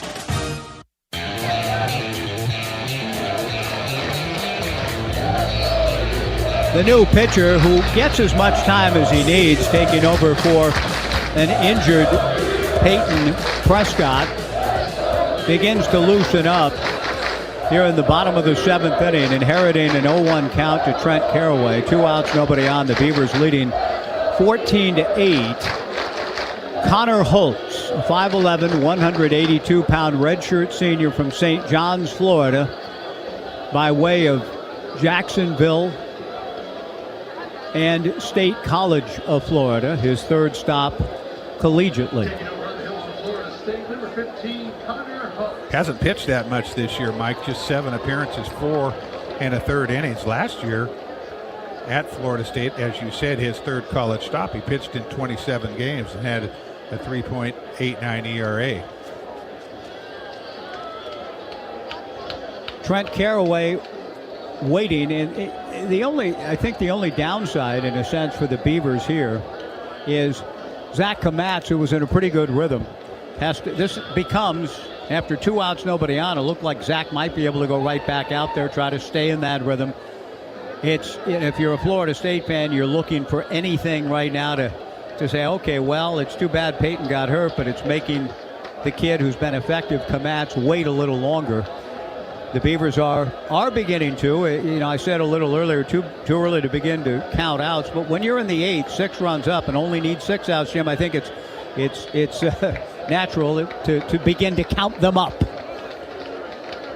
At this point, they need more outs than they need runs. I mean, they've got a 6-run lead. They have just got to get outs. But right now, they can't do that. They can only get runs. Connor Holtz, his first appearance in the Super Regional, 0-1 to Caraway, and comes to Trent, who takes a strike, and the count 0-2. Interesting that the last pitch was a strike, and I think you had said, I don't know if you said fastball or slider, but it said 82 on the gun. Right. Maybe that was the tell. From a guy, and I thought it was a fastball. I thought it was straight anyway. Holtz's strike 2 pitch to Trent Caraway, swung on and missed. So, nice job by the left-hander. Didn't know that was the third out. I mean, he's confused about everything. Third strike. Yeah, the third strike, but he didn't know the count. He didn't know he was supposed to come through the gate. He was ready to make another pitch. He makes 2 pitches. Caraway strikes out. The Beavers go in order, and I give Florida State pitching a great deal of credit, Jim, in that the Beavers were up 14-4 after 4 innings. We go to the 8th. It's 14-8, so the bullpen has done a nice job for the Seminoles. After getting hurt early, they're still in it. Zach Kamatz back to the hill. To the top of the 8th we go. The Beavers 14, FSU 8 in the decisive game of the Super Regional on the Beaver Sports Network from Learfield. Pacific Office Automation is an official sponsor of Oregon State Athletics. Let us help you create your total office solution with copiers and printers, security systems and cameras, managed IT and cloud services, unified communications and telephones, including carrier services, plus temperature sensing kiosks and more. The one source for all your office technology solutions. Go to PacificOffice.com. Pacific Office Automation. Problem solved. Cut time, cut costs, cut grass. Double your runtime with free extra battery deals on steel tools and cut through your spring cleaning to-do list. Mow, trim, cut, prune. Do it all with Steel Battery. Find your deal at your local Steel dealer or shop online at steelusa.com. Get a free extra battery with select Steel tool set. Set includes battery and charger. Extra batteries up to $160 MSRP value. Offer valid for limited time only at participating dealers while supplies last.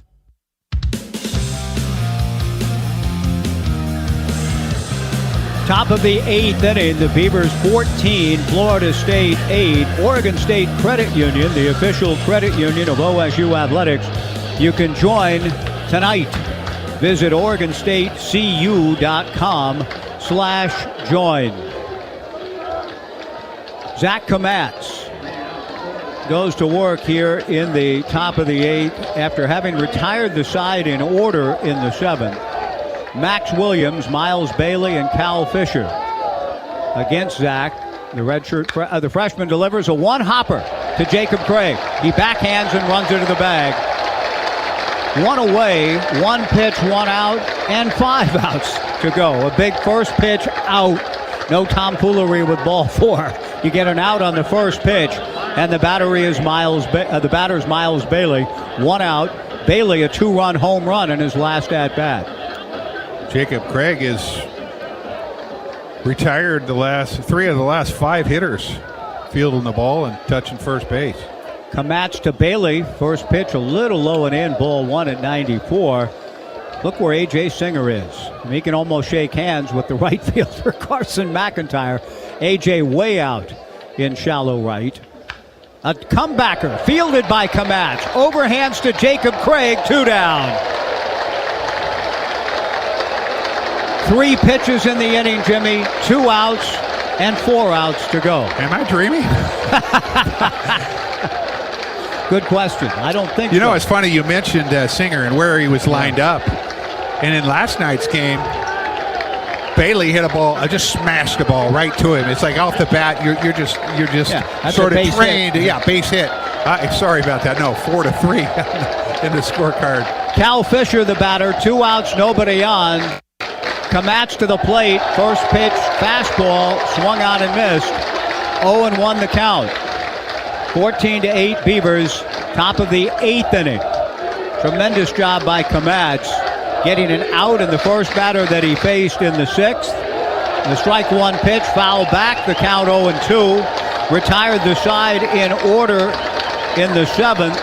2 outs, nobody on, and an 0-2 count here in the 8th.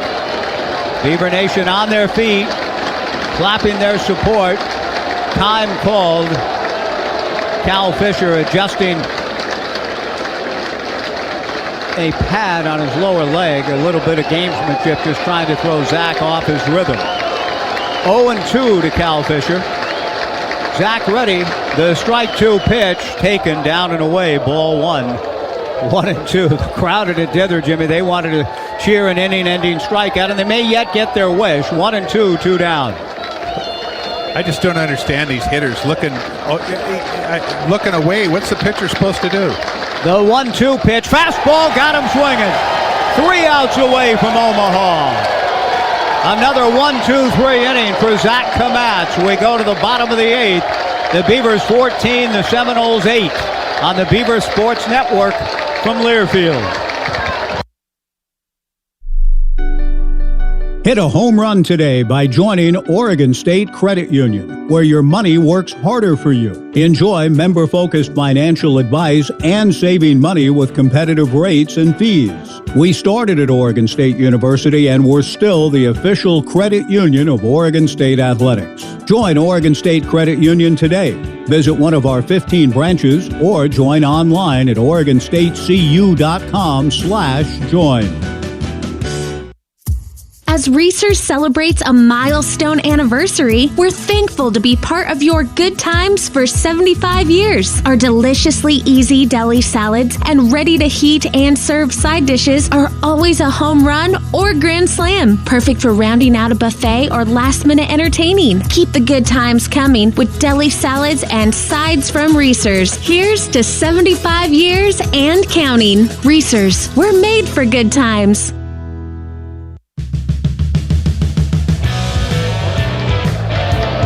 Bottom of the 8th inning, the Beavers 14, Florida State 8. Beaver Nation is on their feet. They were on their feet through the entire half inning with the defenders for Florida State. Jimmy, you felt a little late to get out on the field. Yeah, they had one player out there, I think the left fielder Chase Williams, and now finally everybody else is beginning to make their way towards the field of play. In fact, just right now, the third baseman's just now making it. He was on deck, I believe, when the last out was made. Well, he made the last out, Cal Fisher. Yeah, and so Cal just now gets onto the field as the left-hander, Connor Holtz, loosens up. Bottom of the 8th, 14-8 Beavers. Iva Arquette, followed by Gavin Turley, and then Wilson Weber.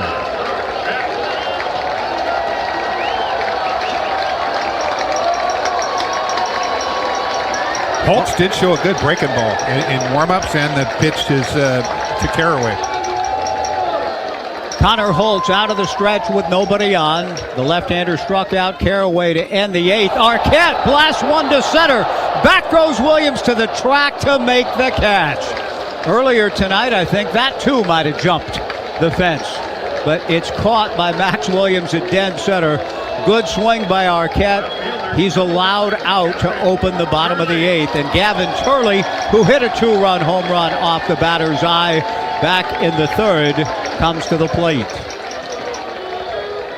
The Beavers haven't scored since the 4th. They'd love to put one on the board, yes, but the way Zach Kamatz is going, I'm not sure they would mind too much to get him right back out there, too. The pitch on the way to Gavin, a strike, and the count 0-1. The Beavers 7 runs in the 1st, 6 in the 3rd. Their only run since a solo shot by Tice Peterson in the 4th.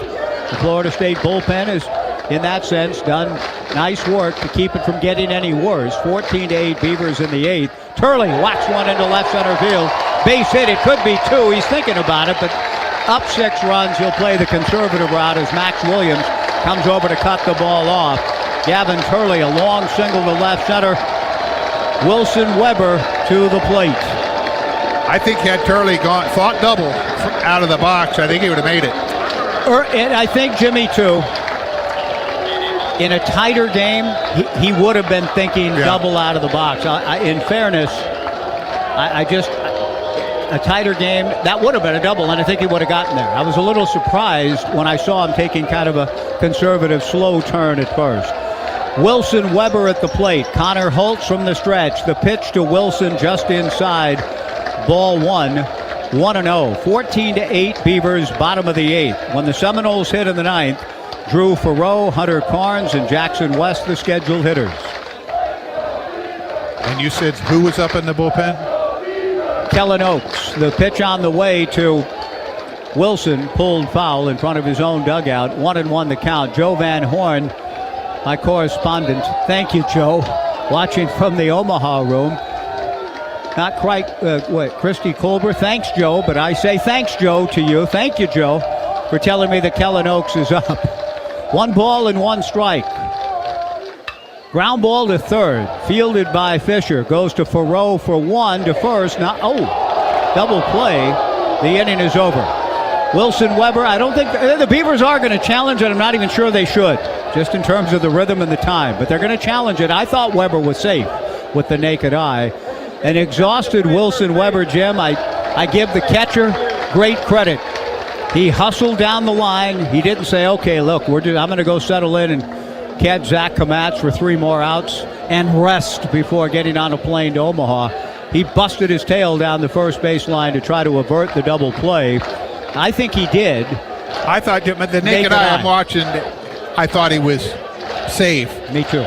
But I'm with you. I don't think if I'm the Beavers, I run Zach Kamatz right out there so fast. I agree. So I'm a little surprised at the challenge. I just feel like, okay, hey guys, that's all right. Only because the umpire called him out. Okay, it's out. Here we go. It's not like we're forfeiting our at bats because we just want to get out and get our last 3 outs. No, I mean, you called him out. Let's go play. And we got a guy who's pretty hot right now on the mound. 7 straight retired. Yeah. So this takes a little more time. It's either an inning-ending double play, as is called on the field, or, on the other hand, on the other side of it, Wilson Weber at first getting a little breather after legging it out down the line to try to avert the double play, and A.J. Singer, who has had a good postseason, coming to the plate. And we'll see now about the call. It's a fairly quick review. I think it's going to be overturned, and the Beavers are going to stay at the plate. Here comes Darren Hyman with first base umpire Javero January, who called Wilson out. Here comes Hyman with the call. We'll listen in. 14-8 Beavers, bottom of the 8th. After review, the call on the field is overturned. Yeah. Our track record, Jimmy, is pretty good. When we see something, we try to say it and tell it like it is, whether it's good news or bad news for the Beavers. I'm not, we're a little ambivalent about the news here. It does keep the inning going. Great hustle by Wilson, and so the right call is made. A fielder's choice, 5-4. And for Wilson, as exhausted as he is, as hot as he is, as tired and Worn down as he may be, he found an extra step to avert the double play. He was scooting down the line. I watched. A.J. Singer, the batter. Ground ball to third, fielded by Cal Fisher. The throw to first is in time, and now the inning is over. The Beavers are 3 outs away from Omaha. No runs, a hit in the bottom of the 8th. Zach Kamat's out to try to finish the job. The Beavers 14, Florida State 8. To the top of the 9th we go on the Beavers Sports Network from Learfield. The Oregon Potato Commission has teamed up with Oregon State Athletics to let everyone know how nutritious and performance-enhancing potatoes are. Did you know that potatoes are one of the most nutritious foods you can eat? Potatoes are loaded with vitamin C and have more potassium than a banana. That's why Oregon potatoes are an integral part of the Power Pack diet specifically designed to fuel Oregon State athletes. As alumni, supporters, growers, and the official state vegetable of Oregon, the Oregon Potato Commission is proud to support Beaver athletics. Go Beavs! Hey, Beaver Nation, there's nothing like celebrating a big win, right? Generations of OSU families know that you can't win in sports or life without a strong team to support you. When it comes to your health, P3 Oregon is proud to support Oregonians and the Beaver Nation. The P3 Care Team works alongside your provider to connect you with the care you need in between doctor's visits. Medication management, nursing support, health questions. Our team has got your back. Celebrate a winning season of health. Visit p3oregon.org to learn more.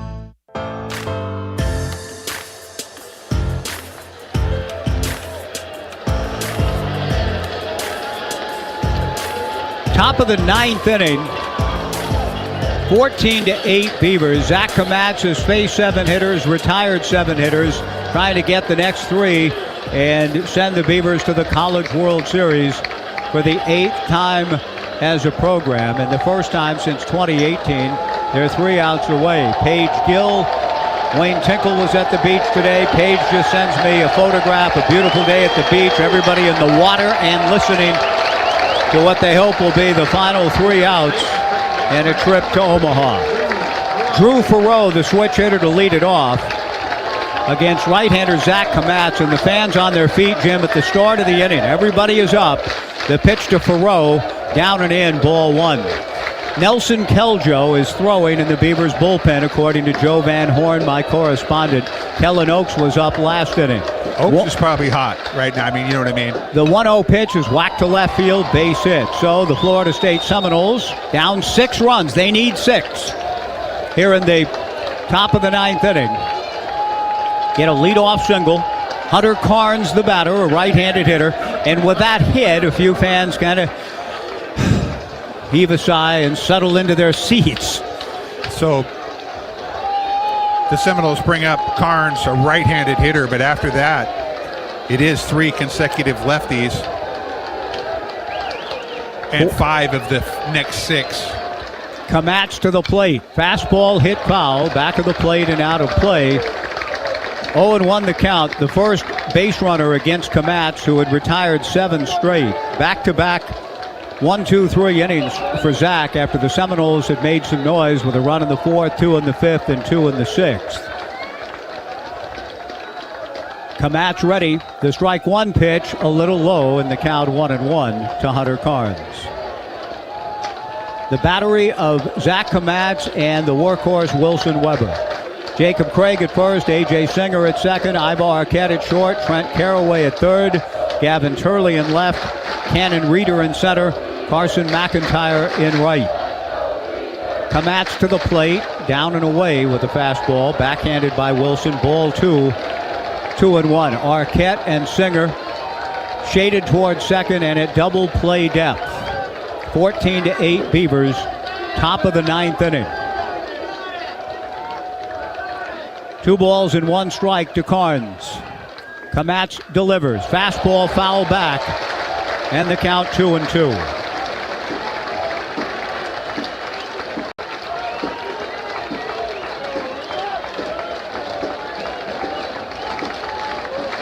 Again, many of the fans rising to their feet, part of a crowd of 4,380. A hot, gorgeous Sunday night in Corvallis. Kamatz's 2-2 pitch, a ground ball into left field. Base hit. Back-to-back singles. Jackson West, the batter, and now the mission for the Seminoles, Jimmy, is the one you talked about with the Beavers in the bottom of the ninth on Friday night. Can they, against all odds, down 6, bring the tying run to the plate? And well, a couple of ground ball. I mean, the first ball I thought by Thoreau was hit pretty well, but the base hit right here, just a 6-hole grounder. If it's because Arquette was shaded. If it's 10 feet over towards Arquette, the Beavers turn 2. Yeah. Arquette was shaded up the middle, and Hunter Carnes hit one through the vacancy. Jackson West takes a strike. 0-1 the count. 8 runs, 16 hits for Florida State. The Beavers 14 runs and 12 hits. 5 of them home runs. The Seminoles have hit 3. Jackson West is grounded to short, line to right, had a sacrifice fly, and grounded to first. The strike one pitch misses down and in. 1 ball and 1 strike. 2 on, nobody out. Top of the ninth inning, 14-8. Nothing has really come easily. The Beavers needing to win 4 straight elimination games in the Corvallis Regional. Losing yesterday to put themselves up against it here tonight. Trailed early in this one 2-0. Wilson Weber walking out to the mound. Rich Dorman is also coming out. Do you think Zach's coming back with him? I do. Yeah. I think it's West, who's left-handed, and he's got a 1-1 count. Then Chase Williams is next. He's left-handed. Gage Harrelson, he follows. He's the leadoff hitter. He's left-handed.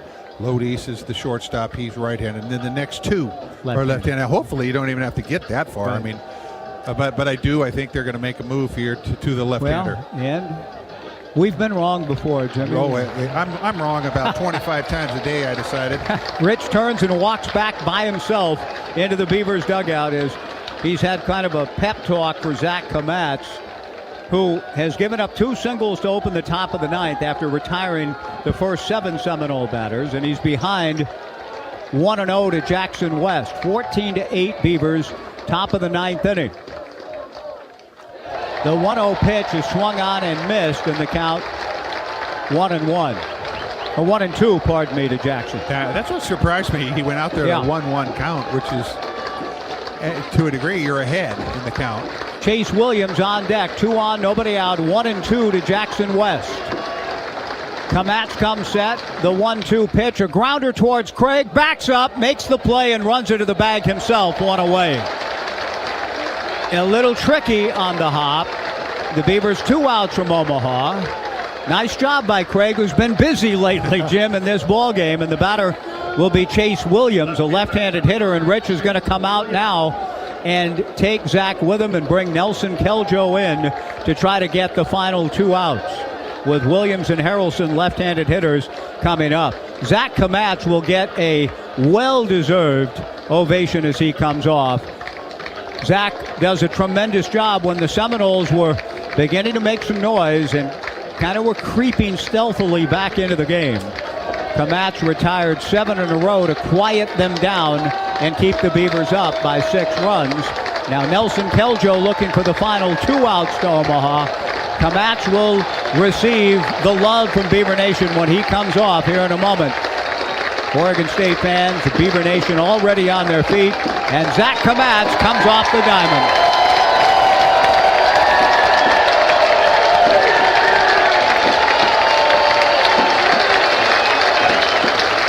Nelson Keljo enters the fray. A pitching change brought to you by Wilson Equipment. Stop by any Wilson Equipment location for rugged, reliable Bobcat machines that get the job done. Nelson Keljo looking to do that when we return to the top of the ninth. The Seminoles with runners at second and third, 1 out, 14-8 Beavers, 2 outs away on the Beaver Sports Network from Learfield. A lot goes into Oregon State athletes reaching peak performance for game day, including the right nutrition. At Wilbur Ellis, we know that healthy crop performance requires the same attention to nutrition as an athlete. That's why we use benchmark data points to maximize crop productivity through nutrient efficiency. For 100 years, family-owned Wilbur Ellis has been partnering with Oregon's farmers to grow healthier crops. That is the winning ag experience for Beaver Nation. Locally provided by Wilbur Ellis. At the stadium or home, keep your cocktails local with Crater Lake Spirits because great booze, happy people isn't just our motto, it's our personal guarantee. With every bottle of Crater Lake, you're getting Oregon pride distilled. Our spirits are a toast to tradition and a nod to innovation. Every sip is a celebration of the good times, the great outdoors, and the unbeatable spirit of the Pacific Northwest. Join us in raising a glass to victories, big and small. With Crater Lake Spirits, proudly sponsoring Oregon State Athletics, we're here to make every game day unforgettable.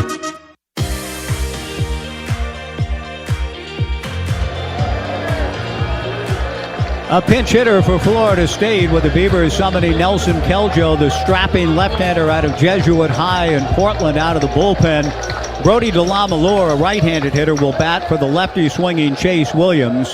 14-8 Beavers, 1 out, 2 on. A chopper back of third, fielded by Caraway. A one-hop throw to Jacob Craig is in time for the out. 2 down, a run scores. And that's a trade the Beavers will take anytime they're 1 out away from Omaha. Keljo, 1 pitch and an out, 2 down, top of the 9th inning. Perot scores. The Beavers 14, Florida State 9. And a good job by Trent Caraway not getting confused. I mean, there's a runner going home from third. He probably could get him at the plate. Tougher throw, and it's a weird angle with the runner. Just went with the throw across the diamond. Gage Harrelson takes a fastball for a strike. 0-1 the count. 14-9 Beavers. 2 down, top of the 9th inning. Keljo and the Beavs an out away. Nelson strike 1 pitch. Fastball swung on and missed. The count 0-2. And Nelson Keljo's fired up. He shouts something in towards his battery mate. He and his teammates a strike away from a return. No balls, 2 strikes, 2 outs, top of the 9th, 14-9 Beavers. The 0-2 fastball grounded fair down the third base line. Keljo fired up a little early, coming around third and scoring to make it 14-10 on a double by Gage Harrelson to keep the Seminoles alive is Hunter Carnes. Fisted a double on an 0-2 pitch. Keljo, he was, I don't know if he was celebrating prematurely, but he got himself so fired up that maybe just a little less concentration on executing the pitch that he wanted to be strike 3 to end it. Instead, Florida State still alive, 14-10. Alex Lodis, the batter. Keljo was a strike away. Beaver fans are still on their feet with their telephones out, trying to capture the moment. Nelly looking for the 27th out. Fastball swung on and missed. I think they'll stay a little bit more self-contained here. Yeah, you still got to pitch. Yeah. I mean, all that excitement, all that energy, but you got to pitch. You got to execute pitches, and a good job of hitting by Harrelson to keep Florida State alive. The strike 1 pitch to Lodis is high and away. 1-1 the count. After 2 taut pitchers duels, 5-4. 3-1, a different kind of ball game today. 14-10 Beavers. Top of the 9th inning, 2 down. Keljo's 1-1 pitch to Lodis is very high. Ball 2, 2-1. Fans have been on their feet most of this half inning, and they still are hoping for the final out. Keljo was a strike away. Now the 2-1 pitch to Lodis, swung on and hit foul. Back of the plate and out of play. And again, Keljo on the verge.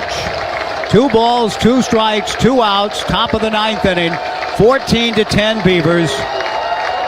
Lodis out of the box. Keljo trying to get him and end it. And the Beavers can celebrate a return to the College World Series. 14-10, 2 down in the 9th. Nelson ready. The pride of Jesuits 2-2 pitch taken. Low and in. Ball 3. 3-2.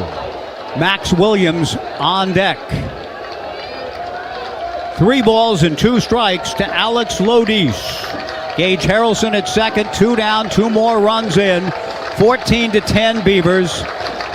Keljo comes set. Nelly's 3-2 pitch taken. Strike 3 call. The Beavers return to Omaha. Nelson Keljo flexes, throws his glove towards his own dugout, and is mobbed by his teammates as the Beavers celebrate the return to the College World Series, winning the decisive super regional game by a final score. The Beavers 14, Florida State 10. A wild one, an exciting one from start to finish. Next stop for the Beavers, Omaha, Nebraska. And listen to these fans at Goss Stadium chanting Omaha.